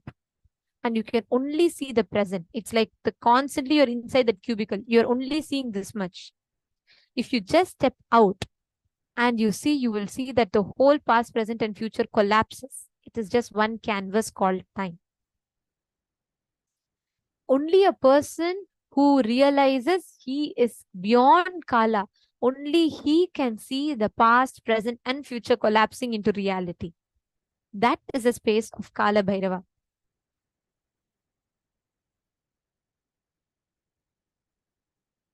Are you all getting it? So today, all of us are going to be manifesting this exact power of Akashic reading, where all your so-called past, present, and future, whatever we understand as past, present, and future, is stored in this vast canvas. It is called the cosmic archives. Anybody who wills, who has a conscious will to know, they can access these cosmic archives. And Kala Bhairava, Bhagavan Kala Bhairava, is the Lord of Time who has the key to the cosmic archives. And today, with this initiation, Swamiji is opening up as the most compassionate way.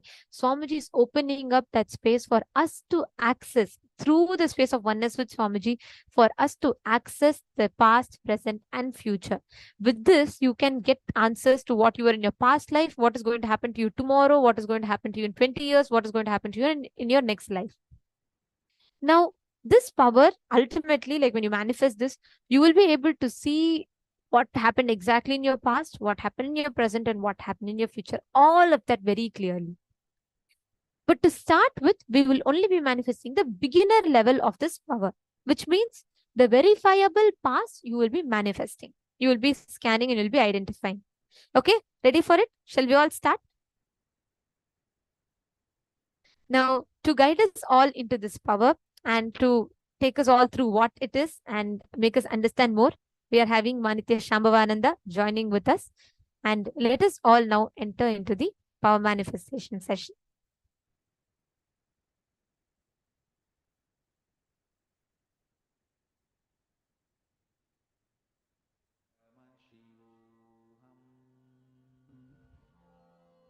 I didn't see.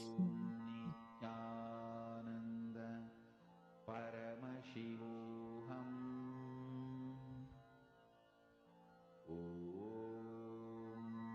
Nithyananda Paramashivoham. Om Nithyananda Paramashivoham. Om Nithyananda Paramashivoham. Om Nithyananda Paramashivoham. Om Nithyananda Paramashivoham. Om Nithyananda Paramashivoham. Om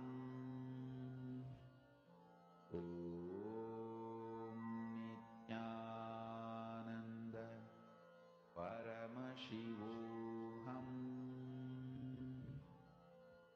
Om Nithyananda Paramashivoham. Om Nithyananda Paramashivoham. Om Nithyananda Paramashivoham. Om Nithyananda Paramashivoham. Om Nithyananda Paramashivoham. Om Nithyananda Paramashivoham. Om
Ma Sri Lakshmi, you had asked a question I saw, which you were saying that what exactly does it mean, the past, present, and future collapsing into reality? What that means is, Ma, when you understand that past, present, and future do not actually exist, that's literally what it means. The whole time dimension that we understand is another spatial dimension at one level when you see it. You're seeing a slice of time. That is why you think it's moving constantly, it's running constantly. But when you see the time as a whole, when you're able to see it from the perspective of space, not from the perspective of length, breadth, and depth, that's when you're able to perceive the time as it is, not as some perception you have built about it. Like, what do I mean by perception? Like, when we are happy, time goes fast. When we're sad, time goes so slow. If we're really bored with something, you'll see literally that class will never end. You'll be like, how long is this class going to go on? You'll feel like the watch has stopped working because your perception is influencing the time. But when you see time as it is, you're no longer affected by it. There's actually a very beautiful story, a beautiful incident. There was a sadhu. He was the Matadhipati. He was the Pitadhishwar of a certain mat. He was a pontiff of a monastery. In his room, he used to have the walls covered in clocks. Every part of the wall will have clocks on it. Clocks, alarm clocks, watches, everywhere. Swamiji actually shares this. And the most funniest thing is, each clock will have a different time on it. He may have been in India somewhere, but all the clocks will have a different time on it. No two clocks will have the same time on it. Imagine a room full of clocks. His bedroom, the room which he stays in, works in, is full of clocks, each one a different time. He does not know which time is which clock. He is the head of a monastery. He has programs he attends to, people he attends to, various rituals he attends to. Swamiji asked him, how do you manage? Like, how do you do? He says, whenever I want to do something, I will choose which clock and I'll make it that time. See the power. He's saying that at that point, If I need to go for something, I will choose whichever clock's time I want it to be. But without missing any rituals timings, without missing any, you no longer have an independent existence that can trouble you, that can affect you. Did that answer your question, Sri Lakshmi Kottupalli?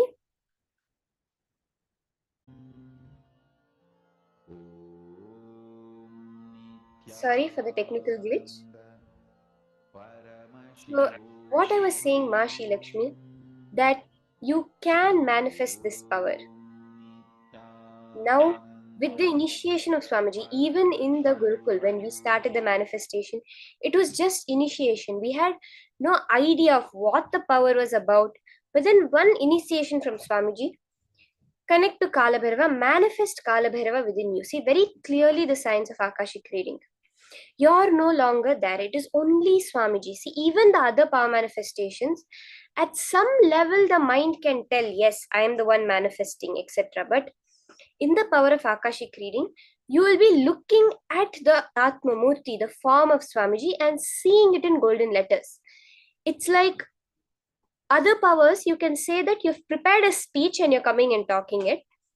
But the power of Akashic reading is having the text of the speech in front of you and you're just reading it out. You've never read it before. You have no idea what it's about. You just have the text and you're reading it out. That is what this power of Akashic reading is. So it's fully Kala Bhairava's manifestation, which will make you manifest the power now. Let's start with the Shastra Pramana, the scriptural reference for this power of Akashic readings.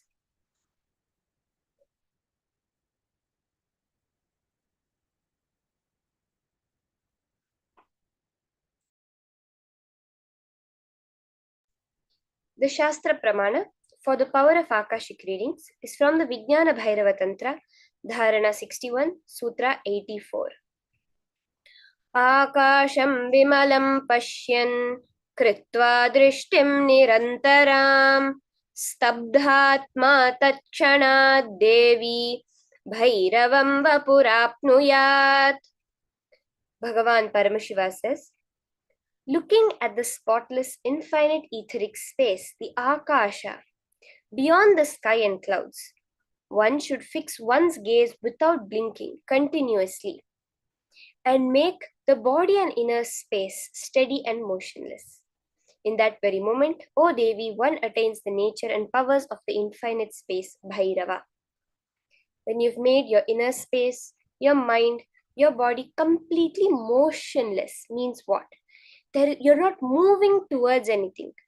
See, in life, we're always seeing the past or we're seeing the future.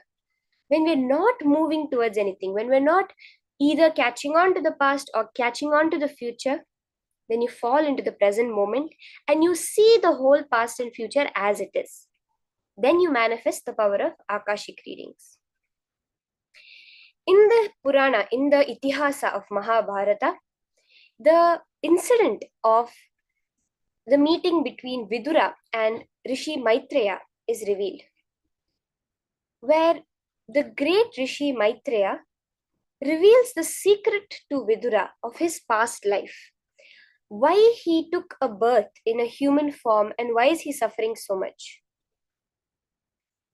Sage Rishi Maitreya accessed the Akashic records, the Maharloka, and told Vidura that he was not an ordinary man, but was in fact an incarnation of Yamaraja, the Lord of Death. He was to play the part of a so-called Shudra for hundreds of years, being cursed by Manduka Muni. So this is from the Srimad Bhagavatam, Canto 1, Chapter 13, Text 15, which it's very clearly revealed how Rishi Maitreya was able to access the Akashic records and narrate incidents from the past of the life of Vidura.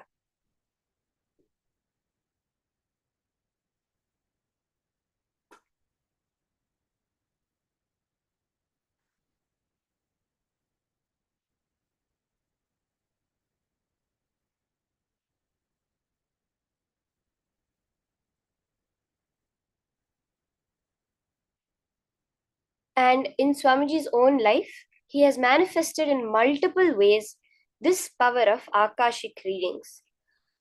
One very prominent incident which Swamiji narrates is from his life when he was with Narayana Swami Tata, one of the gurus of his gurus, who was well known in Tiruvannamalai to see remote distances at ease. One day, a senior police officer came to Narayana Swami Tata seeking help to find a thief for whom they were searching for the last week. So Narayana Swami Tata turned towards the Supreme Pontiff of Hinduism to Swamiji and asked him to see the whereabouts. Very clearly, Swamiji saw, and not only saw the happening that was happening somewhere else, and also projected it within the mirror to the police officer, and the police officer himself was able to see the happening and caught the thief in that same location.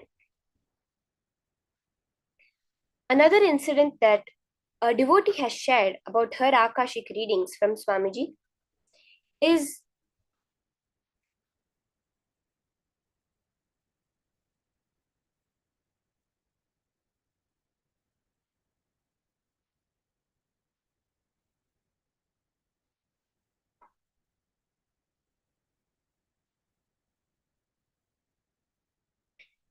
when she shares that in the IA, in the Inner Awakening program in August 2013, when Kalabhairava did, when she asked in the Akashic readings, and the exact answer Kalabhairava said about the future manifested. She shares, at a time when I did not know what to do with my life, Swamiji took the time to help me in many ways. Swamiji looked at my horoscope and told me I will always have lots of money. I wondered how this would be since I wasn't working and did not have much money.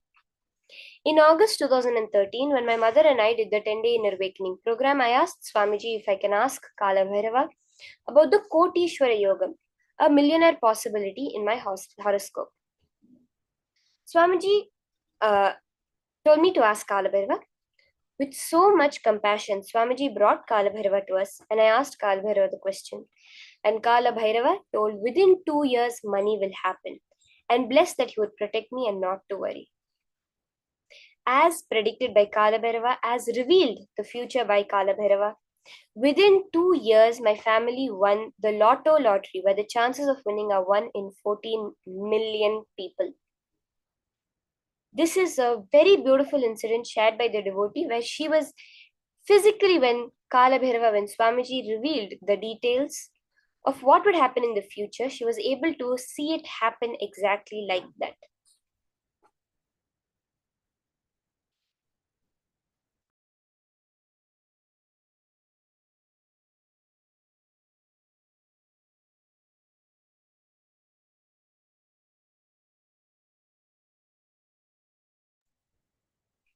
Now, we're all also going to be manifesting this power very beautifully. When Swamiji had initiated us, immediately we saw so many balasans, so many of us manifesting the power. Just a date will be given, and we'll be able to, a person's name will be given, and we can find out their date of birth, can find out some incidents from their past, and many other things like this. So now, when we are doing the power manifestation, it's very important for us to remember that while we're doing the power manifestation, when we're practicing, when we're working towards the manifestation, we'll do the verifiable future. Some questions from a verifiable future. We'll not be starting with scan a verifiable past. We'll not be starting with scanning our future, what may happen, may not happen, or even the past of like our past lives or something like that. We'll start with incidents that we can verify so that we can see how the manifestation exactly is happening for us. Okay? Even actually, this is not some kind of, you can understand very clearly how the power manifestation happens. All information of the cosmos is always stored. See, the laws of the cosmos, laws of quantum physics say no information can be destroyed. Even if you have a hard drive which has a certain amount of information on it and you break it, if you're able to collect back every particle of it and put it back together in this exact same way, you will still have that information, because information can never be destroyed. So then there was an issue that had come up, which is when something falls into a black hole What happens to it? Is it not information being lost? It can never be retrieved from a black hole. That's when modern science discovered the holographic principle, which is the very fundamental understanding that we have of oneness, which what modern science sees as a holographic principle. Every point in the universe carries the information of the whole. Every point, even the small bit of air in front of you, has the information of everything from the Big Bang, from before the Big Bang, whatever has happened up till now, and whatever will happen in the future until the end. That is what is the Maharloka, that cosmic archives. It's not a book somewhere, it's not a hard drive somewhere. It is the very fabric of cosmos, the time layer of cosmos that we are going to be scanning now. Okay? So let's enter into the power manifestation session.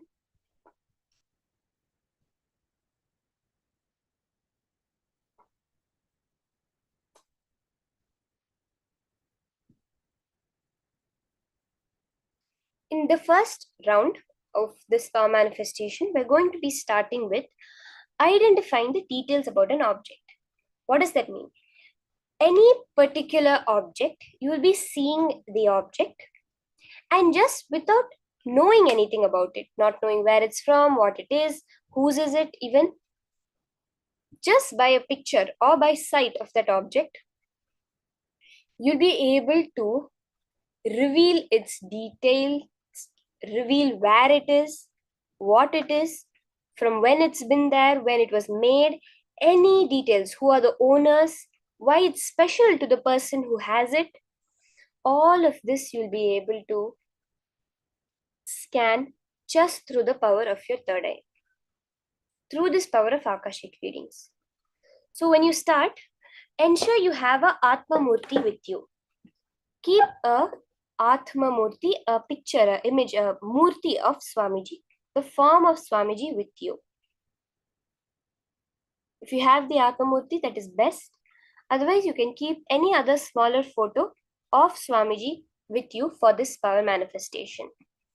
If you have the Jnananjana Aushadha, you can put it on the Swamiji Atma Murti and on your own third eye and two eyes for this power manifestation.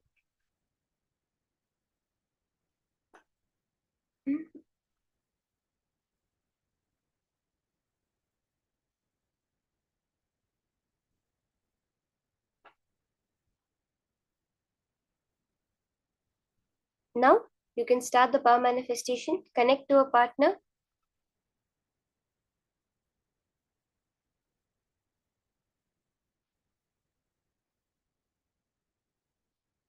and request them to give you a certain object. You can get a picture of that object, that will be very helpful. And just by seeing the picture, tell your partner not to reveal any details or any whereabouts, where that object is now. Just a simple picture of that object. Then remember Swamiji in your third eye, chant the Mahavakya, and just open your eyes through all your three eyes, your two eyes and your third eye. Look at the form, the image, the picture of Swamiji, the Atma Murti of Swamiji, and see the golden letters that will appear. Whatever appears to you as golden letters,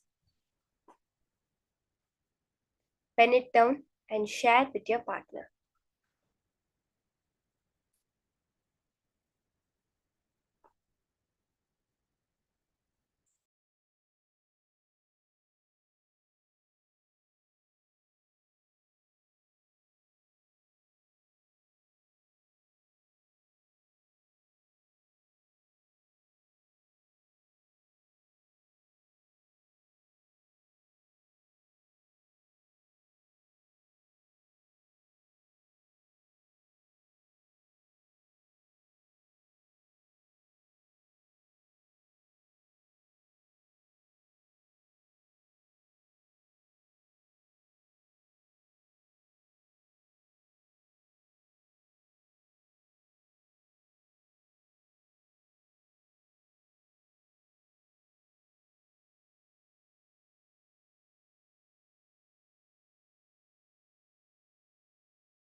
as you're doing the manifestation, look at the pure golden letters, the golden images that are appearing on Swamiji's form. As you're doing the power manifestation, look at the form of Swamiji with all your three eyes, chant the Mahavakya, and whatever appears on in golden letters, just reveal that to your partner. If you see the Akashic readings, whenever the initiated disciples do, it will literally, their eyes will be moving like they're reading. Because when you do the power manifestation, when you do the Akashic reading, very clearly the words will appear on the screen. All you're doing is collapsing the time dimension by not involving yourself into it anymore, not involving your length, breadth, and depth. Whatever thoughts you may be having, whatever ideas you may be having, visualizations you may be having, or any even cognitions or decisions you may be having.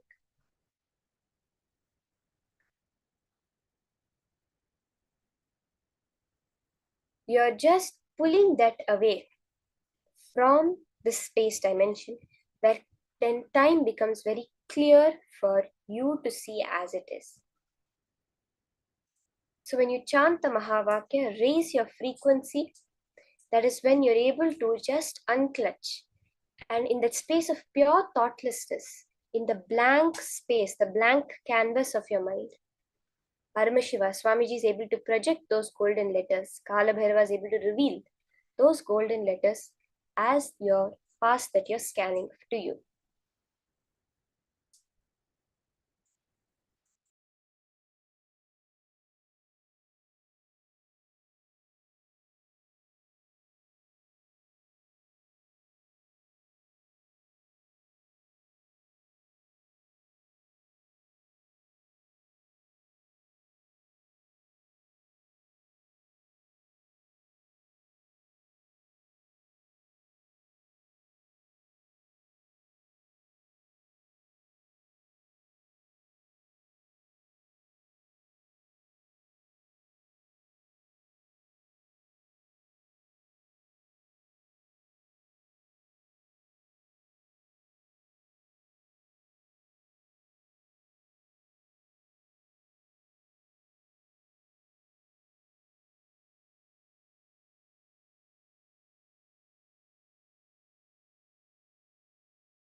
Verify it with your partner. Once you see whatever appears, as you've seen it, tell your partner. See, even if you're not sure exactly, when you're scanning it, it'll come as pure golden letters. It'll come as golden lines on a black empty space or on Swamiji's figure.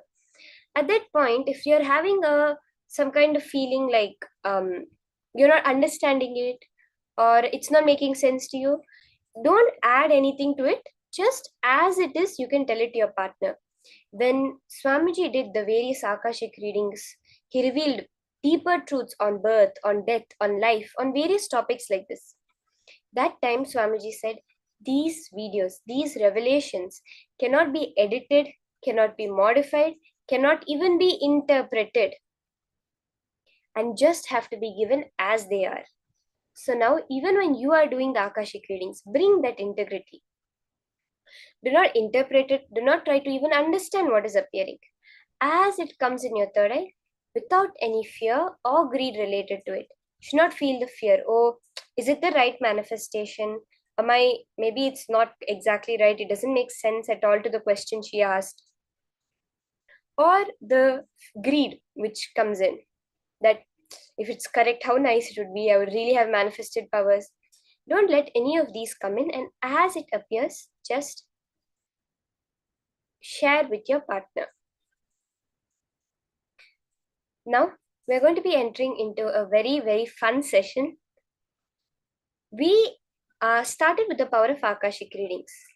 That power of time, that Akashic records, is held by Kala Bhairava, Bhagavan Kala Bhairava, who is beyond time, who runs the whole Kala Chakra, that wheel of time. In this session, we're going to understand who exactly is Kala Bhairava and what Swamiji has revealed about the greater truths about Kala Bhairava. Let's now listen to this from Swamiji.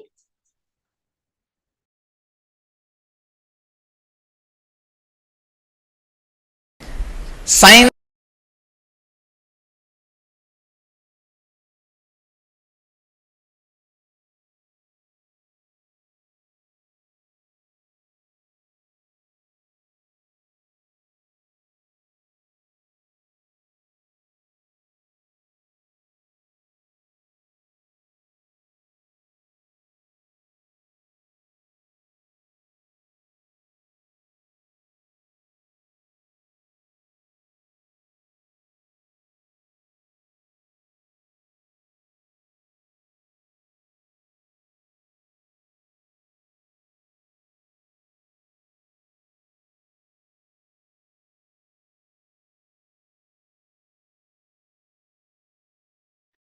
listen,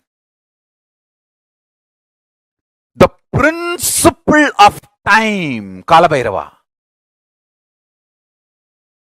Not just Kala or time, principle of Kala is Kala Bhairava. It means, listen, how Kala is experienced in our plane is different. How Kala is experienced in higher zones like a Devaloka, Bur, Bhuva, Bu is ours, Suva, Tapa, Satya, the higher vertical time zones, the higher planes. How Kala is experienced, that all that put together is principle of Kala. Principle of Kala is Kala Bhairava. Kala is part of Kala Bhairava. Understand this. So Kala Bhairava is principle of Kala.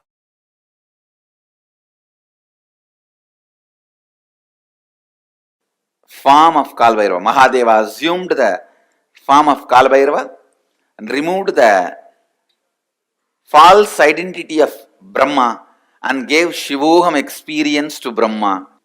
Each of Mahadeva's action is considered as one incarnation. When he came out and destroyed Daksha and his Yajna, that action is Virabhadra.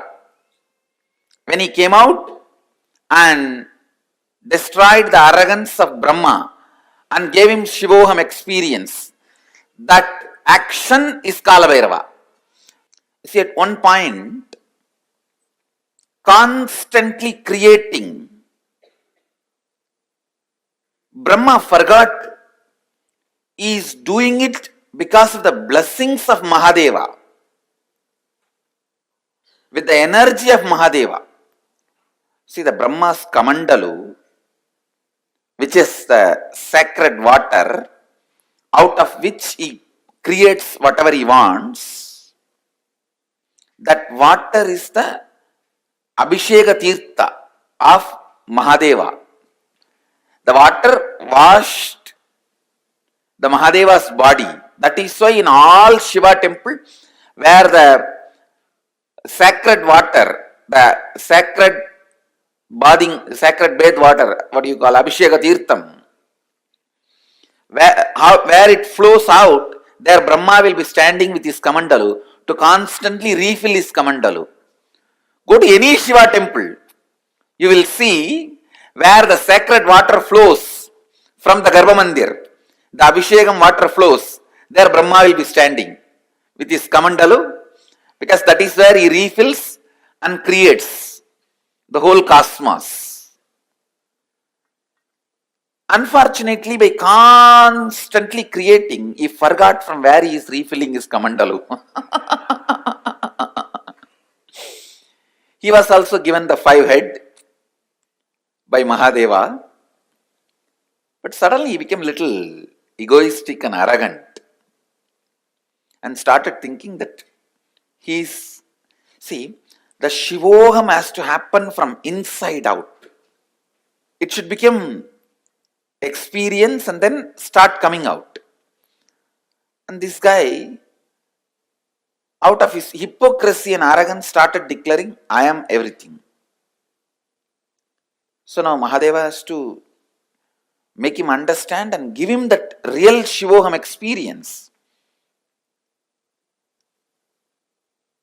So he just wakes up from his samadhi. Kalabhairava comes out. The Lord of Time comes out and just cuts that fifth head, which has become a little arrogant. The moment the fifth head is gone, Brahma realizes he is also bound by time. And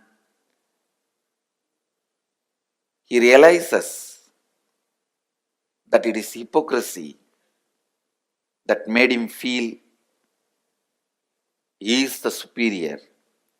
The moment he surrenders, Mahadeva again gives him the Shivoham experience and gives him the place back in his temple and says, you can start refilling your Kamandalu from now on and continue the creation. And he gives a permanent place in all temples of Mahadeva, where the Abhishekam water, the holy water, the sacred bath water goes. In that place, it's called Gomukam.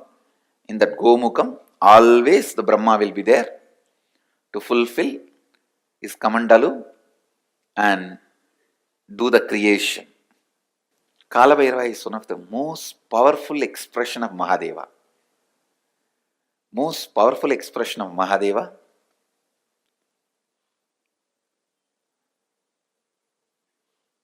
He is the energy on which all the memories are stored. All the memories are stored. Space is the energy where all visualizations are stored. Time is the energy, all memories are stored. Cosmic record keeper. All the word documents are kept with Kalbhairava. All the visual documents are kept in the space. The space, embodiment of space is Nataraja. So Nataraja keeps all the visual documents and Kalbhairava keeps all the word documents. So anything happened, happening, yet to happen,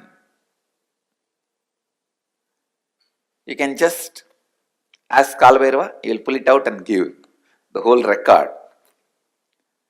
And moreover, most powerful expression, easily accessible. The moment you call, he will be there. That's the beauty of Kalbhairava.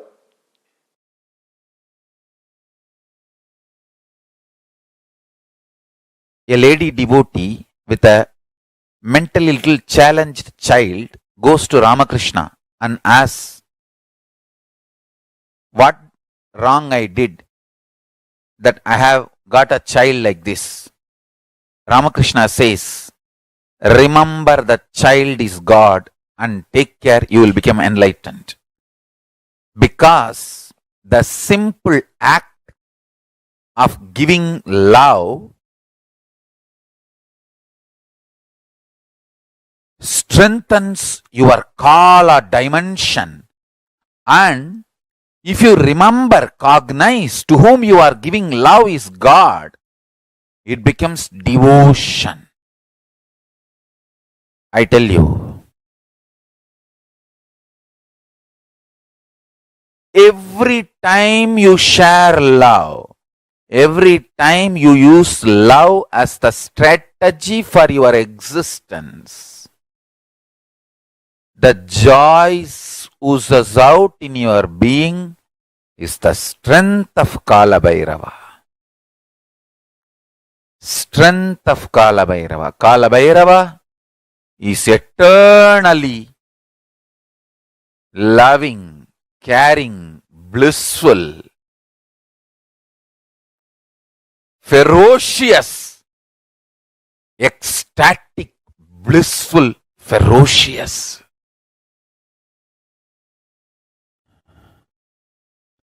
Meditate on him. Be eternally loving like him. You will be just. Understand all justness manifests from extreme love.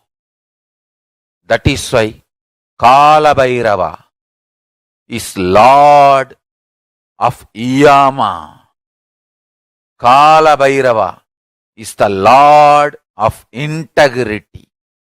Kala Bhairava is Lord of justice.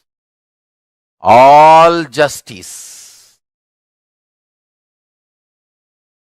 is delivered cosmically only from the pure space of love. Maintain the intense space of love. Paramashiva will raise you to the space of being a justice, delivering justice to the world. Compassionate, eternally loving are always kept in the space of delivering justice, giving justice. Understand? Extreme compassion, extreme joy, extreme ecstasy.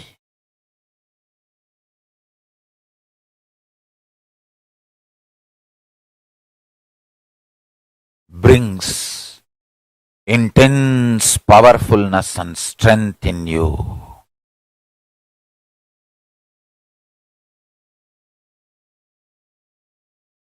Just go on be sharing smile and love to anything you see.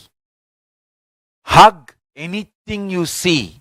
If you don't have any object in front, hug the air. You will build strong body and heavy muscles like Kala Bhairava. Listen. Listen to this Deva Rahasya. Look everything you see with love. Hug everything you see, including the air. You will build healthy, powerful, heavy body and grounded being. Superconscious flowering. Sannyasa is seeing everything you see through love, hugging everything you see. One with everything you see. People, objects, animate or inanimate. In the cosmos, there is no inanimate. In Kala, there is no inanimate. It is a space where the big bangs and black holes, planets, suns and stars and moons evolve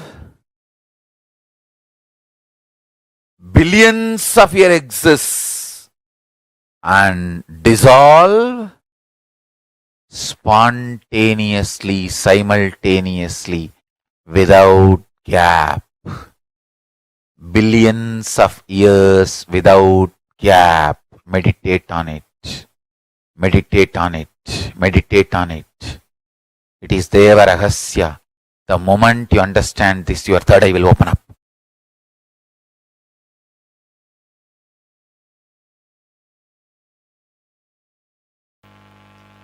Life is not for the people who claim innocence for their ignorance. who try to claim any special thing because they are victims, powerless, ignorant. No. Be very clear.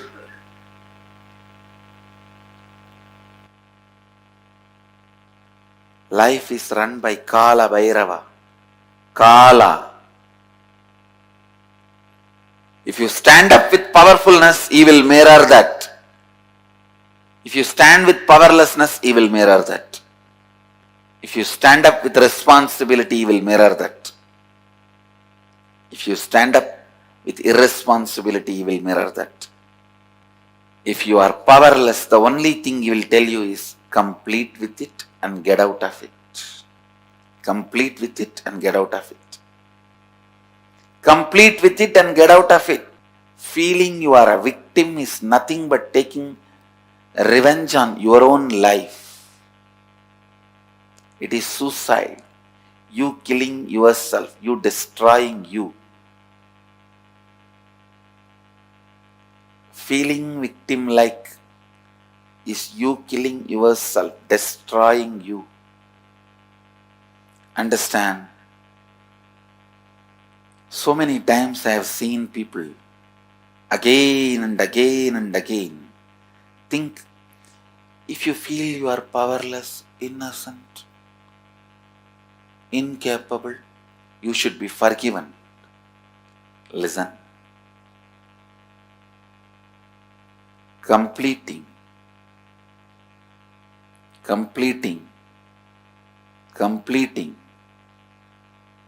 all the incompletions, getting out of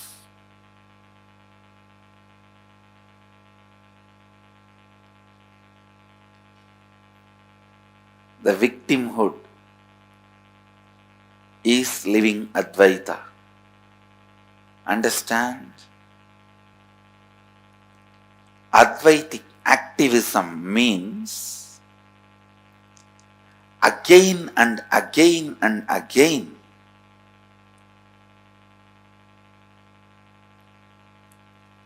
bringing yourself to perpetual completion.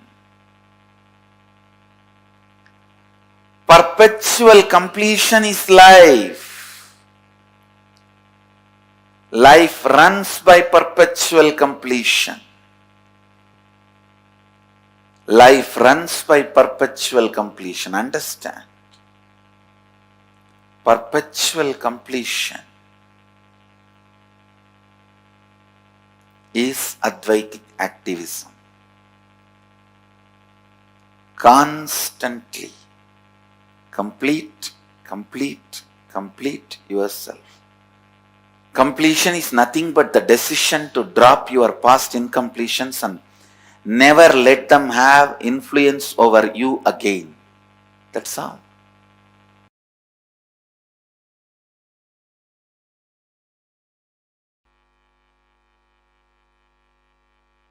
Go and tell Kalvairava, all the known incompletions I commit with you, I will complete. All the unknown incompletions is your responsibility. I am surrendering to you. And I tell you, he really responds and completes. Whenever you ask him to bring completion to you, he is embodiment of compassion. Whenever you associate you with incompletions, he is the terror. Which side you are standing only decides whether he is terror or compassionate being. He is the most compassionate if you are standing on the side of the completion. He is the ultimate terror if you are standing on the side of the incompletion.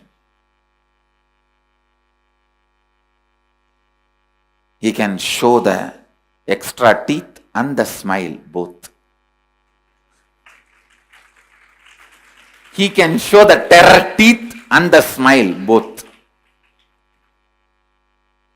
He is the only God capable of that. To terror teeth and the wide smile. If you associate yourself with completion, he has such a sweet smile for you. If you associate yourself with the incompletion, he has such a terror teeth for you. The terror teeth will grind even universes and swallow. The smile can create even universes for you.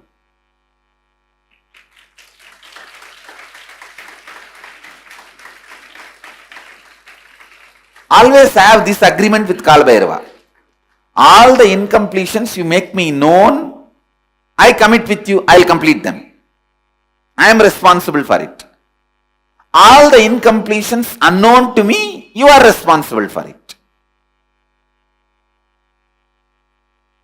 And I tell you, he always agrees for this agreement because he is teaching you this agreement.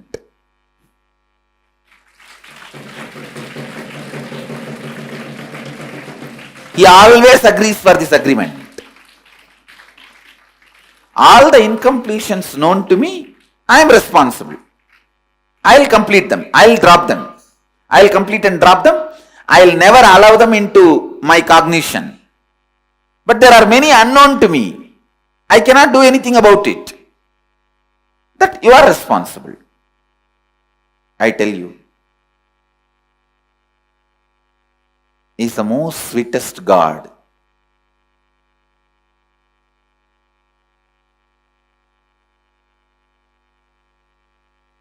He is the most sweetest God.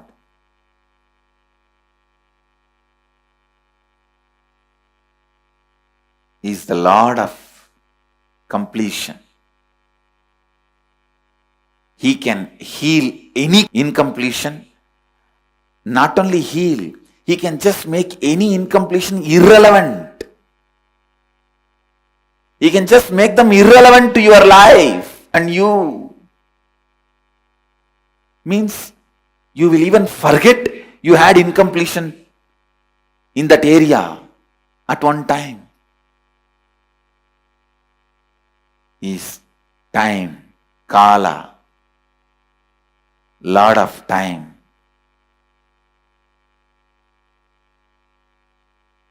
So go and tell him, all the incompletions I have about my vision, my seeing, which is known to me, I am responsible. I'll dig them out and complete and drop. Whatever is not known to me, you are responsible. Complete them. Or make them known to me so that I can complete. Either I should be Lord of life or you should be Lord of life. No third person in between you and me. That's all. Either I should be or you should be. No unknown zone, no blind spot between you and me. Not having blind spot between you and Guru is surrender. Not having blind spots between you and Kalbhairava is authenticity. No blind spots.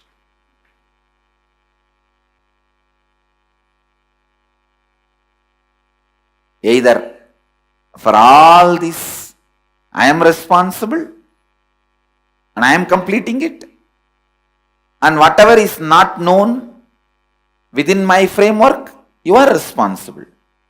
You are completing it.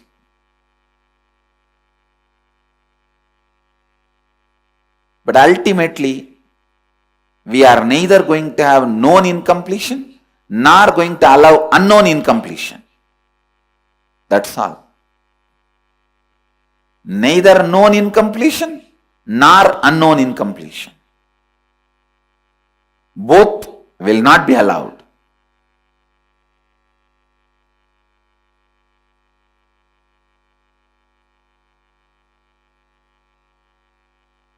Everyone who has spectacles or contact lens, today tell Kalbhairava, Go and sit and talk to him. You don't even need to talk for him. You just go and talk to him. You will see. He will answer.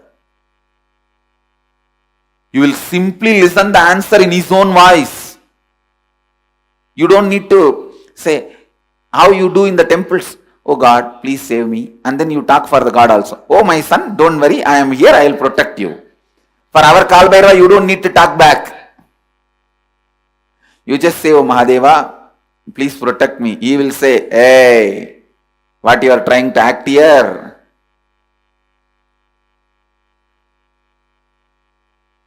Complete with all this incompletion. Others I will take care.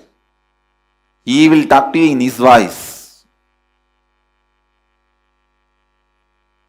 He is Swayam Prakasa. And alive.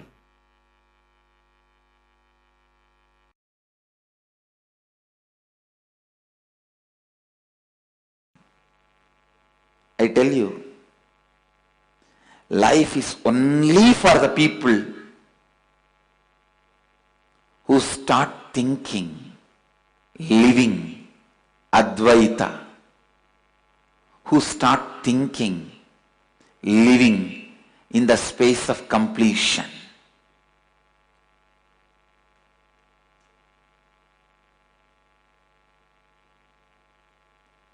I tell you, I am revealing the logic of Kalabhairava to you.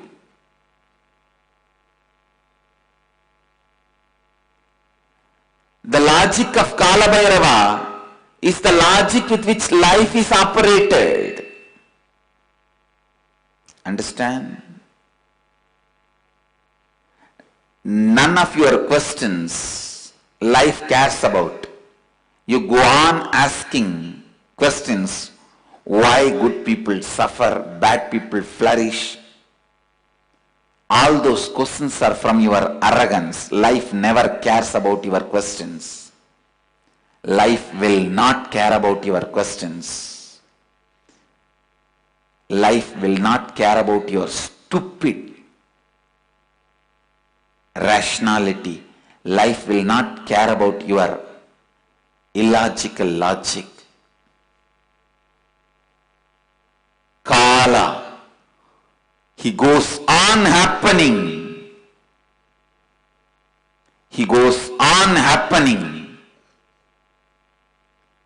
with this one logic. Understand? Just with this one logic.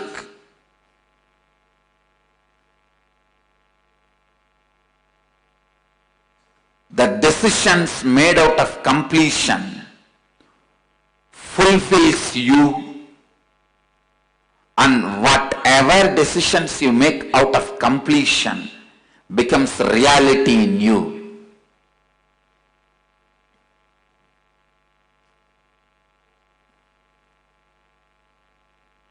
It is your decision, your courage to be in the space of completion. Only that is rewarded. The more you try to cheat life with your hypocrisy, life does not just cheats you back, it beats you back. Understand?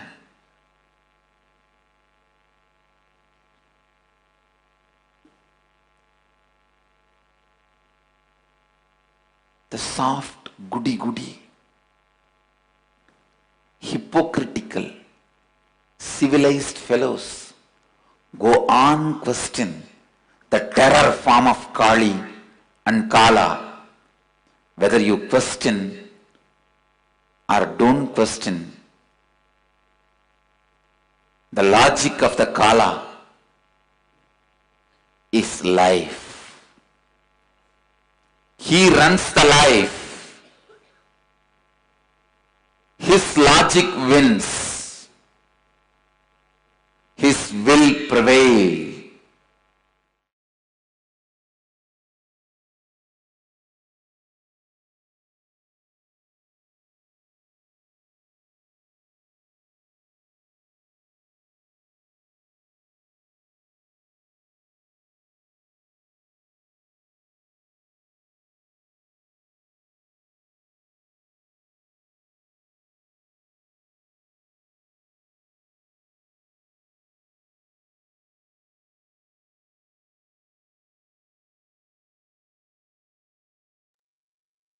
Kala Bhairava is the Lord of integrity, time.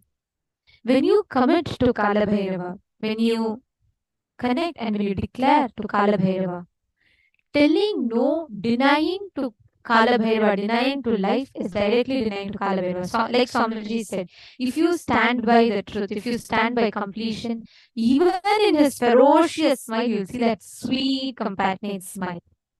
But if you be inauthentic, you will only see the terror tooth of Kala Bhairava. Very powerful cognition for us because you know that when you stand for your completion, your life, when you say yes to life, when you say yes to completion, remember Kala Bhairava is there with you. So nothing can shake you.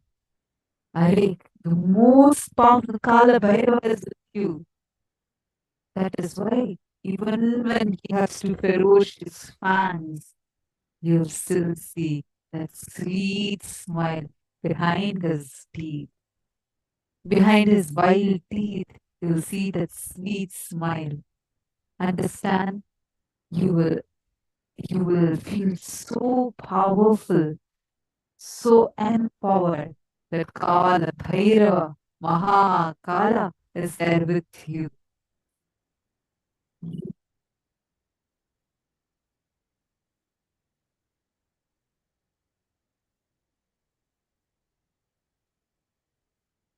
Request all of you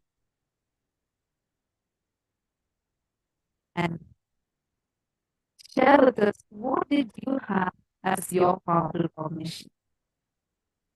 What did you get as the most powerful click? Come on. What did you understand? What did you feel like, oh my God, Swamiji? This is so powerful. What is your click like that?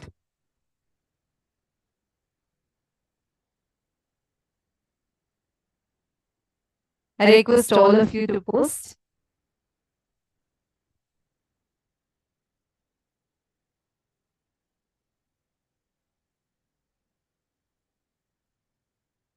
Come on, each of you can post. Maheri Shtakas posted. He is eternal love, compassion, ahimsa, non-violence, and power. Beautiful. Can I request every one of you to post? What did you understand as Bhagavan Mahakala Bhairava?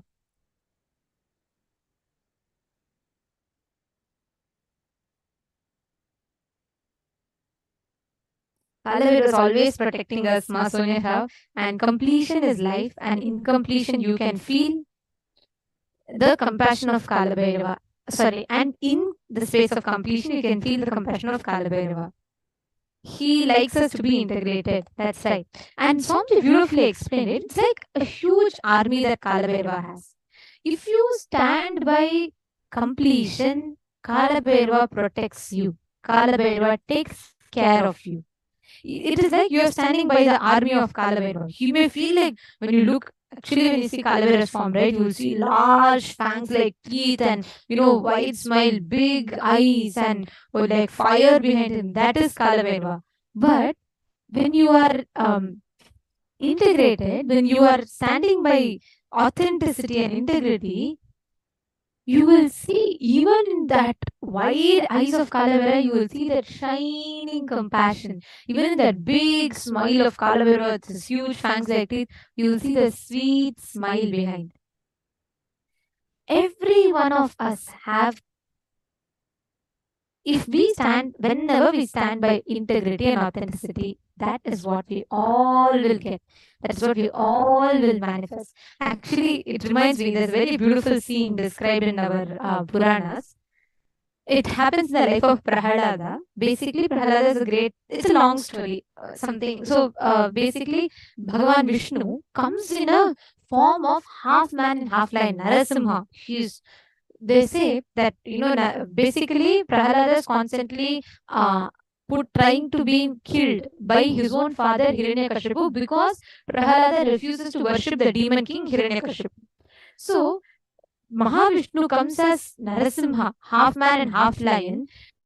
He comes as Ugra Narasimha, means he's so fuming in that ferociousness to after he destroys Hiranyakashipu, he still does not settle. So it says that the three worlds started trembling in fear, and it was everyone were scared. Even Lakshmi got scared seeing that form of Mahavishnu, and nobody could handle it. Okay, this is a scene. So the boy faints even before he could see Narasimha. This young child, he faints. So the Purana very beautifully describes that all the gods are trembling. Even Narada, who's Vishnu's great devotee, he wants to go, but he is thinking twice about going to Mahavishnu to settle him. Then Prahalada wakes up because the moment his father, the scene happens that the demon king Hiranyakashipu asks his son Prahalada that will your Vishnu come from anywhere? Then Prahalada tells, yes, he will come from anywhere. Then Hiranyakashipu asks, will he come from even this pillar? Then Prahalada will point out, yes, even in this his pillar he is there and he will come out. So when Hiranyakashipu takes the mace and hits the pillar to break it, Prahalada shakes and he just faints. And so beautifully the story tells, from the pillar Narasimha, Vishnu as half man and half lion, comes and kills Hiranyakashipu. So this whole scene is going on and three worlds are shaking. Gods are also afraid, terrorized of this form of Mahavishnu. They're not able to handle it. It's so intense, right? And everything is burning. Very beautifully the scene. This is one of my most favorite part of the story. When Prahalada wakes up, he immediately runs to Mahavishnu and he starts singing the praise of Narayana, saying, how beautiful are you in this form, even as a lion and as a man, how so graceful, how so compassionate you look. All the gods are shocked. They're like saying, they're all afraid to go to Narasimha, seeing this half lion and half man form. But this young kid, right, who's barely 5 or 6 years old, the moment he sees Vishnu in Narasimha form, he runs to Vishnu and he hugs Vishnu and he says, oh God, you came for me. What compassion, what form, how beautiful is your form. Even in this ferociousness, look at the compassion in your eyes, the smile on your face.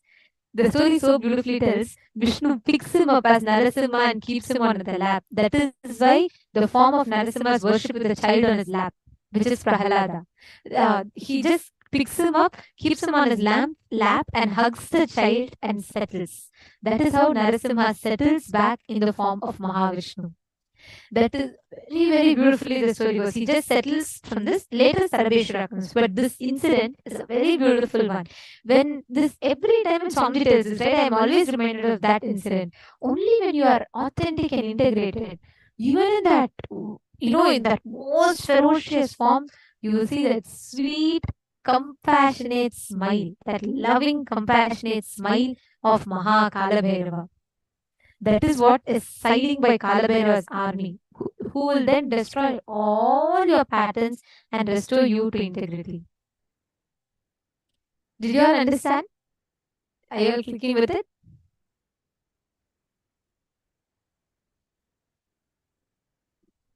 Wonderful. Yes, authenticity and completion. And every decision you make from completion, understand, if you are completing, if you stand by integrity and completion, by the principles of integrity and completion, you are aligning yourself to that highest possibility in life. And this is the principle directly that Mahakala Bhairava represents. Now, let us all enter into a very beautiful, very powerful one internalization exercise that we're going to be doing. Swamiji said, right, every time you feel completion is impractical, completion is not working, you are standing against Kalabhairava's army. Now, let us all take a few minutes, look back into your life. See every place, every situation where you have denied the possibility of completion.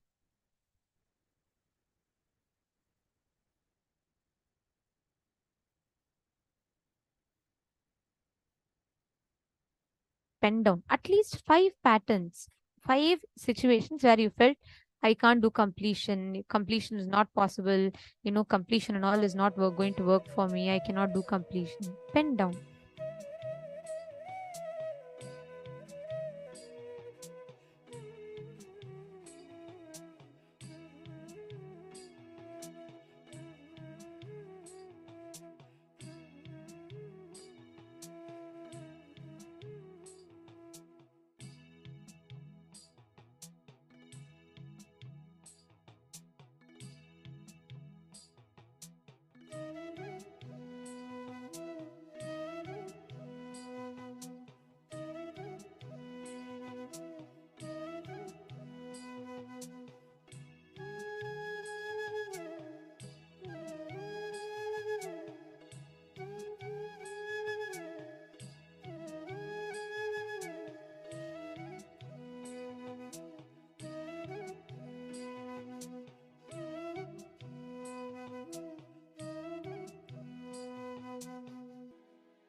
Now you can relax in the beautiful space of completion. Now, the declaration for us to function from a completely new thought current, a new way of looking at life. Opening up ourselves to let Kala Bhairava flow through us, making the power manifestation happen now. Each and every power, it is not a trick, it is not just as a power, as some miraculous thing that you're trying to do. You're making it as your life's experience. Swamiji says that power manifestation is the side effect, the byproduct of experiencing yourself as Paramashiva. It is not the goal to which we are working for. When we understand this, it becomes such a natural flow and a fun. It becomes such a game, such a happiness for us to do. Okay, let's enter into the power manifestation session. I know many people in the Sangha, probably the most favorite god of the entire Nithyananda Sangha, of the whole Kailasa, is Kala Bhairava. So connect to Kala Bhairava, allow that his loud smile, his loud laugh, his wide smile, just that space. For those of you who have been to the Kala Bhairava at Adi Kailasa in Bidadi, you know that space, that how he responds when you talk to him. Now, the same way you're going to be connecting to him and getting whatever you are seeing through your third eye. Getting the Akashic records revealed, the Akashic readings revealed.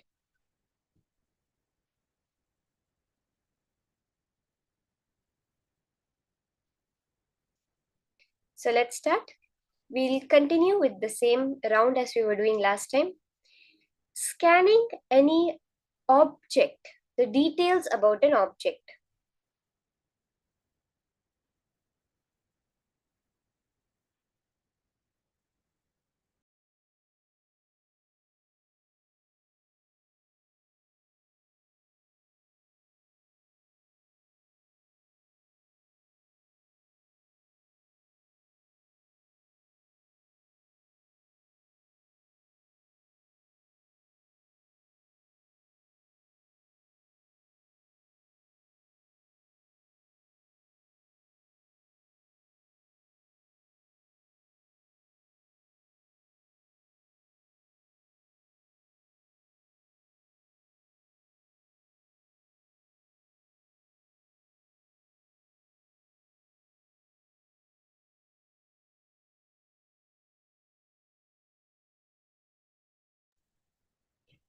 Remember that you're collapsing the space, you're collapsing the time. Whatever cognitions you've been carrying, see, all the incompletions within you are just past memories, past cognitions you have been holding, something that you have taken and projected, created that as this is my reality. Now, when you're doing the power manifestation session, when you complete, when you say that Bhagavan Kala Bhairava, I am dropping, I am completing with any incompletions that I know I have, the rest you take care of. When you're doing that, you're opening up the time dimension to receive the space, to receive that cosmic archives, the real information of the world, beyond limited matter, beyond what you think you know or you have learned, beyond that, beyond whatever you think is possible for you. When you manifest, that is directly from the space dimension.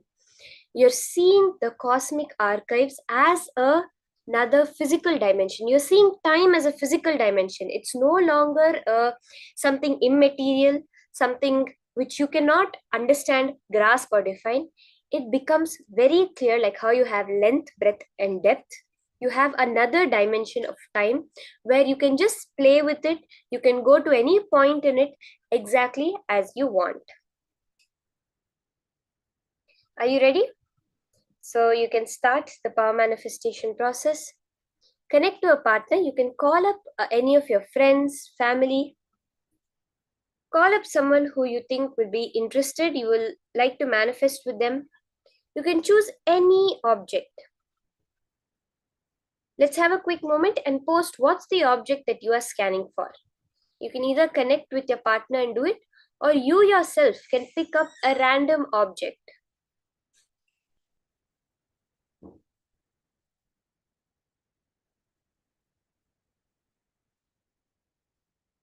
Once you have done that, something you've heard of, something you've seen before, you're going to scan it, and then later you're going to Google up what the details of that object is.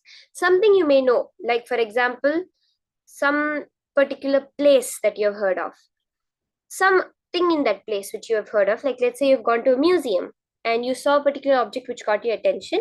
You can choose that object and then later Google up the details about that object, the time period of it, where it's from, how long it's been there, what it's made of, all these various things.